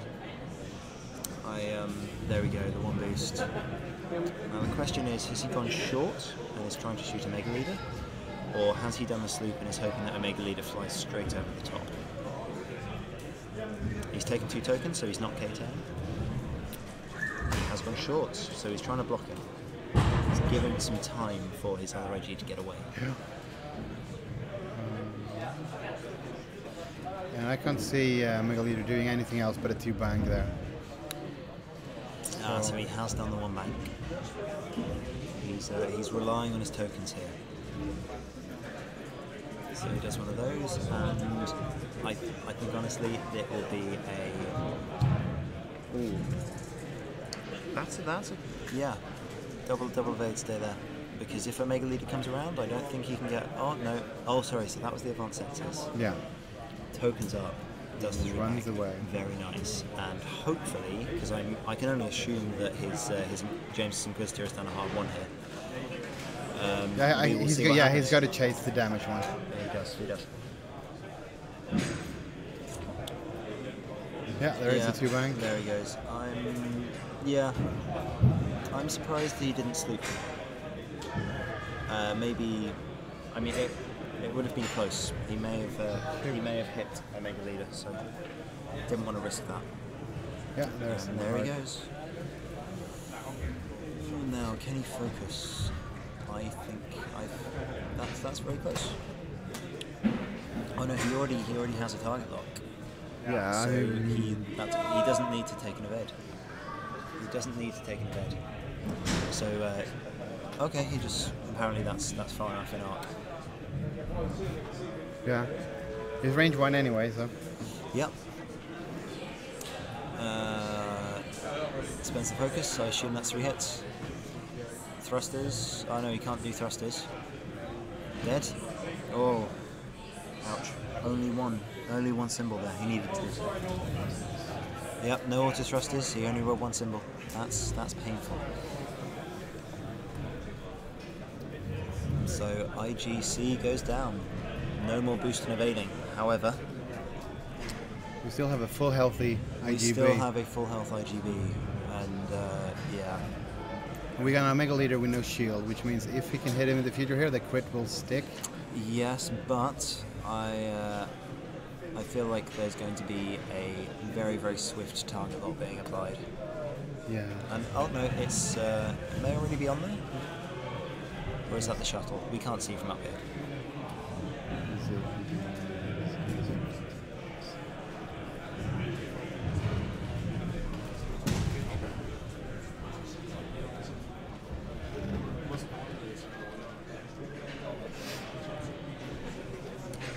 Can confirm, Nick, a Mega Leader is a bit of an ass, or whatever you meant from that. We just hit 200 people here, so that's nice. Keep watching. Beautiful. Good to see you guys here.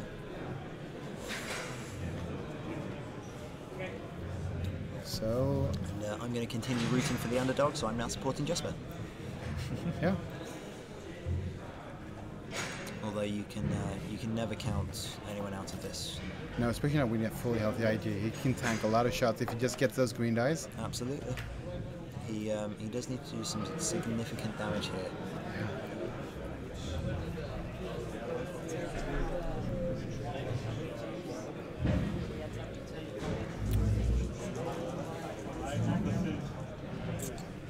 Focus on a K-turn, I think. Around he goes. Yeah, you can't see a Mega Leader hanging around. Unless he goes 5 forward here. Just to get out of range. Team up with the 4 forward. Or is that a K-turn? I think that's just a 4 forward. No, this time he K-turns. The last time when we did think for a K-turn, he did not. So James is obviously outsmarting us. Damn it, James. That's out of range. Yeah. And he's going to come on with both ships here. Inquisitor. See, this is a pretty good position for Jesper, because he can next turn ensure a bump on both of James's ships. Yeah, unless you turn away with the Inquisitor, but yeah, then he won't get shot. Yeah, exactly. So he can for free come in and shoot the Palpatine shuttle here. And once Palpatine's off the board, he can start to go to work on the other ones. Or, I mean, the thing is, he has to kill 2 ships. He's he going to has go to kill 2 ships. one straight. And then a 3 straight. Now that surprises me. James is intentionally putting his... I mean, I know he's got auto thrusters and Palpatine, but he only has 3 dice. He is very capable of blanking out here. And yeah, as James just said on the stream, that was an error. I agree with him. However, if he keeps on rolling 3 natural hits, then this game isn't going to last very long. I think that was 3 natural evades. Or no, I think there's an eyeball there. So he takes a shield, doesn't spend the focus. Hot rolling from both sides, and now he's not in range of a Mega Leader. So 1 shield was down, right? He did not spend the focus. There we go, 3 hits. And ooh, no, that's nothing. I do believe. So that is 2 shields. Oh no, he dodged that. Sorry, we can't quite see the dice from here. Yeah, with too much glare. There is definitely a blank, which gets Palpatined. So he did actually just lose a shield. Just 1 shield. I mean, it all helps, but a shield for a shield at this point is not what Jesper needs. And yeah, as I say, if James keeps on rolling like this, then this game probably won't last too long. I think what Jesper needs to do here is he needs to stop a Mega Leader from shooting him. He can take on the Inquisitor if he tokens up, but a Mega Leader, he's got him target locked, he can't use tokens. IGs live and die by their tokens. Or he will do. No, well, he's not target locked yet. He's ooh. I don't know, there's a red target lock. He's not target locked. Oh, yeah, there's 2 red target locks. Something is amiss. There are 2 red target locks. 7. I came 7. Yeah? I'm happy. Let's assume... Yep, that was expected. The question is, there's a red target lock on the IG and there's a red target lock on Omega. So one of them has target lock the other. I wonder who. Yes. That's actually really good. That's a great place to be. Yeah. Now I'm assuming that James is going to try and crash a Mega Leader here, but You can move 1 first and bump, and then have the other one shoot, but then you will be shot back. Is that a Oh, Kingston? look at that! Oh, that might clear.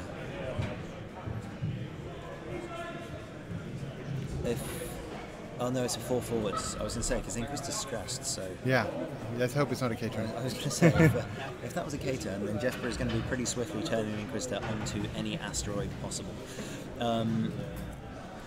Yep, very nice, he's escaped, but that's not the important one right now.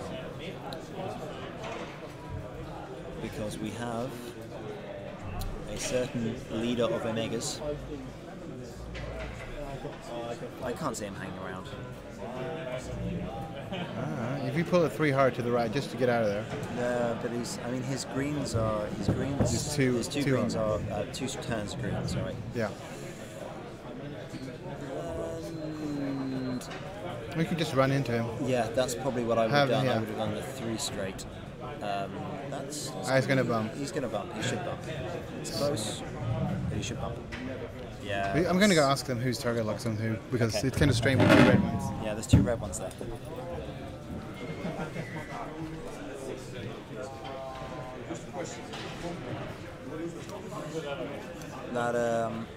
That did not look successful from Jesper there. He's shooting the shuttle, and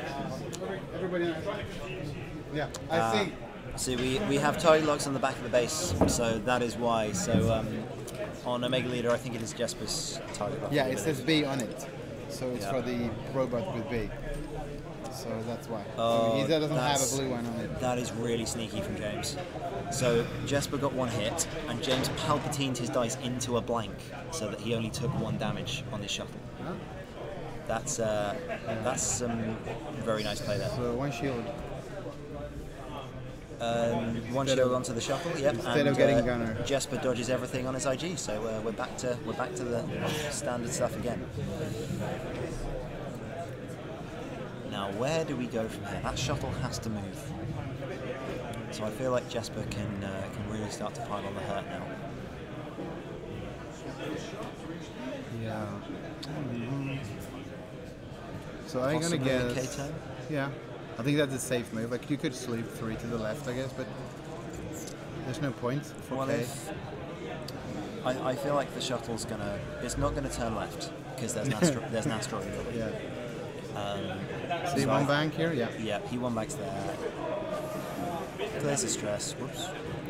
And yeah, I think 4K turn from Jesper. Now I feel like the Inquisitor might K-turn here. Although he doesn't have to, he can just do a hard one to the left or right and come around. Yeah, I think if he K-turns and you K-turn Yeah. Omega Leader, they will be nicely paired up for a knee run. I say stress, but actually, I think Jesper may have just tokened up and done a straight one here. Oh, so he moved his target lock and yeah, he did the K-turn. Sensible decision. I mean, you don't want to be taking shots from that shuttle. Yeah. You can't. And you're not taking it out from one turn exactly. shooting. So yeah, he flips around. He gets some distance from the aces. And a nice shot on the shuttle. Range 1 shots onto the shuttle. I think he's moved his target lock on there as well because that is the problem with Gunner on a 1 of 8 ship. All too often, you will only do 1 damage, and that is 30 minutes to go on the round. So there is absolutely enough time to do this for Jesper's side, and for James, well, he needs to confirm the kill. He can't just run away, he can't rest. Those IGs will chase him everywhere, or that IG.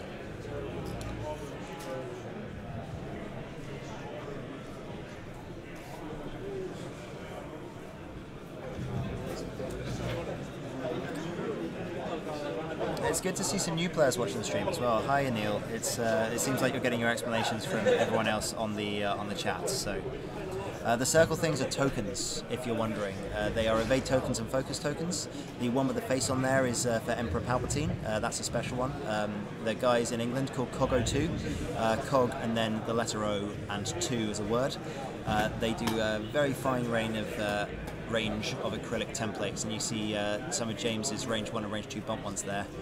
Those are also templates from them. They did 1/86 branded templates for us because well, we did pay them money, so you'd hope so.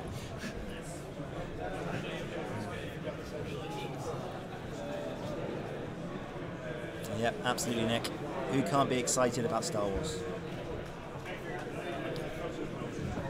So we just have shots from IG here. Yep. And now he's got to decide. He's going to shoot for Omega or the shuttle. It's got to be the shuttle. He needs points. At this point, he has a range 1 shot on the shuttle. I know Omega Leader is a very tempting target, although he doesn't have a target lock on him. No. So, yeah. Oh, he's going for Omega. Yeah. If he can put a crit on him, 2 hits. That is... That's 2 evades. He is Palpatining the evade token. Which means we're going to have a gunner here. We are going to have a gunner, and he's got an evade token. Jesper has a target lock, I do believe, on the Inquisitor. So, big roll. If Jesper gets 3 hits here, then, well, we could see a Omega Leader get pop.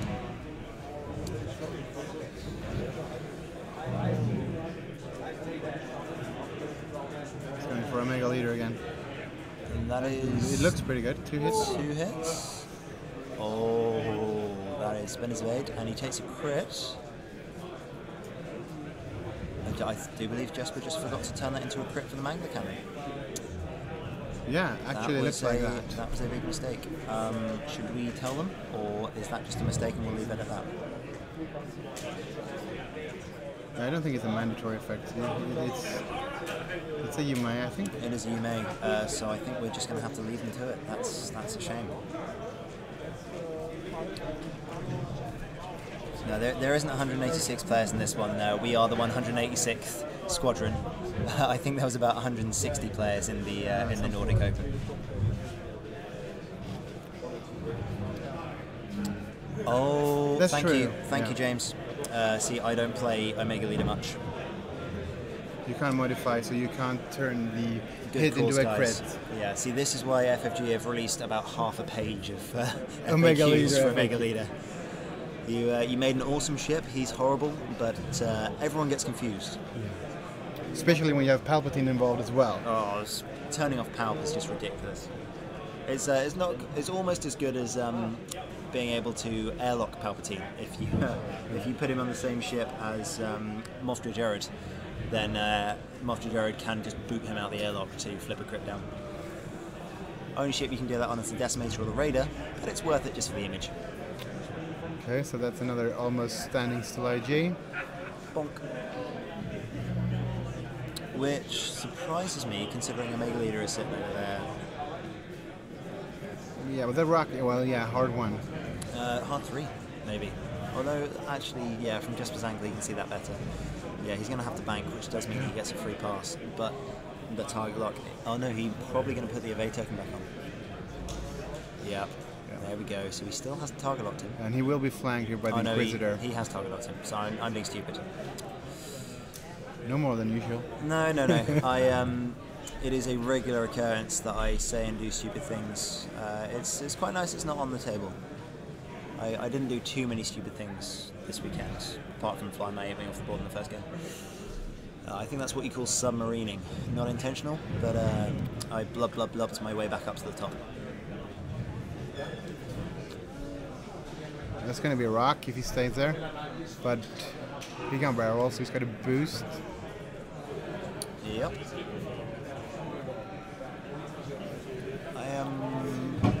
I might as well stay there. Take a rock shot. See if he didn't boost, did he? He just turned. Yeah. So if he boosts to the left. Yeah, that's the only option. But I think he's just going to token there. Yeah.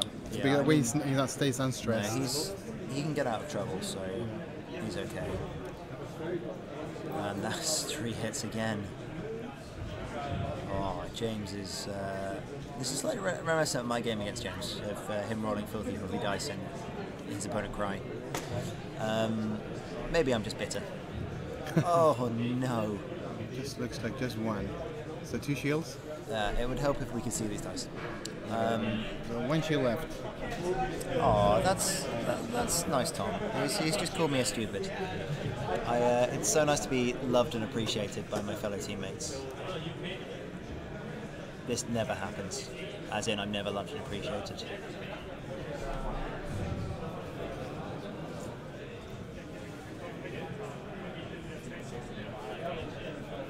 So, will the shuttle prove a problem here?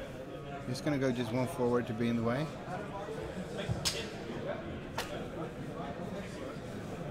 Omega Leader is coming around. There he goes. And the Inquisitor is also just going to 1 bank. Yeah, I can't see any reason why they wouldn't. This is a tough spot. Because of those 2 asteroids. Yeah, the IG is really trapped there, but it's Jesper. If anyone can pull it out, it's Jesper. Come up with some kind of silly maneuver. One trade from the shuttle to avoid the possible boost. I'm wondering. I was doing a 2-1 even. Yeah. It still worked because there's no boost with advanced sensors here. James just got him out of trouble. Because if he put a 1 bank into the left, then he can now get away from almost all of those. There we go. Yep. So it should have been just one straight. He's not stressed. That was a shuttle stress. So I think Jesper may have done the sloop here. Yeah. Or maybe just 3 bank. Yeah, there he goes, sloop. And I do believe he doesn't get shot by the shuttle. Very nice. The Inquisitor still got a shot, but at this point, I think James misplayed the shuttle there. He should have just done it 1 straight. If he'd have done the 1 forwards, there's literally nowhere. Although saying that, the sloop still would have worked, and he would have been in the same situation. He is in a better position for next turn now, though. Yeah. Hello, but he would, he wouldn't have avoided. Now he avoids the Omega Leader. He wouldn't have. I probably would have barrel rolled there. I would have barrel rolled Omega Leader just to make sure that he didn't have any shots on him. Firelock. Oh my. 3 hits again. That is 3 hits again. James Dowdle, you bad man. So 1 shield. Plink. Takes a shield. But now they're gone. We also make it pretty important if you want to help a crit now, because now they will stick. Yep, and as well as that, Jesper's now on half health, so he needs to kill, well, he needs to kill the 2 aces to win. And he's got about 20 or so minutes to do so. It's a very tough ask.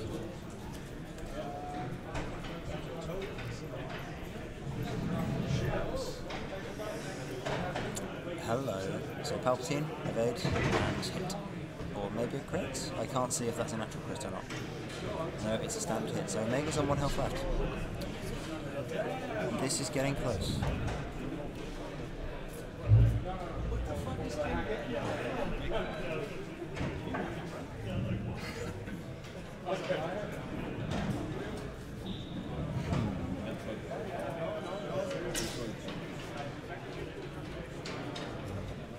Would you like me to go and check on the images? Might as well. Okay, I'll just go around. Well, we can see from here there's a Decimator left versus Vader on 1 table. And there is quite a lot of damage and crits on that Decimator. Vader is going to town.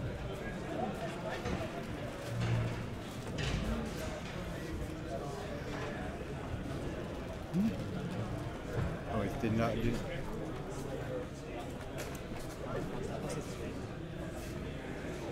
Didn't it update? Ah, okay. We're gonna update the. I thought I did remove the last shield there, but it didn't stick. Now it's there, right? Yes. No shields on IG. Thank you. Okay, that's a 1 bank. Clearing the stress. Now Omega Leader is hard turning to the left here. So he's just going to focus because he doesn't really know. So the other games are looking just as tense here. One of them is finished. The Finnish player with it was a slave on 2 jump masters. I got that wrong previously. Has won. He's not. He's just running for it with Omega now. He's going. And yep, there's the Inquisitor. And that means there will be a perfect barrel roll as well. It will. And oh, that's lovely. And on the other table, Michael Dennis has lost his shuttle in the Inquisitor, but the other player has lost his Suntir. So if Mike can kill the shuttle, why does it? He gets tokened up. He did just token up. 3 hits again. He doesn't need the target lock. Doesn't he learn? But they were evaded. I think that he probably just said that he'll reapply the target lock. Yeah. Yeah, what I mean, he keeps rolling natural 3s, so he he does not need the target lock. He's just. And I guess he's thinking he's going to shoot a Mega Leader. Primary? No, he's 4 shots. 4 shots on he's going to use the primary there because if he evades, he will gunner Omega. Oh. Palp and focus. Palp and focus. That dodges all 3. But then he gets shot by a Mega Leader. Honestly, I would take 1 hit here if I was James. He's got 3 hits. Yeah. So he takes the shield, makes sure he's safe. To save a Mega Leader. So Inquisitor takes 1 for his teammate. And now they are taking crits. Well, Omega's been taking crits for a while, but the Inquisitor is taking crits as well. Yeah. And it's 20 minutes-ish. Yeah, we do have about 20 minutes-ish left of the round. So yeah, this is time. And sorry, as I was saying before, I should probably have waited until we did activation. But on the other couple of tables, it's looking very tight. If Suntir can kill the Palpatine shuttle, then Mike wins on points. But it looks like it has about 7 health left, so that's going to be a tough ask. And he's being chased around by the Inquisitor as well. But I think he has a healthy Suntir, so yeah. As long as Suntir is alive, you can always win a game. Yeah, exactly. That's the great thing about Suntir. He does do it.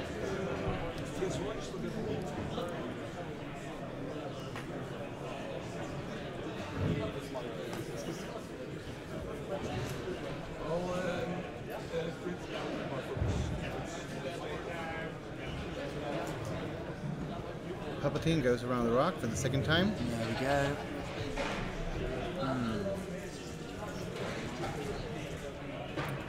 And let's see what Jesper's doing. Advanced sensor push for both. And he just runs into the Inquisitor. It means the Inquisitor can't shoot him. He may get... No, he won't get shots in the shuttle. I think a Mega Leader is just booking him. He will be going very, very fast. So it looks like big The Inquisitor bumped back, so he just did one bank into the IJ. And this will be fun. If James doesn't barrel here, then He gets one shot first, and then he dies. yeah, he will. But that shot will might. He's got Palpatine in evade. Yeah, but So I would. Yeah, I think I would use Palpatine offensively here because you're into Hull. You are. Good crits on You those are. IGs. They don't like them. Well, I think that's the thing because if Inquisitor's only on 2 hull, Yeah, that's true as well. if he gets a good, he's. He might not even have I arc. think he made a big mistake. Yeah, he didn't barrel. I think he should have barreled away and made sure he didn't get shot. So now he's just he's tanked up, and we'll see what happens. I mean, he can't modify dice. So. Ooh. He needs the He Palpatine, needs and the then he's going to Palpatine, gunner. So he's got his evade left, and that is 3 hits. And that is again spending the focus, Yeah, staying alive. that was some very strong rolling from both sides. Hey, dice game.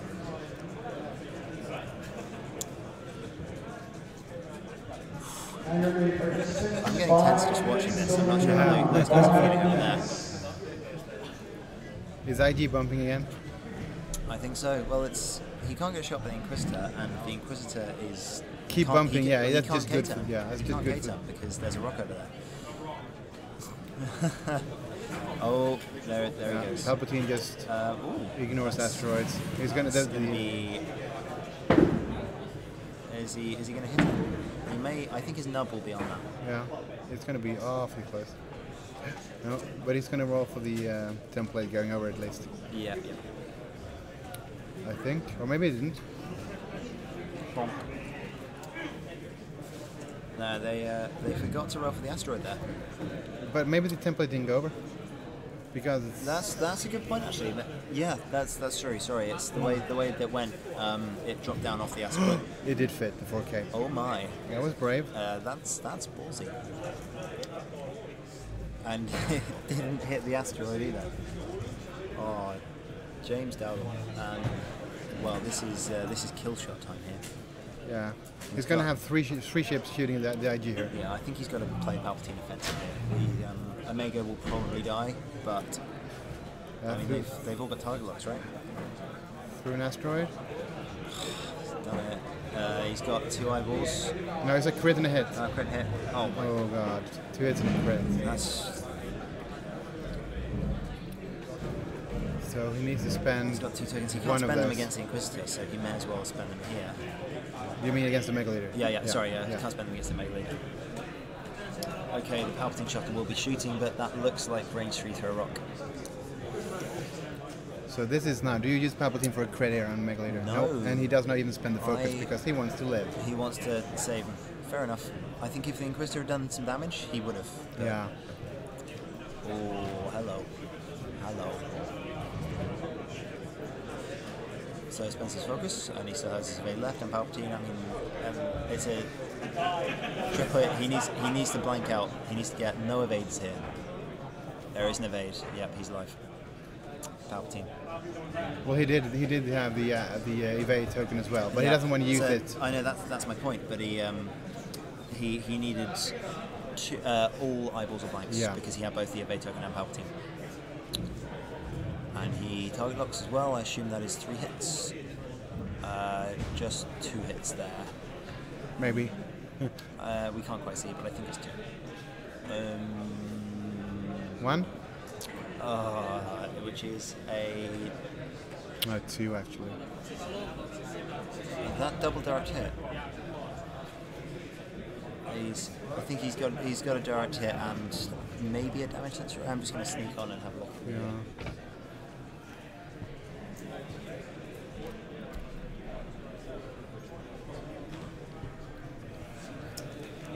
That is a blinded pilot. Oh. So I think he's on 1 health left. Yeah. And he can't shoot next time. I can see why Jesper considered conceding that.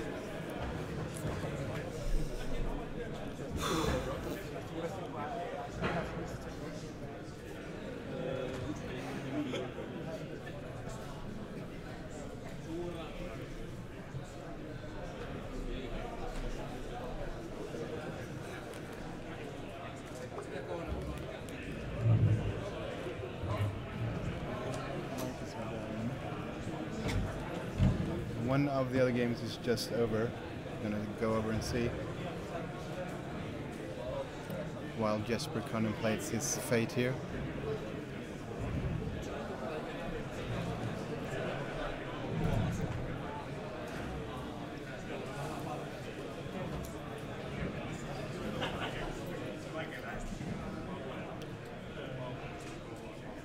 So one banking to avoid the rock, Palpatine.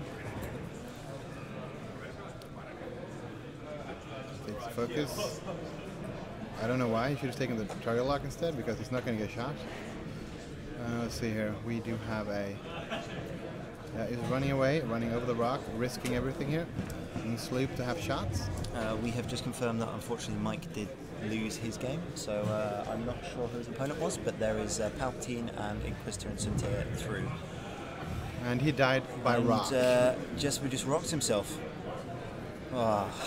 Well, that was tough. Well played, both. Let's see, we're going to try to have interviews with these guys. It's going to be fun. We're going to have Ollie interview both James and Jesper. Okay. Yeah, I'm alright with that. We go with that.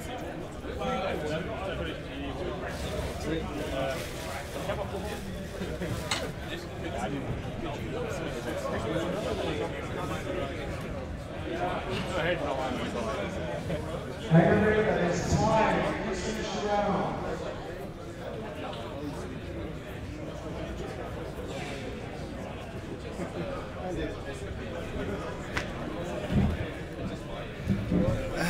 Okay, so I'm back, and with me I've got James, who just defeated Jesper Hells. Well, I just need to chill out. Yeah. I thought he had me from the beginning. My opening was Wampa died. Yeah. I mean, wow. Just to give everyone some context, I've played that list 4 times this week. 3-4 times on Thursday, and it's not gone well for me. So to come back from that was pretty nuts. I know that Jesper, I think it was the turn where he tried to trap Inquisitor, and I was able to charge through the middle. If that hadn't come off, I probably would have lost Inquisitor, and Jesper's definitely ahead there. And then you kept the Mega Leader alive. I'm not really through gunner shots, like 3 rounds in a row. But then I guess he's not got mods, so and at least it was. I was reasonably happy to take take a hit, just not the crit. Yeah. That was hard. Wampa died. The thing is, Wampa's not that relevant in this match. All he does is mostly, you saw a lot of Jesper using the self bump. A lot of the time he's just a roadblock. And if I'm using Palpatine to push a crit through with him, I'm not going to do it 4 times before he dies on the same IG. And he'll just sort of have a spare shot and just kill him. So it was unfortunate. Yeah, I've played against the that IG list so often, and every time it surprised me by how fast it can approach. And then it just stays put if it wants to as well. Yeah, but the thing is, I think that catches a lot of players out of guard. I've played him so much that I know exactly what he's going to do.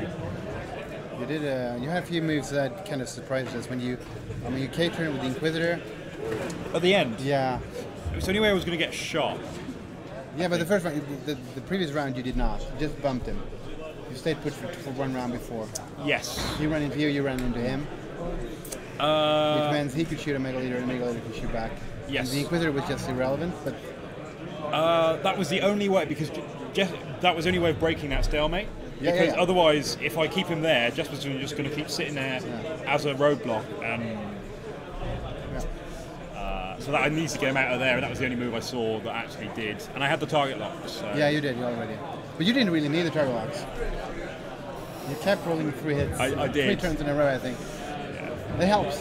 It does. I think Jesper was unlucky the turn I got, the sort of mangled the 1 IG. Yeah, you did like 5 damage. Just boom. Yeah, that was nuts. I feel a little bit hollow because I think the dice did have quite a significant part to do with it. And I know that if you get one of the IGs on the floor, the power of the list drops significantly against token stack cases. Because the Mangler's only got 3 dice. Okay, we're going to let you breathe for the semi-final. I don't know how the other teams are going. We have, one is still playing here. Mike lost, and we have the Finnish guy win. So we'll see how it goes here. So, cheers. Best of luck. No pressure. Okay, and see if we can have Jesper on as well, if he feels up to it. It's okay to say no.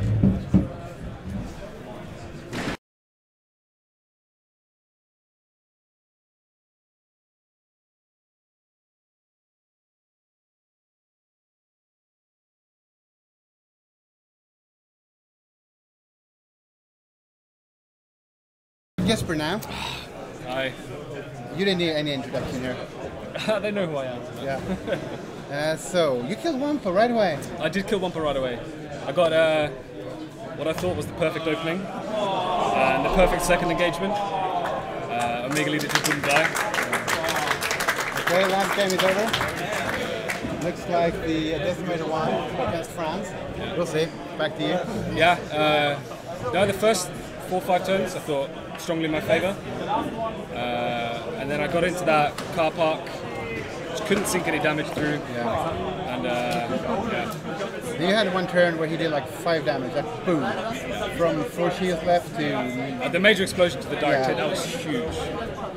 And then you didn't hurt that he had like target locks but never needed them. He did 3 hits, 3 hits, 3 hits. Right, to be fair, I had good dice at the end when I was shooting Omega Leader. Yeah. 3 hits, 3 hits, 3 hits, but just couldn't get one through. Yeah, rough. Really rough. Well, it happens.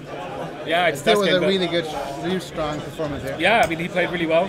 Yeah. So I'm super psyched that James is through, so representing. Yeah. But, you could have had 4 people, now you only have 1.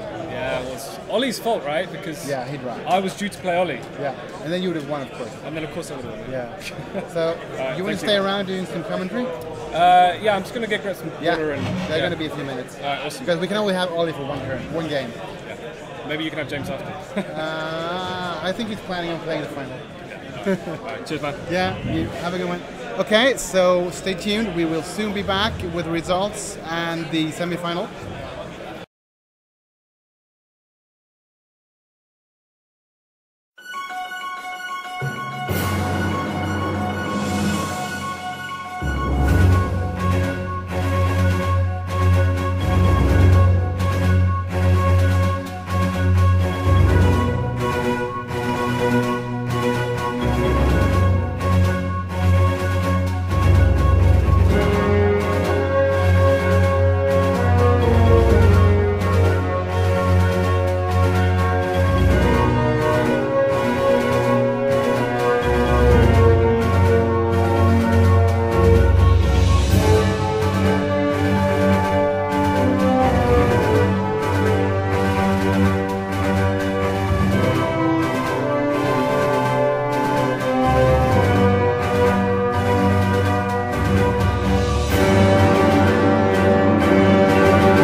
Okay, so we're back, and this is one of the semifinals. And on this game, I have none other than Jesper Hills. Hello, I'm the guy who just lost to James and his nonsense dice rolling. But we're here watching Tony and Sasha, who incidentally are both beat in the Swiss, but that's neither here nor there. Tony's flying 2 contracted scouts, both with plasma torpedoes, off Ragnarok guidance ships and extra munitions. The obvious Deadeye. He's also flying the Trandoshan Slaver with Zuckus, Forlom and Dengar crew, also known as the Party Bus, which is a great ship. Sasha's flying Whisper and Oiken. Oiken has Predator, Palpatine, Rebel Captive and engine upgrade. Whisper has VI, fire control, Intel Agent and advanced cloaking device. Both are really heavy duty, in your face lists. And to be honest, I only beat Sasha in this was because of a missed decloak. Both are very good players. Exciting that they're here. Yeah, and he's actually jousting. He's jousting the scouts, which is an interesting strategy. I wonder how much of the game Whisper is going to spend out of this this little struggle in the corner.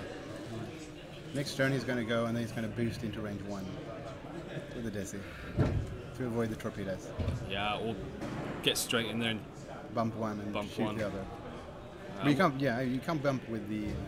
Yeah, I wouldn't be surprised if Tony goes 1 forward with both scouts, and then Oiken goes 4 forward to bump the one at the front, and then does a round of range 1 shots on the other one. The Slaver's in a really good position here because he can either just go forward or bank in, because Whisper's not going to get close this turn.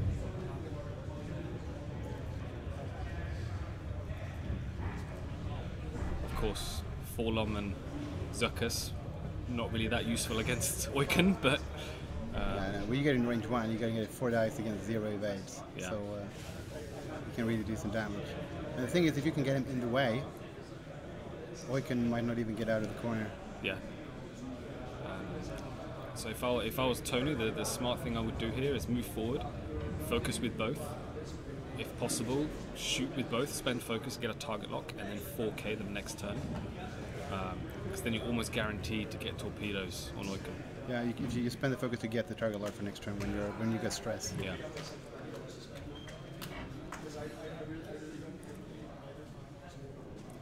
Oh, they're using their new, nice maneuver templates. Well, Sasha is. Tony's not. Maybe he thinks they're unlucky to switch templates this time. I know I wouldn't. You would switch your dice. No, I wouldn't switch my dice. No. Well, you roll pretty good green ones. Yeah, I mean, the lucky dice at this point, right? But, so, 4 forward. You might be trying to bump with 1. And then torpedo with the other. I think it'll still be in range 1, right? Yeah, I think it will be. That's not a bad strategy either, because you're guaranteed to get 1 plasma off. Yeah, there's the 1. So if there is 2.5 there, so that's range 1. There might not be. No, he does a bank. So that will be range 1. Yeah. But that is still 3 versus 0, so... It's still 3 versus 0, but he'll be taking 4 dice back. Yeah. But I think he doesn't spend the focus on defense. He spends it on attack, gets the target lock, and then 4Ks next turn. Yeah, I agree. It'll be interesting to see what he does with the contracted scout that was just bumped. He might just move down in case Whisper goes close. Yeah. Yeah, 1 bank to the right wouldn't be so bad.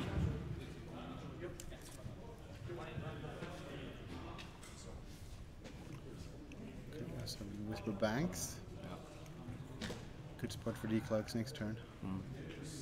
But of course I just realised the problem here is if Tony shoots Oiken, he will take a stress from Rebel Captive, which means he cannot 4K next turn. and he has nowhere else to go. So he's going to have to do. Well, he can't clear the stress. No. Because the scout only turns left with greens. Yep. So, predator and ability. So 2. Or not ability, focus, or whatever. 2 of 8? Yeah, nice. So, looking good for Tony so far. Mm. Three shells back, or 3 attack dice back. Yeah. One. Get the target lock. Oh, he spends the target lock. Okay. 3 shields down on the captain. And the bus shoots. Dengar 2, because it's a unique pilot. Spend focus. For 2. So. Did they forget Rebel Captive then? If they did, we have to tell them because it's a mandatory effect. Yeah, it's not an optional. Yeah, I'll do that.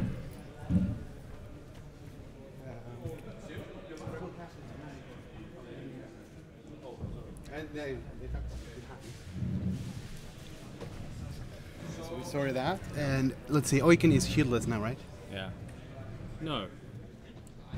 He's got a damage card, you know. Yeah, he's got damage card. Do you think spinning the target lock there was the right idea? Well, as we said, he can't K-turn anyway. No, but no, it's true. Yeah. So you might as well just do a green straight, and the other guy is K-turning. Yeah, but then you over don't. the rock. But then you don't have the K-turn, or then you don't have the target lock for next No. turn. After you clear the stress. Yeah. So Sasha's in a good position here. I think. Yeah, I think it's a good opening. He could decloak to the right, and then 3 bank in, and then set himself up with a range 3 shot to get a target lock. Yeah. The thing is, if you hard turn the bus toward the Phantom, Yeah. nothing can one shot Whisper, even if it's cleft. Yeah, absolutely. Well, I don't think it now because he got Palpatine. Well, yeah, maybe. At least he could do a lot of damage. Yeah, the question is whether the Slaver will turn towards Whisper or not. Yeah. Or he could just stay put. He could just stay put. Yeah, he doesn't really care if he's stressed. In the game we played, he had 11 stress tokens at the end. So, however, he could go, if he goes like 4 forward with Oiken, then he's out of arc. Nah, I think he leaves Orkin there. It's in the way. It's really inconvenient. But the boats move first. Ah, of course. So, K-turn and bump. Do you K-turn? I don't know, but the top one, if he bumps... Yeah, the top one will bump. Oiken can't bump him back. Yeah. Or yeah, we could if he does a hard one. I think but the it's scout not. in the middle does a hard 2 to the right. Yeah. We appreciate it a lot. Yeah, he's keeping Whisper away here. Yeah, he doesn't want to commit smart. until he knows where the Trandoshan is pointing. Get Oiken to do the dirty work first. Yeah. Clean up. Yeah, he does turn. And that's going to be hard because if Whisper gets behind the Slaver's going to really struggle, even with that massive arc. Yeah. And now Oiken is behind him as well. Yeah.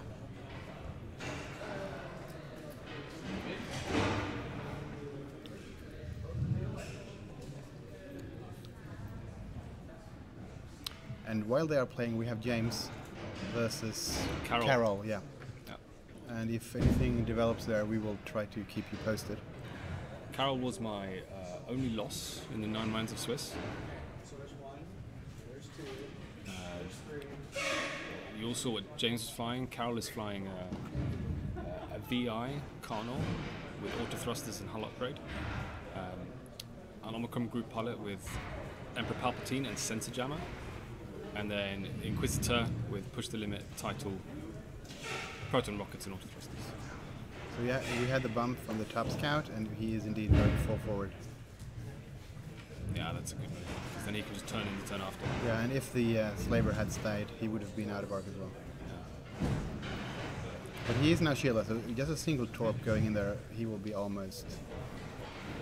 Yeah.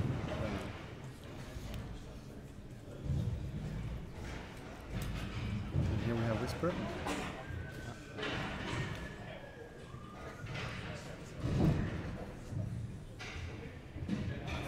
Tony has to do here, he has to shoot Oiken with the scout, with the focus token, because otherwise the one on the edge still can't turn in. He decides to do the focus there. Counting on it being just range 3 here. Yeah. I think it is. Yeah. If he gets 1 damage through, he gets a second focus token, Yeah. and Forlom is useless.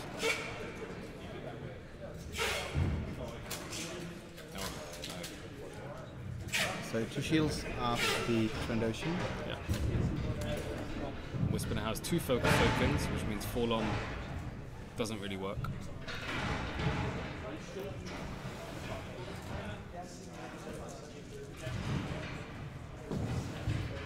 Oiken now on the Slaver. Spending the focus, 3 hits. 3 more shields. So 1 shield left. Yeah, and I think that's the right move because the Slaver is the threat to Whisper. Yeah.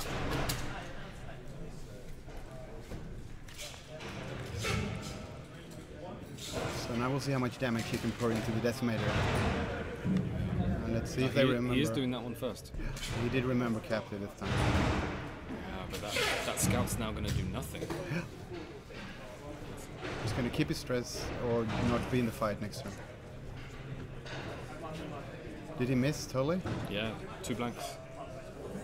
I'm focused for getting the target lock and Spends reroll. the target lock. 2 hits. I should have kept the target lock. So 1. Is it a crit? Crit is... You can run over if you want. I think it's Major Hull Breach. Could be. Which you don't like in the Decimator. Yeah, next turn, all damage cards are face up. That's really good on the Decimator, but he can just flip it down.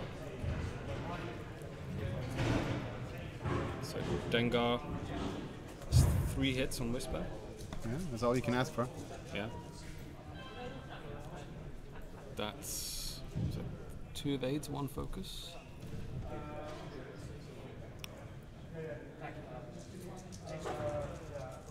So he's gonna reroll those. Suckers the 3. Is that dice cocked? Oh, yeah, Emperor's. Takes 1 shield. Yeah. It's not terrible. Any damage you get is both good here and bad because you don't want it, but Tony should also be happy with it. So I'm interested to know what Tony's going to do with the Scout because he didn't take stress on it because he shot the other one first. But where is he going to turn to? Because if he does a hard turn towards the Decimator, then the Decimator will just run away. Yeah.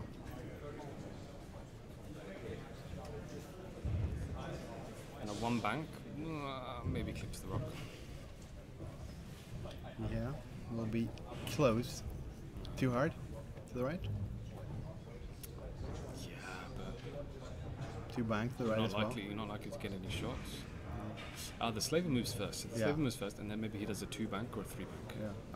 Yeah, what would you do if you were Whisper? I'll declug to the left, 1 hard. You think? Yeah. I think maybe you declug right. Get away. And you go 4 forward. And you bump.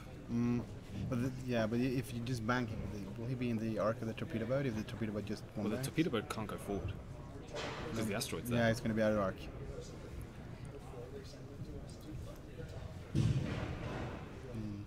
We can probably do a hard 2 or a 3 bank.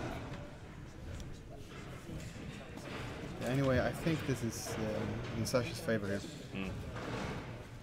Yeah, because for 2 turns, Tony's had a Scout there doing nothing except getting stressed.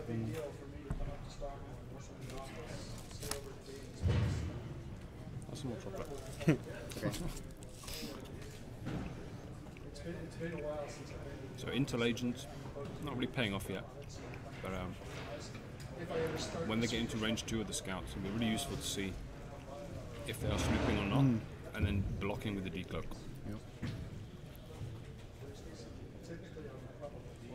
Yeah, Whisper is the tricky one here. Yeah.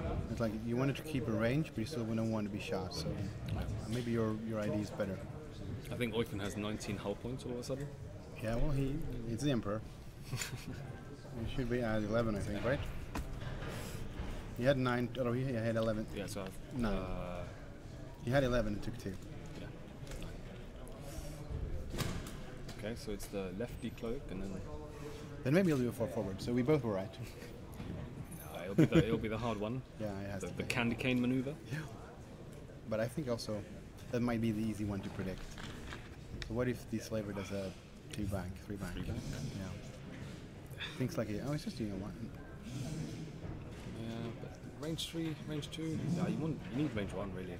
Yeah, you want 4 shots or 4 dice. Especially now then you have only Dengar. Yeah. Well, still 2 rerolls, but the thing is, he can shoot the decimator as well now, probably. If he wants. I think he needs to. I think he needs to shoot the decimator because Rebel Captive is going to keep really being a pain.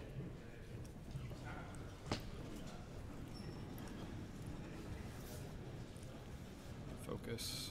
The other scout. It's got to turn in. Yeah. So I find it interesting. Tony's setting up on the left of his table against a Rebel Captive. I just think most people aren't used to playing against Rebel Captain because it's been out of the meta since the Phantom nerf almost. Yeah. Because if you'd put him on the right hand side, at least he could clear the stress by going left. But now is that range 2?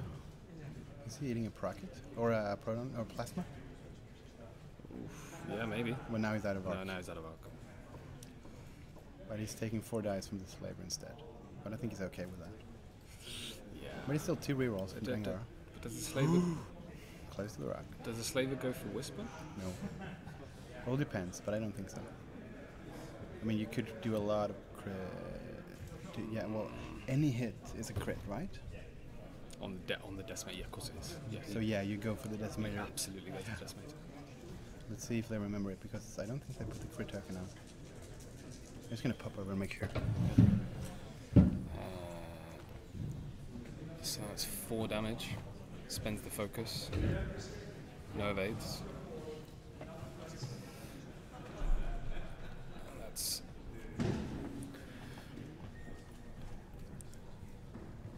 4 damage on this Trandoshan Slaver. And you have to save. Save it. And then Oiken, range 1, nothing. And that's the Trandoshan dead. Yeah. So he really needed that. Just pop. Because otherwise... Yeah, he had to kill it. Yeah.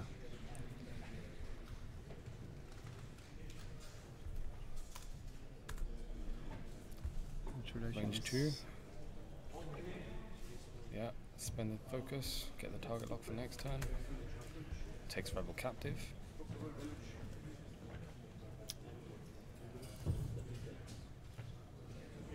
Is that the same one? No. We'll check.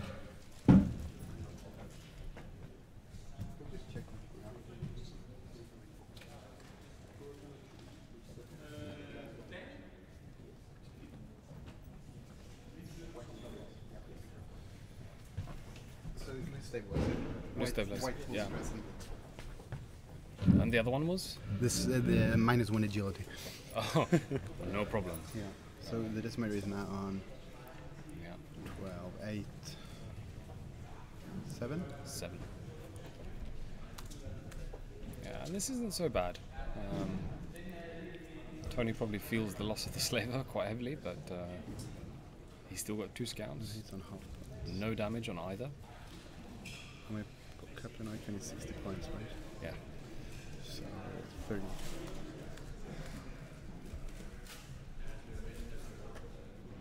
Is it 60? I think so. He said it was 100 points. Okay. Yeah. They rolled for it. And now at last, Tony has the target lock.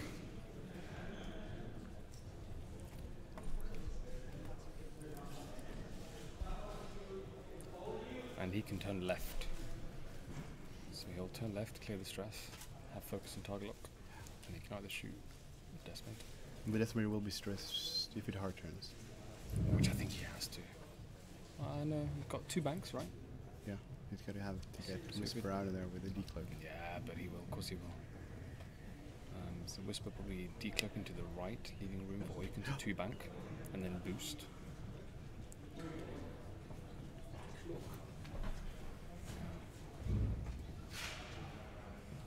Yep. And I think the scout at the back, I think it has to go forward.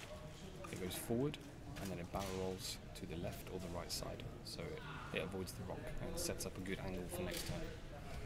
I think you should do it to the towards Sasha's side, so he has one vote on each side, no matter where Whisper runs. And I think you barrel roll here as well. Well, he wants to set up a hopeful. Well, yeah. But it's greedy. Yeah, it is, because he can probably get out of range with a bank and a boost. It keeps the stress? Yes. Why? I don't know. He wants range instead, because he's thinking like any hit is a crit. He's doing hard for but keeping this is he's in torpedo range. He is.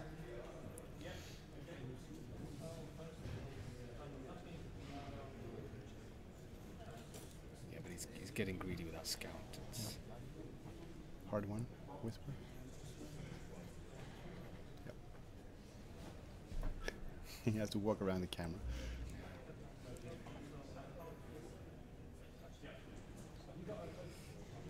Because the thing is, Tony could have fired that torpedo even without the focus. Yeah. So,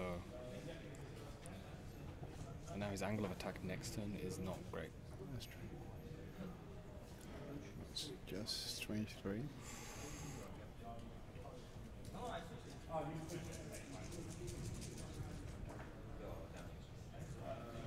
It's a lot of eyes. Yeah. Yeah, I think you spend it. He could either torpedo back. So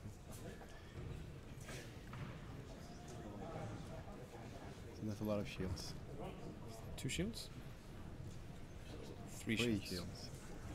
So, scout number 1 has no shields left.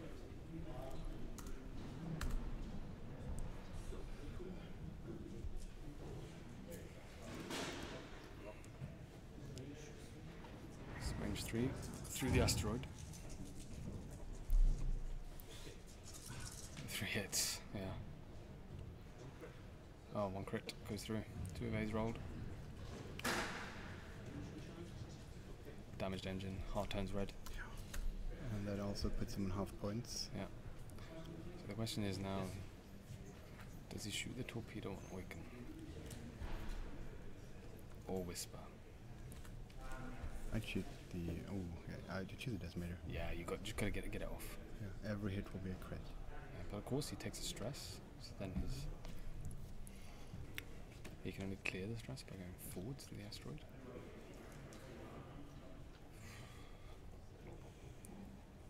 I think maybe a hard turn left, but I clip the edge. Yeah, it'll. I'd still shoot the decimator, because otherwise it's 2 ships shooting at you is bad. But if the scout at the back had just done the barrel roll, you're in a great position to 3-bank in next turn. Yeah.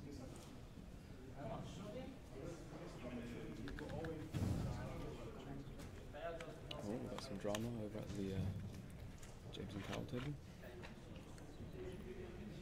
Judge got involved. Yeah. Said something about a missed opportunity.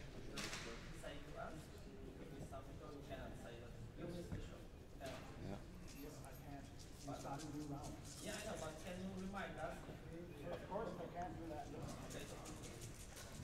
And it's up to you to remember. It's some kind of. He shot the decimator.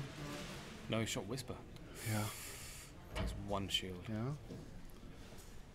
That's still okay, but I think if all of those hits would have been on the decimator, that's half points on Whisper as well. So he doesn't get stressed from Rebel Captive, but the question is, where does he go from there? Yeah. Is it possible that the template will not clip the rack?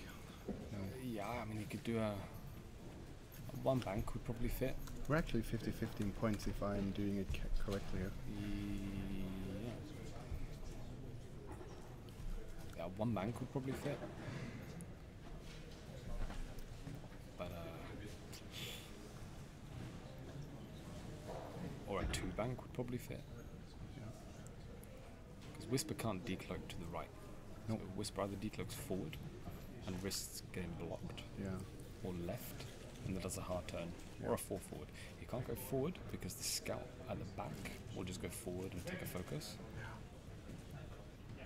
This is not actually that bad a position for Tony. Whisper doesn't really have very good to go. Yeah, I think he's going to play the range 3 game and hope one of the scouts. That was nothing important. I hope one of the scouts is just going after Oiken. Yeah, so I think if I was Tony here, I would do a 1 bank to the right with a scout in front, and then a 2 forward with the 1 at the back. Focus on both. Now, if he can catch Whisper one more time. Yeah.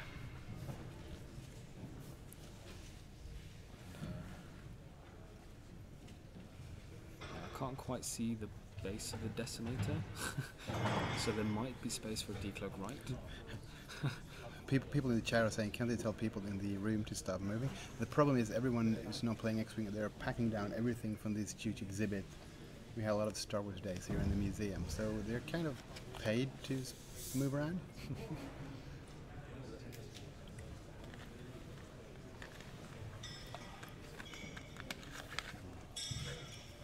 Do you want my last roll, Kristen? No, it's okay. You can have it. It's yours after all. Well.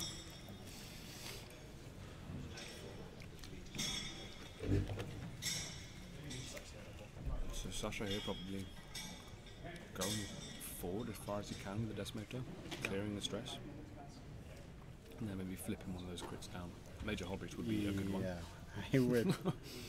I think he was really lucky that he wasn't the target of that torpedo. 1, 2, 3, 4.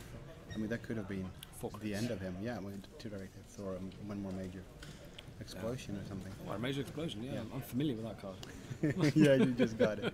From 1 damage to like 3 hull left or something. To 1 hull left. 1 hull left. Yeah, so he does go left. But he's going forward there, so he might be actually jumping up Oh, over the rock. If Tony's caught in here, that would be... Yeah. But yeah, it's been going for Whisper so far.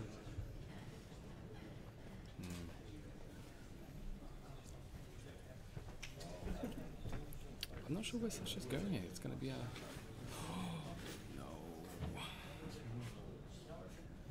That's the one without shields as well, so that will mean he will be lit up by Oiken. That's... why? I guess he was thinking Whisper would go maybe forward and then move to the right.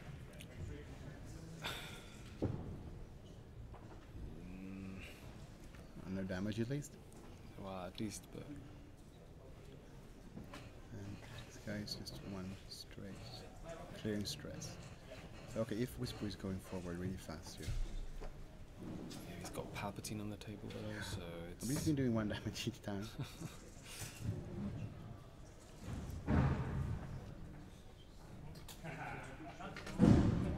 Yeah, he flips the major hull breach.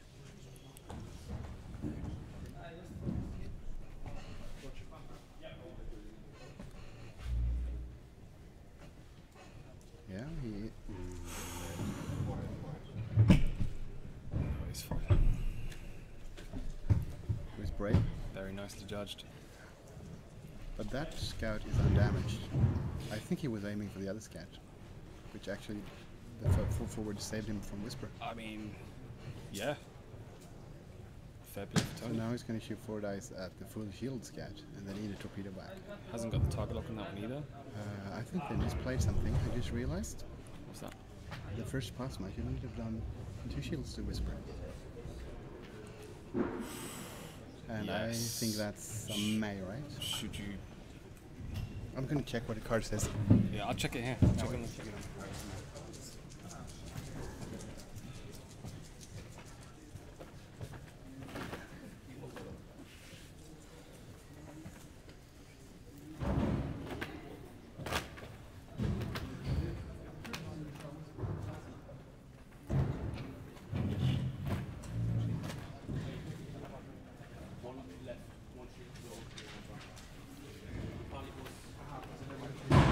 Everything is perfect.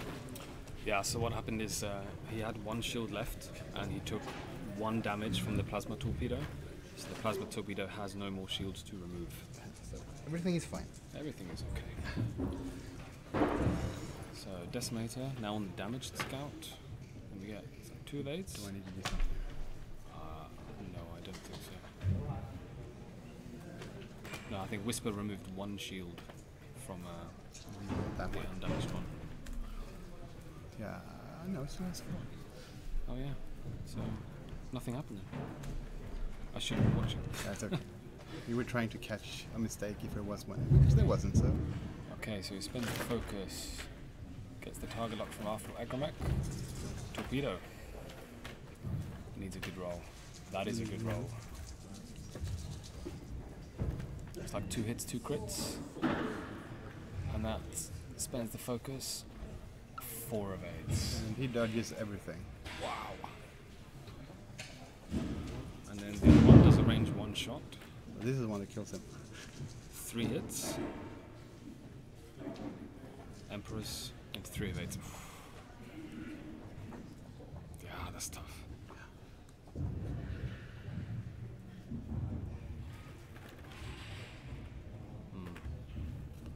I think that was Tony's chance.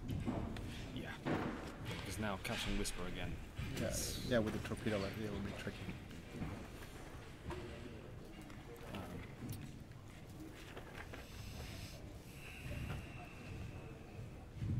So each scout has 1 torpedo left each. Yeah, it should be like that.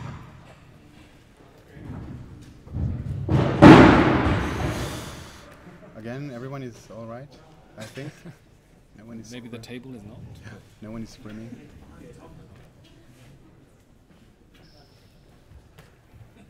I'm just gonna pop over and see the state of the other game. Oh yeah.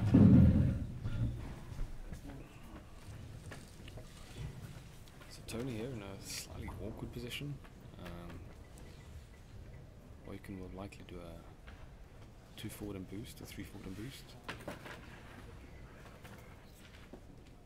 And now Tony has to make the sort of choice whether he goes for Oiken, tries to finish it off, or tries to sink Whisper. But sinking Whisper is going to be difficult.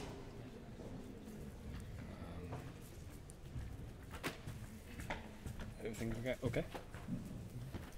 Yeah, I think it looks like James is down to Shuttle and Rampa. Wampa's always the first one to die. But yeah, especially in that matchup. The Shuttle is almost dead on the other side. Omega leader, one. Omega leader. Oh, it was a Mega Leader, no one. Wampa. Okay, that's slightly worse. Yeah. So Sasha probably going to take the Decimator out of this play. Round the corner. And of course Whisper can... Can you catch him with the... Well, that's the damage one. It might go down. Yeah. And Whisper, of course, uses Intel Agent to look at one of the 2 dials. So Tony may be doing the 2 sloop with the scout at the bottom. Yeah, potentially. If Whisper turns in, and Whisper maybe won't. Yeah, but the thing is, if you decloak to the left, you might be blocked when you move. If you decloak forward, you have no shot. No. And you can't decloak right. You might not even decloak at all, maybe just run away, bank 3 or something, but... Yeah, but getting a focus evade is nice. Yeah. Maybe Sasha will try to kill the scout before it moves. Or before it shoots. Yeah. Is that 2 forward? Yeah, I think so. Which means he will probably be able to block Whisper if this Whisper is hard turning to the right. But that might not be the end of the world because the other scout can't shoot. Yeah. What was it, a 4K? We'll see. It's tricky. This is so tense.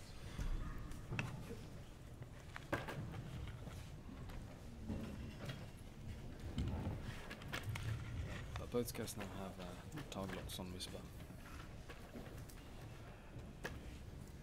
Was just a 2 bank or a 2 sloop? If it's a 2 sloop, then Tony's got problems.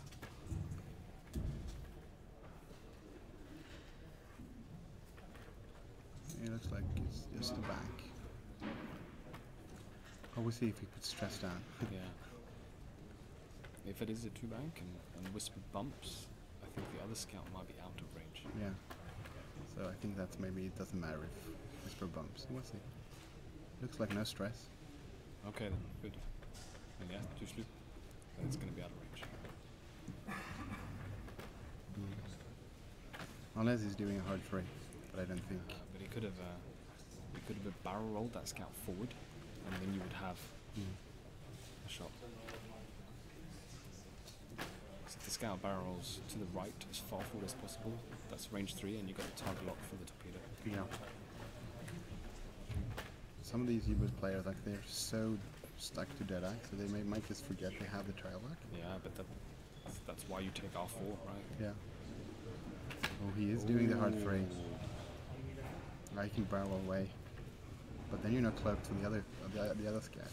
Yeah, you could barrel to the left to get out of range probably, but then the other scout has a uncloaked range 1, 2. If you go forward, it's going to be range 2. With a target lock, he takes the focus. I think that might be a bit greedy. Or he's going to try and kill it before he shoots. 2 ships. That's why he should have torped Oiken before.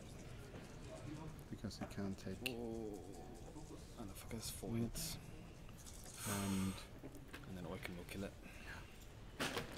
2 evades. No, and 1 evade and a focus. Evade blank focus. And he has to spend the focus here. Yeah, of course he does. For 2 damage? Yeah. At least the winner crits. Oh no, he takes it off. He was dead. Okay. That's fun. He's dead. Oh, he had 3 damage. Oof. Yeah, spends the target lock. Nothing. This is a win for Sasha. So let's see, he's up to 60.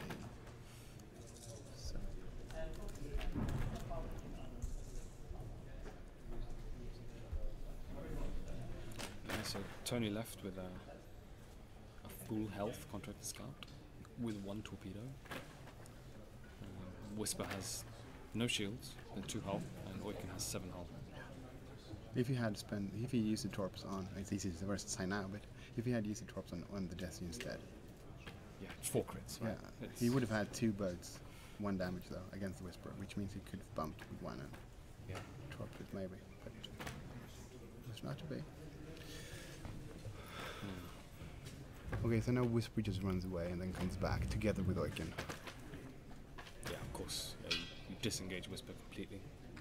Oiken spends 2 or 3 turns just flipping down crits. Yeah. If he even has any, he has to flip. He's got the one that gives him minus agility when he doesn't need to flip. Well, he doesn't need that one though. So I don't know if there's another one that he needs to, because the other one gave him stress, didn't it? So that's on white maneuvers, which he hasn't been doing yet. Nope. He's just been doing greens. Is that a stress token? I think so. Yeah.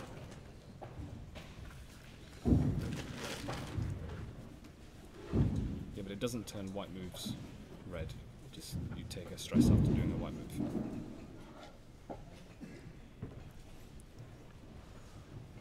he decides to clear the stress. No. Well, takes another stress. Yeah. Yeah. I mean, yeah, it doesn't really matter. 4 forward. Yeah. Unless it's a K-turn. Oh, that'd be great if it was the K-turn, but... Yeah, there's no point in risking it. Okay, look at game over.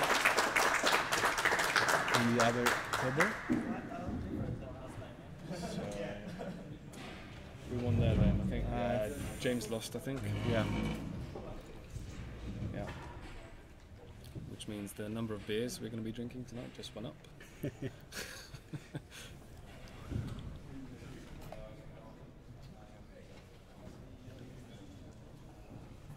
Yeah, shame for James. We had 4 of us in the top cut, and now none of us in the top 4 or top 2. And Andy will be the only Open Series winner. Yeah. In the 186. But he's nice about it. So. Wow. It remains to be seen. There's also Stuttgart next weekend, right? That's true. So I'm honestly not sure what Tony does here.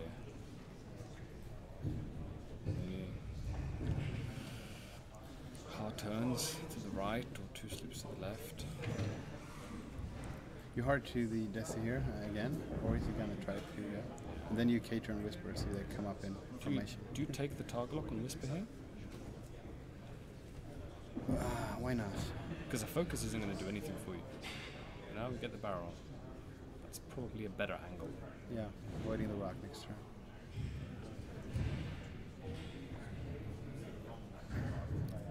Yeah, 2 forward.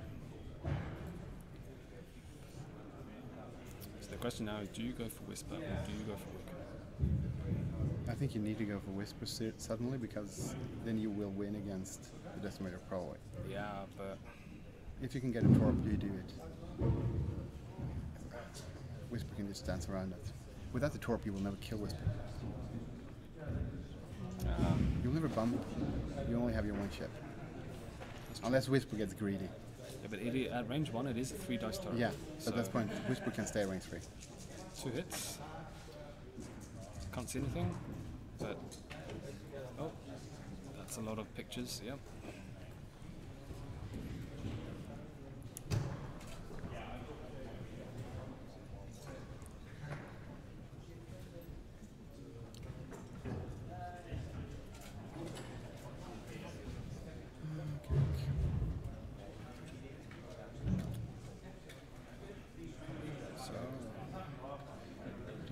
Decloaks towards the scans.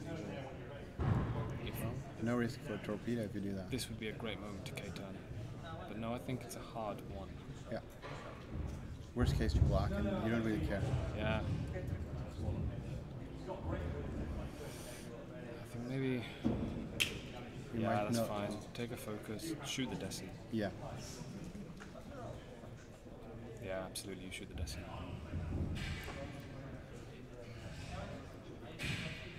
And then you can kill it the next turn.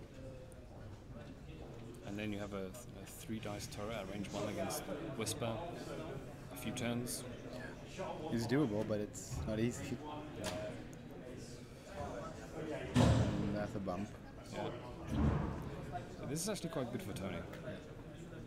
Yeah, I mean, as long as 1 ship shooting at each other, the torp will do more damage. But I think Sasha knows that he will take stress now from Rebel Captive when he shoots, so he has to go forward, and Whisper can just 1 turn behind him. Yep. It's Predator. Palpatine? Yeah, Palpatine. 1 shield. 2 shield. 2 shields. And then,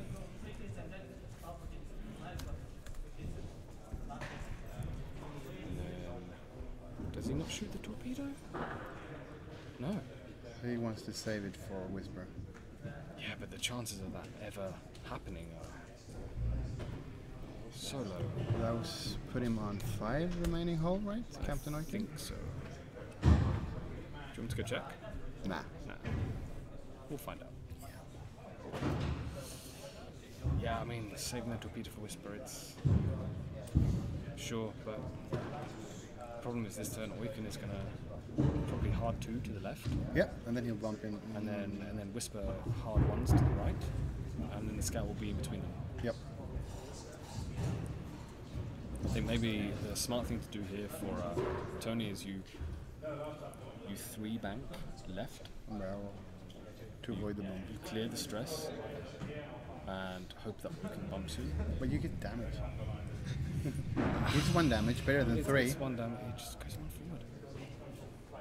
It's maybe the least attractive option. Because then you take the focus and you shoot Whisper, then you have a target lock for next turn, and then you 4K. If you're alive. But he is. He's got like 7 hit points total. Well, they could do that. 5 dice from Whisper here, and then 4 dice from the Decimator. Yeah, there's a good chance the scout will die this turn. I would rather take the 1 damage from Oiken than, than a range 1 shot from Oiken. Yeah, so yeah. A 2 forward would have been. There you go, that's that scout dead this time. Yep.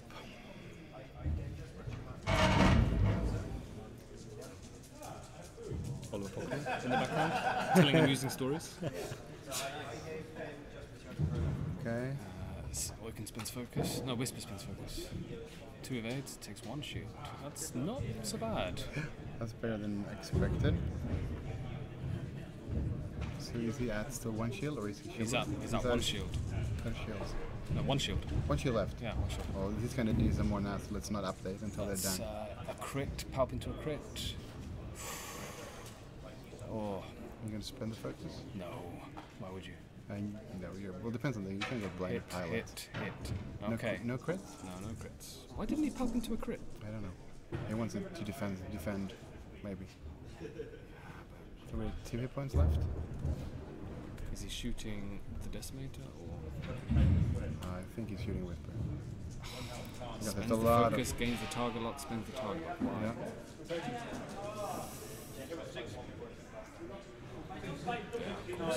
And Palpatine, yeah. Fox Palpatine. Yeah. So they're calling it there.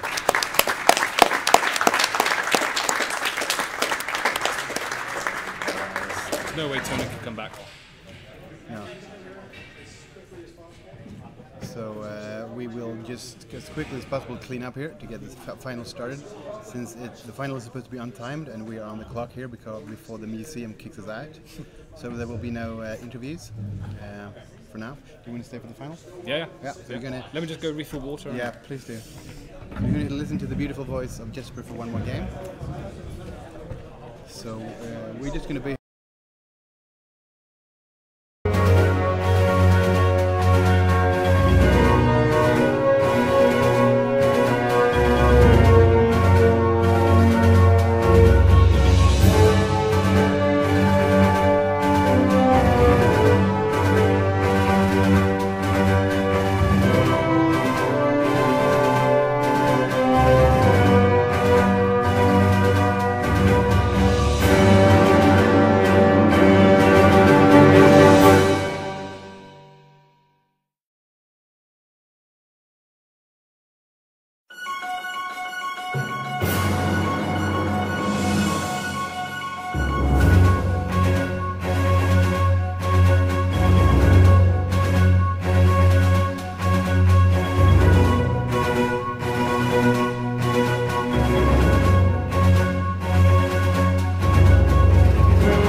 Okay, we're back with the final of the Naboo System Open from Copenhagen, Denmark. And next to me I have the wonderful Jesper Hills again. and the not so wonderful James Dale. Proprietary nonsense. Yeah. The reason is Jesper is Swedish and James is not. James is Welsh. I am Welsh. Can you not tell from my very Welsh, strong Welsh accent? Almost as good as my English accent. Okay, so in the final here we have Sasha, which is still on the previous stream. He's flying Whisper and Captain Oiken. Whisper has the normal loadout with VI, FCS and ACD, but he does that Intel Agent instead of maybe the normal Callus. And then he's got Captain Oiken with Predator, the Emperor, Rebel Captive and engine upgrade. And on the left we have Corral. I don't really know how to pronounce his name. But he's an awesome X-Wing player because he reached the final. He's flying Colonel Jax with VI, auto thrusters, the title and an hull upgrade. Along with the Inquisitor with Prockets, Push the Limit, TIE V1 title and the auto thrusters as well. And finally he's got the Emperor in the Omicron group pilot with Sensor Jammer.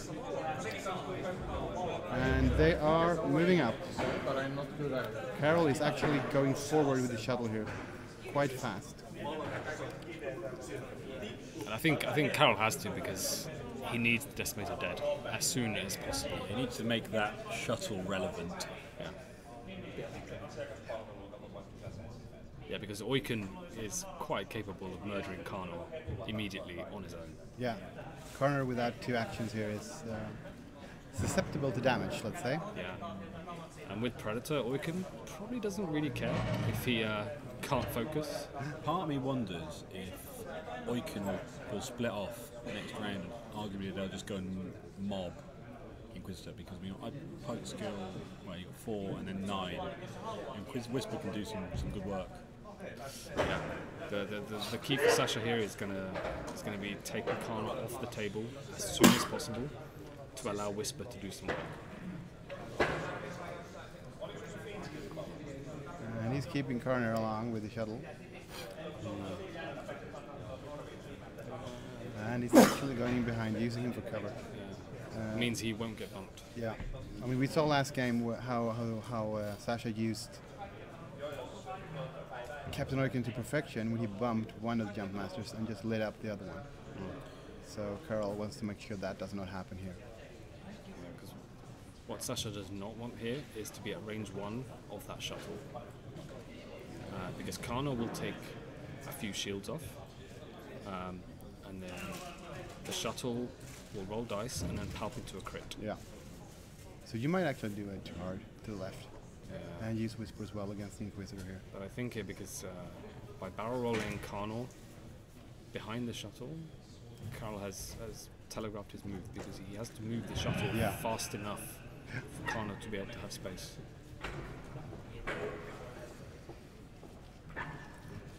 The dials are down pretty fast here. They kind of know what they're going to do here. So I think Whisper maybe goes... Yeah, as you can see, they're borrowing templates of each other here all the way because the rules are from FFG that they have to use the same set of templates and they have to use the same set of dice. And they've decided to use Sasha's new set of maneuver tokens and his dice. Yeah, I think Whisper goes in for Inquisitor here. Yeah, and I wonder if Oiken comes in and follows him in. I think so.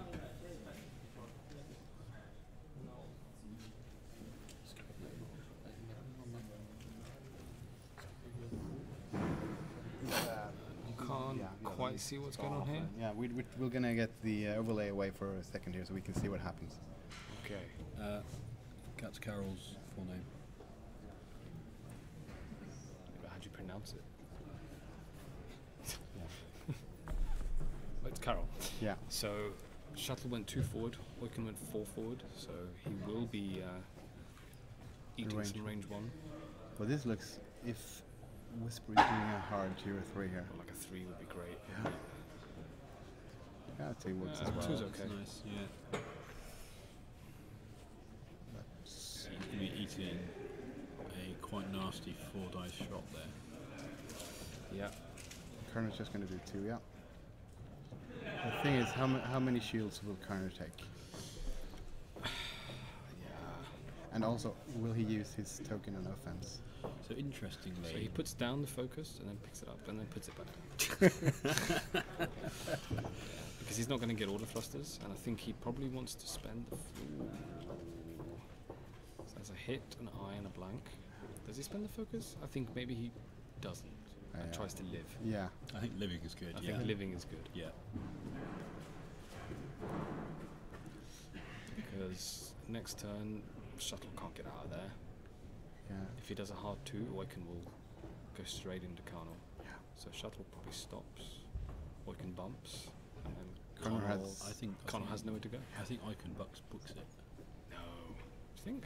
What if he goes 2 right, 2 left? Yeah, I think, yeah. And I mean, Oiken goes 2 left. I mean, he's not going to catch the The only problem you've got is that then I imagine if the So 1 shield off the decimator only. That's very good. For Sasha. was that well, he hasn't shot the Lambert yet. Yeah. No. Looks like some good stuff. 4 hits. Nice. Looks like 3 pictures. So he spends the focus. Spends the evade. So he spends both and takes no damage. Does he palp it? No, I think he rolled all. That's not. That's Yeah, not 1 shield. one shield. Okay. Yeah, it doesn't use Palpatine because he probably wants to use Palpatine for the crit. Yeah.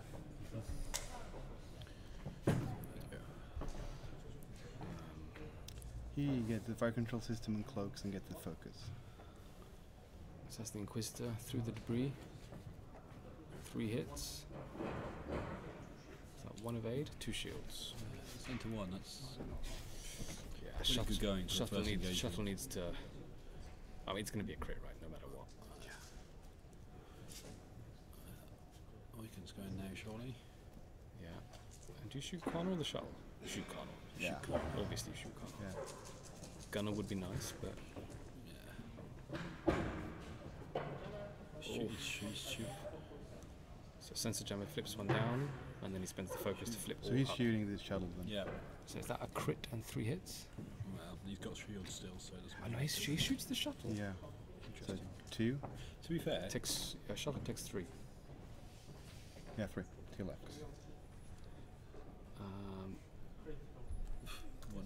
Yeah. Okay, so the shuttle shoots, rolls 1 hit. ooh, damage You cockpit, wanted pilot that. skill 0. Yeah, that's a very good You crit, to be want honest. that one. That's the. That's a really good crit. And that was the only damage that went through. Yeah, so Carol there, he rolls 1 hit on 4 dice and then pops into a crit. Which helps his opponent by going first and bumping whoever he wants. Yeah, to be honest, that's fine. So interestingly, so he went off to the shuttle that round, so I presume he books it here, spears off left, and looks to avoid the Inquisitor. I'm not sure because if Sasha just goes 1 forward, the shuttle has nowhere to go except past it. Connor is going to either bump or turn in. And then he's going to be lit up at range 1 without tokens. Yeah. And then I'd be worried about that proton rocket Inquisitor. Could be. yeah. But I don't think this is a bad place for Sasha. No. So he did take the reason Colonel's got stress is due to rebel captive crew on the Decimator. That's right. So, if Carnal doesn't do the hard 2, He's crashing. he's dead. Well, yeah, at least he's crashing.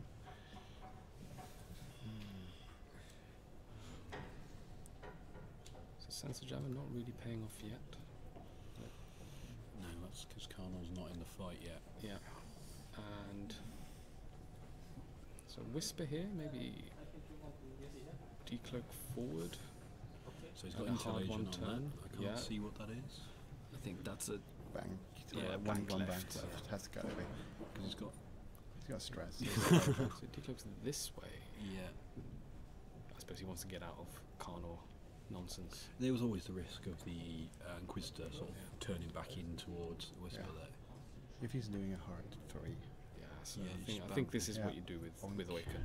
1 damage. Because at best, Colonel's not shooting, or he's got no actions. 1 Absolutely. shield left on the shield. And you can take a procket.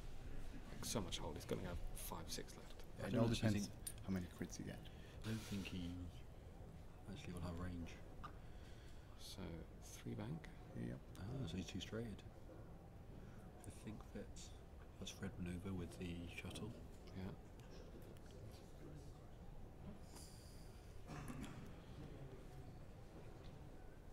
Did they miss the shield from Oiken? No. Yes. Yeah. Didn't they take it away? So Oiken did 4 damage last turn, and he palped into an evade. So shuttle should have 2 shields, and then Oiken bumped it. Right. So Okay, one. he's got another one. Okay. Did you update that? No. When Oiken bumped? Yeah. Yeah. Okay.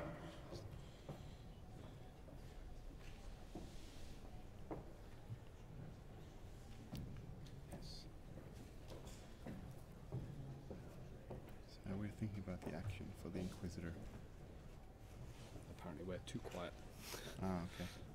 You're going to have to speak up a bit, James. Yeah, okay. The people cannot hear you.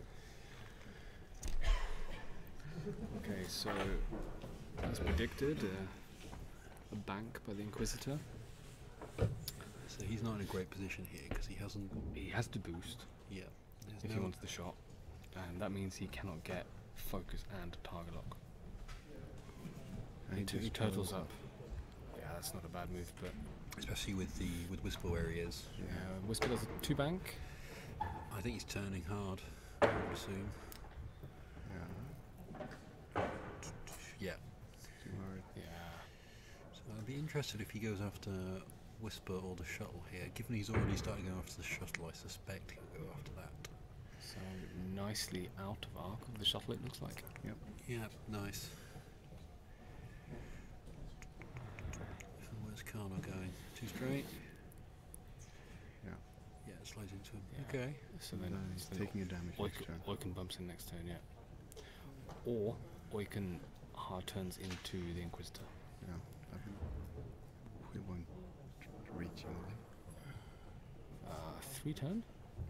They get too far Looking at it. up there. Looking at it. To be fair, he's potentially getting 2 shots here, so. Shooting the shuttle. Was Inquisitor out of arc? I don't know what they decided. Okay, Sensor Jammer Thomas down. He focuses. 3 hits. Natural 2 evade for the shuttle there. Eesh. But he gets the focus on the cloak. Is he moving to target lock? No, I don't think he is.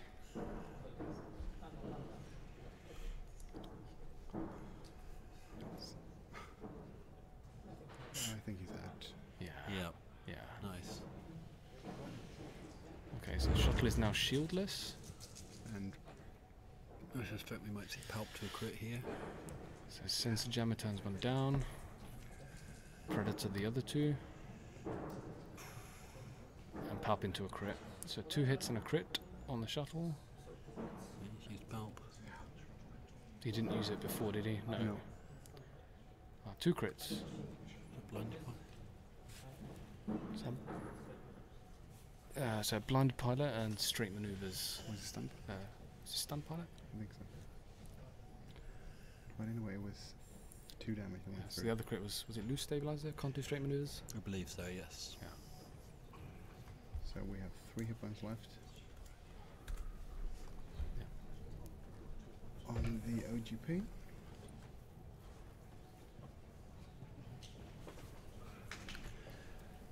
To be fair, that's a pretty good trade for Sasha there. Losing 4 shields and a hull. Yeah, because if and he losing Emperor. If Sasha decloaks to the right, There's he, no he, way he can that he can then slam into the shuttle. Yeah, there is no way that there's no way that shuttle can go. A whole bunch of damage. So Yeah. the question is, what do you do with Oiken here? I would go for Karna. I would just do 1 bump. And then eat a pocket? Yeah, if you can, let's say if you can decloak forward. Yeah. And 1 hard. Oh, less than right in the debris maybe. Yeah. I'd be tempted to just 3 hard and then boost and just just get out. not eat the Because pocket. he's then. probably not expecting that. He decloaks forward? Yeah. Interesting. And 1 hard. No. You don't think so? And then a barrel roll instead. He's left that target lock on the thing, so maybe He left it on the Inquisitor. yeah. So he's stayed there and done a hold Carnal that. Yeah. Yeah, so Oiken bumps Carnal. Or maybe he's hoping to shoot Carnal with Whisper. I think it's because he could have killed the shuttle. Now the shuttle is. I mean, if you have a chance here to actually hit either the Inquisitor or. Yeah, because now he eats range 1. Oh, he can still shoot the shuttle. It's not. He's decloaked, of course. Yeah. Yeah, he hasn't moved. Of course, you know. It'll be interesting to see where Carnal goes. 3 turn to the right wouldn't be a bad move. For? To stop the Whisper using focus or evade. Hard, yeah. Yeah, expected. That's a procket. Yep, he's going to eat that. But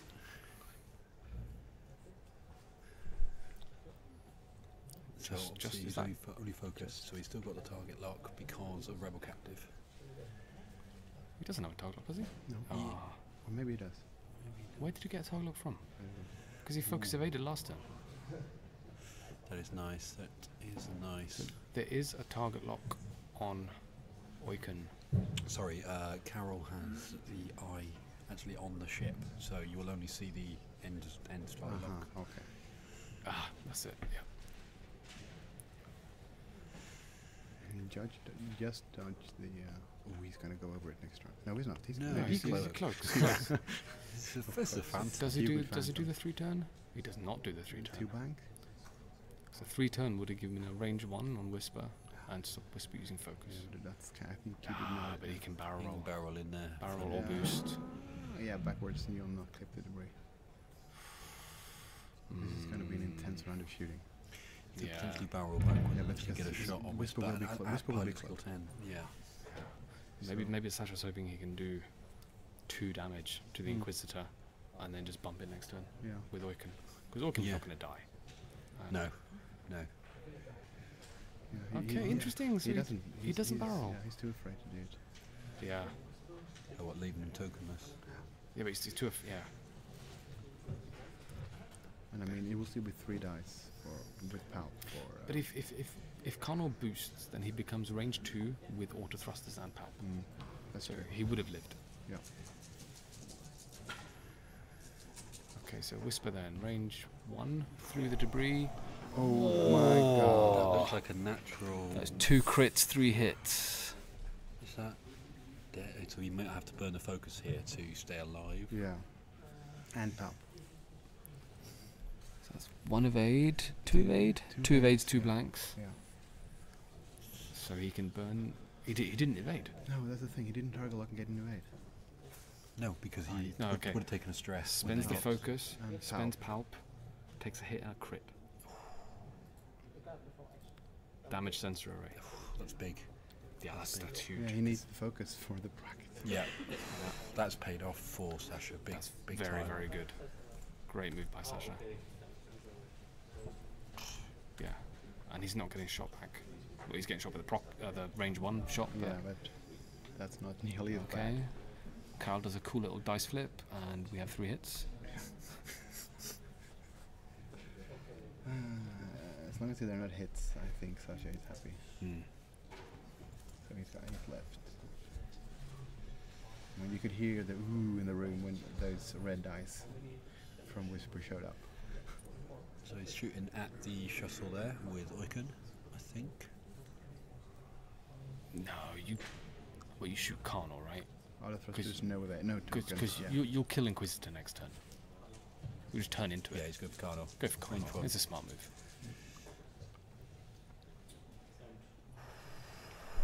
Palp into a crit. Wow.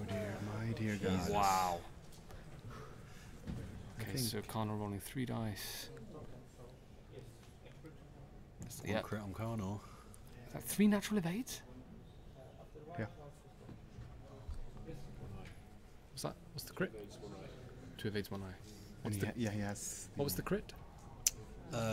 White maneuvers are when you do a white maneuver, you get a stress, and then you flip it. Which stabilizes. Okay. Yeah. So still 3 hull left on Connor. So he's more or less like he should have been from the beginning. Wow, No, Karnal's down to 2 because he also took a hit from Oiken earlier this turn. Yeah, that's true. I missed that. Inquisitor is going to run over by... Inquisitor is dead. That's rough. That is rough. Yeah. You lose stabilizer? Yeah. Yeah, thank you. R2, boom. So Whisper is... Decloaks this way. Yeah, Whisper is going to struggle to get a shot here. I think Whisper decloaks to the left, and then... And there's no other option. The only way he can decloak. And then you do what? You like 3 bank out? Yeah, I think he books it. Yeah, he really just heads out. Just stop engaging. Oh, come back Ryan Fleming on watching the stream. Right. Hi Ryan. I played your list today.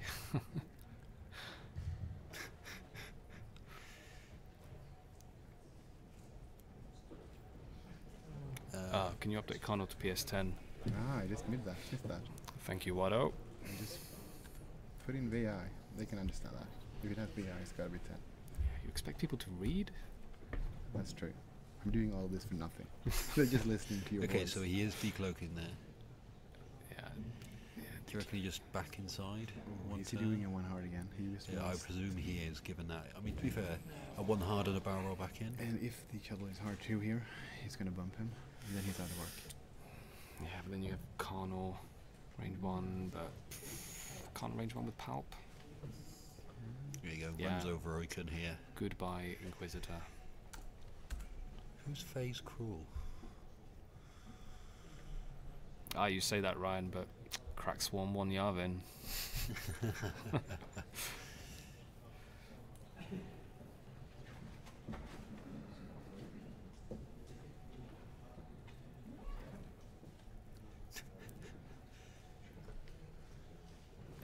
Apparently it's Carol with an O. Yeah, they've misspelled the name.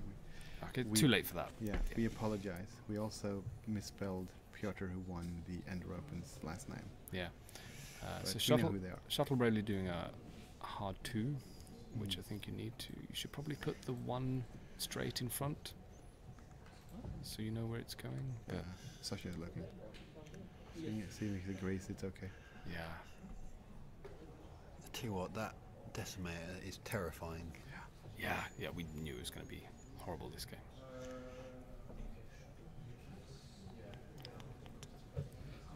So, hard 1 turn. Nice. Yeah. And then a cheeky little barrel roll will be nice. Yeah. To be fair, that if you barrel roll right... Whisper is full health, and yeah, he takes an evade and goes, do you want to joust Karnal? I'm quite happy to He can't take an joust. evade because Karnal will... Oh, of course, yes. Well, he can't take any action that's relevant. But he is barrel rolling towards Karnal. Yeah. So maybe he's hoping Karnal will bump, which would be nice. If Karnal's done a hard turn, he can just barrel roll out. Karnal's done the bank. Again, Karnal is... That's the first move. A hard would have given him a barrel roll. I think he's just afraid to engage with Karnal.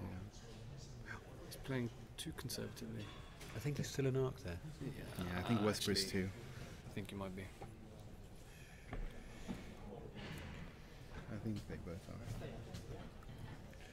Yeah, it's nice. Sashi's helping Carl to put stuff out of the map so it looks neat for the stream. Yeah. We like that. Alright, so Karnal range 1, he's going to have to roll like a god to get through that. What have I? That That's not bad. 4. Yeah, we got Palpatine. Palpatine's. Take 2 shield. See, that's the sort of trade. That's fine. That's the trade he can make. That's why he can be that little bit more. But he's going to be 5 dice unmodified. Yeah. And then have a judge call this, or he's going to... Yeah, you want to use that instead. The laser is thick. Okay, holding the ships down. Ooh, may have to get a judge here. Do you want to ban someone from the chat?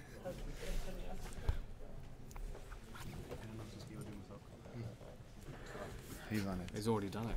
Very nice. Jesper is amazing. Not you, that Jesper. 2 Jespers. Yeah, all but right. they're all amazing. We passed the 300 people. That's Boom. nice. This is going to be a hard call for the judge. That looks right on the line. If it is in arc, that's huge for Sasha. If not, that's bad for Sasha. Yeah, Rain is in arc. He's in arc, okay. Okay. Still unmodified. 5 unmodified dice. Against 2 health Karnov. With Emperor. 2 hits. But he hasn't used Palpatine. Yeah, he has. He used it on defense. Yeah, I did. Yeah. 2 evades, yeah. So he might as well have been out of arc. But he gets the fire control system. And he gets the cloak, so that's kind of good. More mobility for next turn.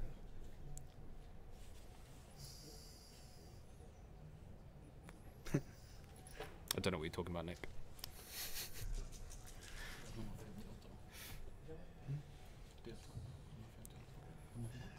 Kevin, there were 160 players, I think. Yeah, somewhere between 150 and 155, yeah. Something like that. Yeah, nothing there. Okay. So the only damage was 2 shields to Whisper. And a dead Inquisitor. And a dead Inquisitor. Yeah, but Sasha can take... he can take the shields. He's got some fans. Fans on the stream. Ah, lovely. So, I mean... This is an uphill fight for Carol here. I mean, 8 health on that Icon. Because that... Yeah, and with 1 action interceptor. Because I think that shuttle will go down if Icon sniffs at it. Yeah. Well, Sensor Jammer is very annoying, but I suspect he'll go into range 1 here. Shuttle's only really got a 1 right bank on. Yeah. And he might, if he's lucky, get Karnav's one going to last turn shot. in. I think he could decloak to the right and 4K.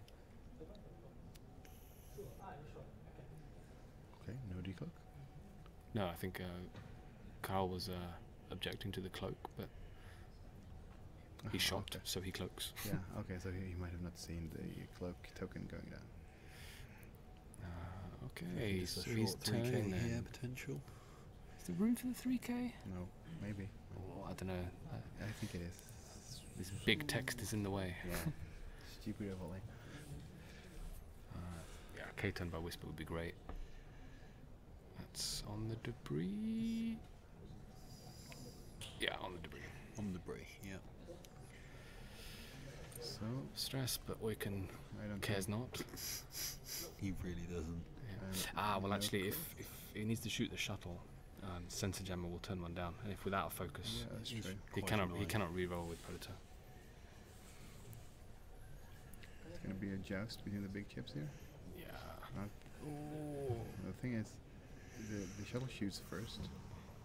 Of course, because part skill 0 crit. Yeah. That missed. He missed the rock just. Takes the target lock. I mean, I don't know if he even goes for, depending where Oiken goes. I think if Karnav's turned in, I think he must have turned Karnav in. He has to shoot Oiken before. Oh, no, he's turned on. There might not have been room. Might have been not enough room to be sure. Does he cloak again here, or does he leave himself uncloaked? Yeah, I think he cloak again. He cloaks. Again, he's just booking it. He's just afraid to engage. Oh no, he's K-turning. Oh, it's K-turning. Okay, that's fine. If Whisper had done the decloak to the right and hard turn barrel, but then you didn't know or a 3K, yeah, that would have been fine. Is he in arc there? Range 3 through the asteroid. There is no arc. Oh, of course, yeah. Sasha needs to get Whisper out because we can. Oh, Karnov shoots first. Natural 3.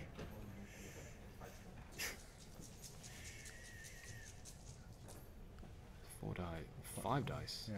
Yeah, range 3 cloaked. Oh, he's cloaked. He didn't.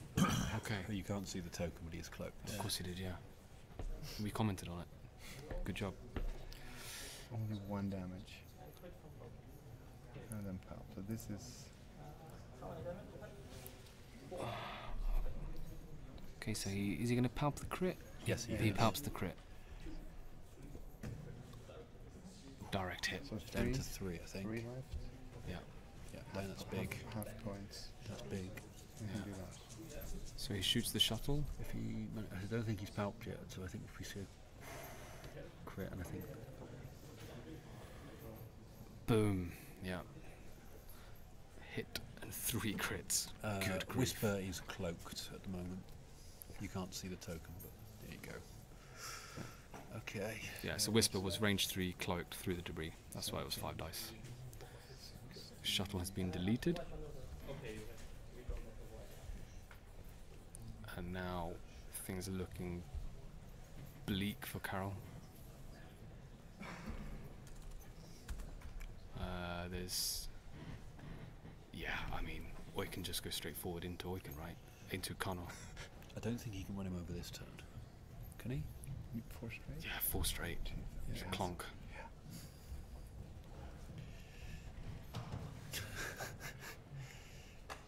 He's just obnoxious. Who? Oiken. Yeah, he's ace killer. Proper bully. He's probably got a British accent. Yeah, it's got to be a 4 forward, right? Oh no. He might block. I block him, but the thing is, the block isn't enough to do the damage. Well, maybe he's thinking. Yeah, because Whisper.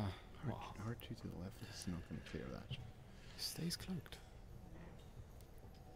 I think he is afraid of Karno. He's only on 2 health, so. Yeah, the icon, alright. It's interesting. There's focus there and not evaded. It's a nice matchup because they don't have the. We have an interceptor shooting before cloaking Whisper, which is hardly ever seen. So maybe he's hoping Karno's going to go through, so he can get the shot on Karno. Yeah, that's true. He is.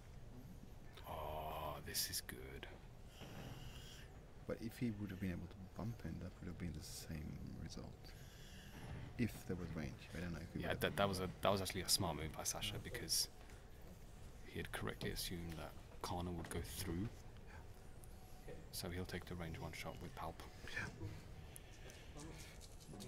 This is gonna hurt. Yep. Karno has 2 health. He's got a hull upgrade. Boom.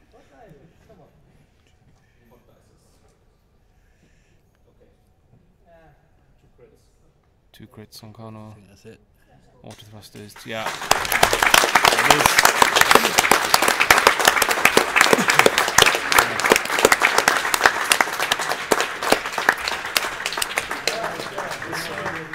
Sasha Glitch wins the Naboo Open. Very good. With a Decimator and a Phantom. With a Decimator Phantom. We are back in the Deci Phantom meta. Yep. To be fair, this is a big meta call because it's such a good list against the aces, and it's not, clearly it's not bad against the boats. Yeah.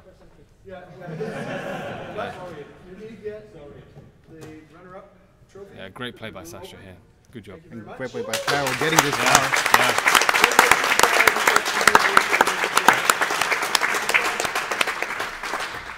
Well played, mate. Well played. You are now the System Open Series champion for the Naboo Open here in Copenhagen. Hope you've had a good time. And there you go. Nice.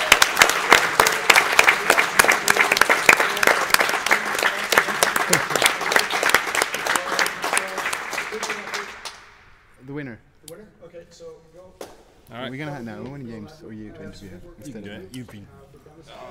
Okay.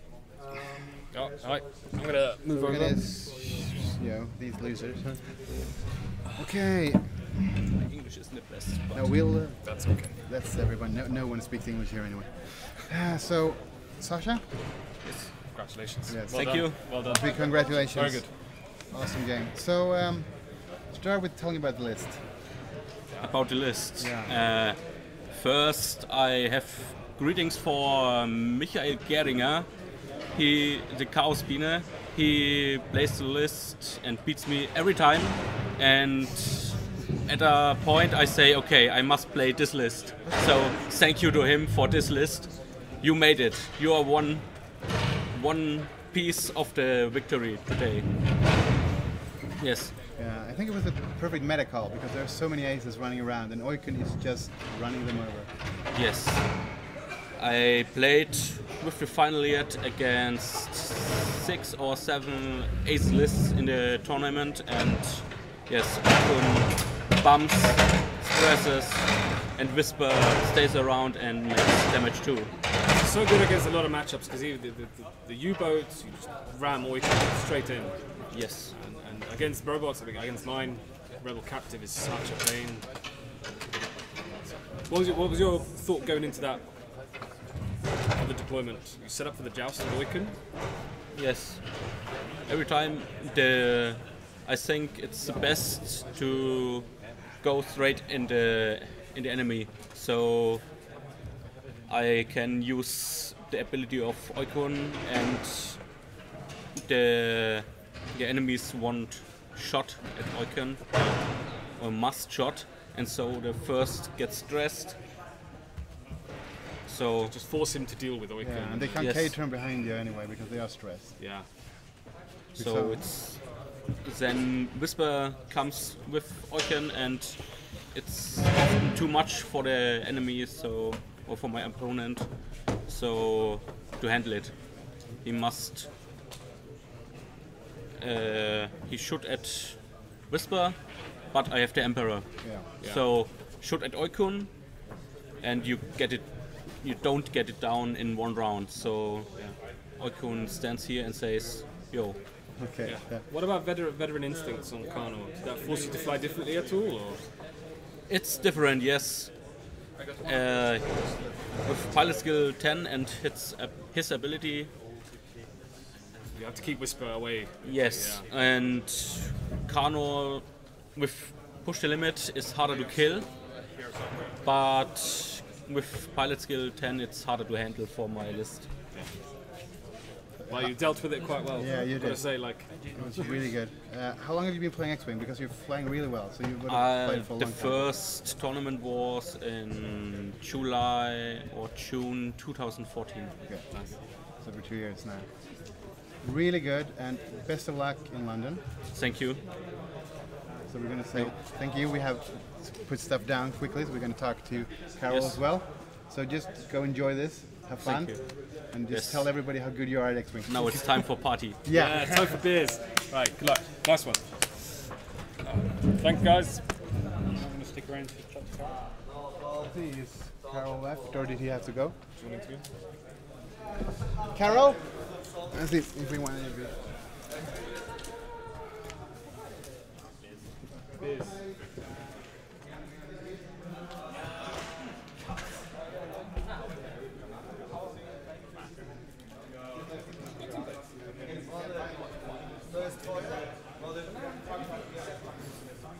I know.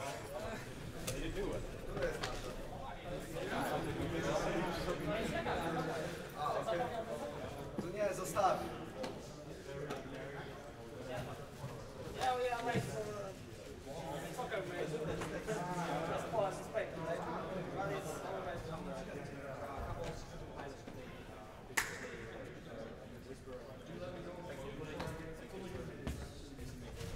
Okay, so we have Carol coming up soon here.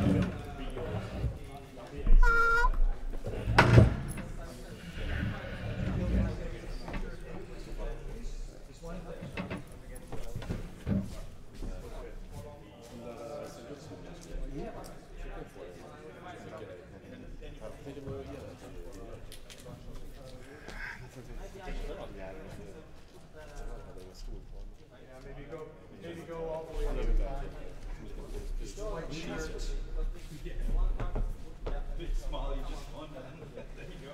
Come on, don't be a natural German. Come on, show some emotion. Oh, and the poster. Yeah. Back. We have to Photoshop these guys. Photoshop you. There we go. And we need to wait some One. Thanks, Jack.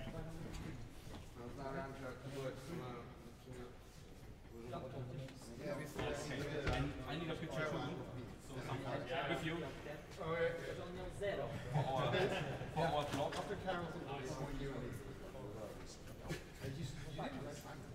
Okay. He did what? Yeah. You don't want to know what stays in Birmingham stays in Birmingham.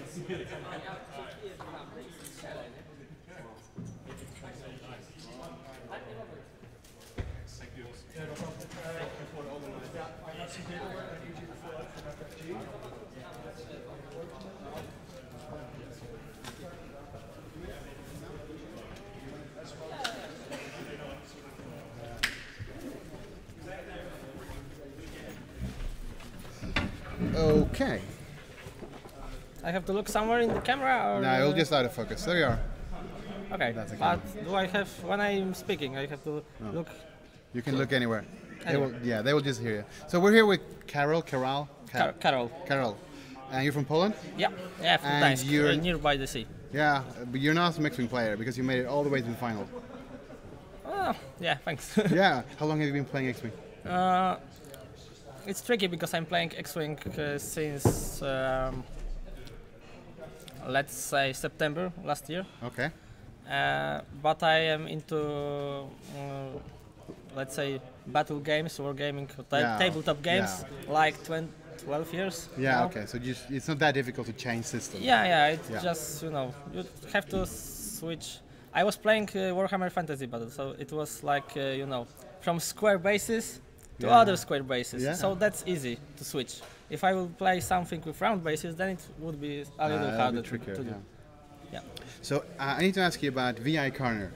Yeah. It seems like a very good call because there are a lot of Palska 8s and 9s running around. Yeah. I think there was only one PS11 Vader here. Anything else, you have the highest pile skill.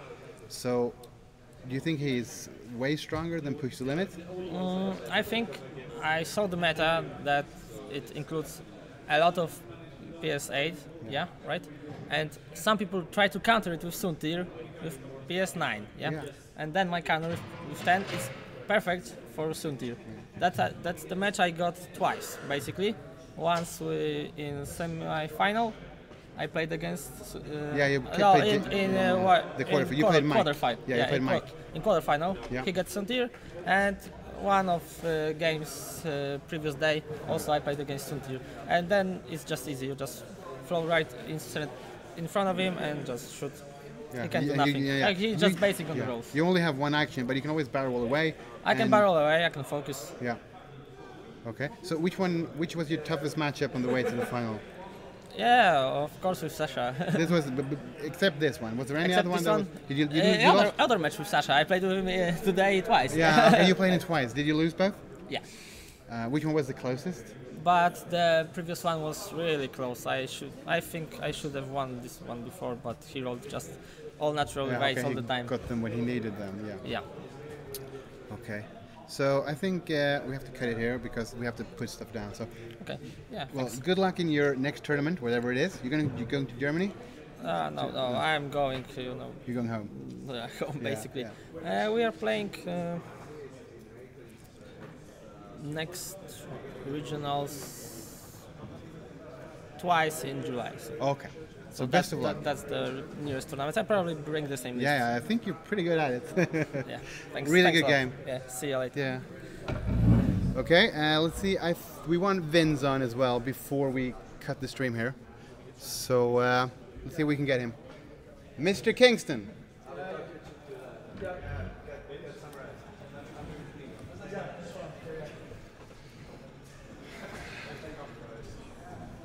Yes, have a seat. You might not get up.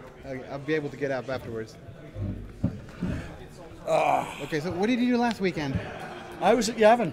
Okay, and another tournament. Yeah, there's just a small tournament over in Birmingham. We had the Yavin Open was 414 players. So this was a piece of a cake. This was almost a cakewalk compared to. Yeah.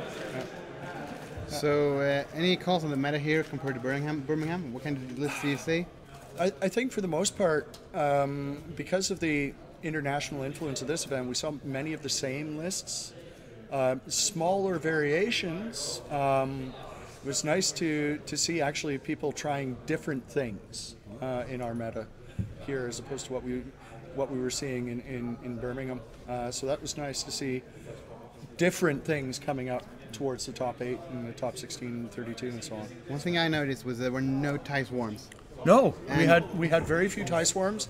But we had the deadline for the list was actually before Yavin, wasn't it? So no one could see that. The original deadline was before Yavin, and then some people persuaded me to change the deadline to after at least day 1 of Yavin. But still no tie swarms. No, I don't think that we had any tie swarms. We had a few A-wing swarms. Yeah, So. Yeah, we had a theory on that before. We said like there's a lot of people here who joined the game like in wave 4. Yeah. So they never Yeah. really experienced the original TIE Swarm. Yeah. So they don't own 6 No. or 7 TIE fighters, so they No. never even think about it. Yeah, exactly. You know that, and you know the top swarm players in our meta didn't play swarms this time. Casper Scharling, who is a fantastic swarm player, if you've ever seen him. Although the last few tournaments he's been playing rebel swarms, but he was one of he the, defeated me in one of the store championships. yeah. But he also he does fly a really mean TIE fighter swarm. Also Anas Lang, who is also one of our top TIE swarms. Not here. He's not here. He had to miss it. He ended up double booking himself over the weekend. He had a big painting conference going on up at Faros that he booked, so and he'd rather go to that than this. But yeah, we'll see. So you're going to Italy? Theo Don't and know. that? Don't know. Nobody's asked yet. I'm hoping not, because I'm a little worn out. I don't think 3 of these in a row would be conducive to my health. Okay. Well, you're welcome to Malmö in July, because I know. we'll have our regional there. Yeah. I'm planning on coming to visit the regional in July. I think it's the 2nd, isn't it? Yeah. I haven't decided, because we also have the Odense regional the day after on the 3rd. So chances are I'll probably come to Malmö, because I work in Malmö anyways. So I'll come visit you guys for sure. And then we have our regionals on the 16th and 17th. And we're in negotiations to either, haven't decided, because apparently I'm in demand. So we've got the Nordics are after me to come, like talking to the Nordics about helping out with the Nordics on the 13th of August. The UK wants me to assist with their nationals the same weekend. There's also talk of perhaps ETC, which is taking place in early August. Might they might need some extra hands. You might have something else to do besides X-Wing, who knows? Yeah. You know, there's plenty to do other than X-Wing. But you know, I love TOing the events. I love putting the events on, and I love making sure everybody has a good time. We love having you here, because everyone is just saying how a great TO you are. Except those you rule against. But you know, there's not much we can do about that. But that's few and far between, thankfully. So, but yeah, I think I rule fairly. You know, I try not to be too terribly biased, except against the Swedes. But that's okay. We're so good, so it doesn't matter. Well, you know, the Öresund's got to stick together. So we're looking. It's like when everybody asking me why I'm not playing, it's obvious because Enigma doesn't want me to win. So I mean, he's gonna do the stream. So, but yeah, no, we had a good weekend. I think overall, no real issues, at least not with regards to the tournament.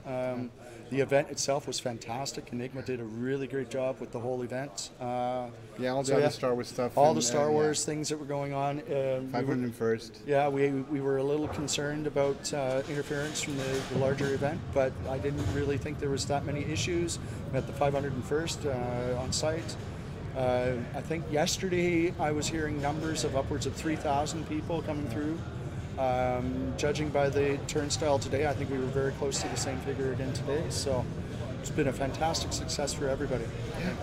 And the most important part is Vince's iPhone. It saved the stream. Yeah, well, thankfully, you know, I've got a good subscription through UC, so I'm probably not going to have so much data now for the rest of June, but such is life. Okay, thank you very much. Chris. Have a good one. Thank you, mate. Okay, we're going to cut it there. I hope you enjoyed the stream. I hope you subscribe to my channel so you can watch the future upcoming battle reports, and I'm hopefully streaming our regional from Malmö. I'm going to play that, but I'm hoping to stream it, maybe without commentary, but at least streaming it on July 2nd. So thank you, and good night or good morning or whatever. Okay, bye.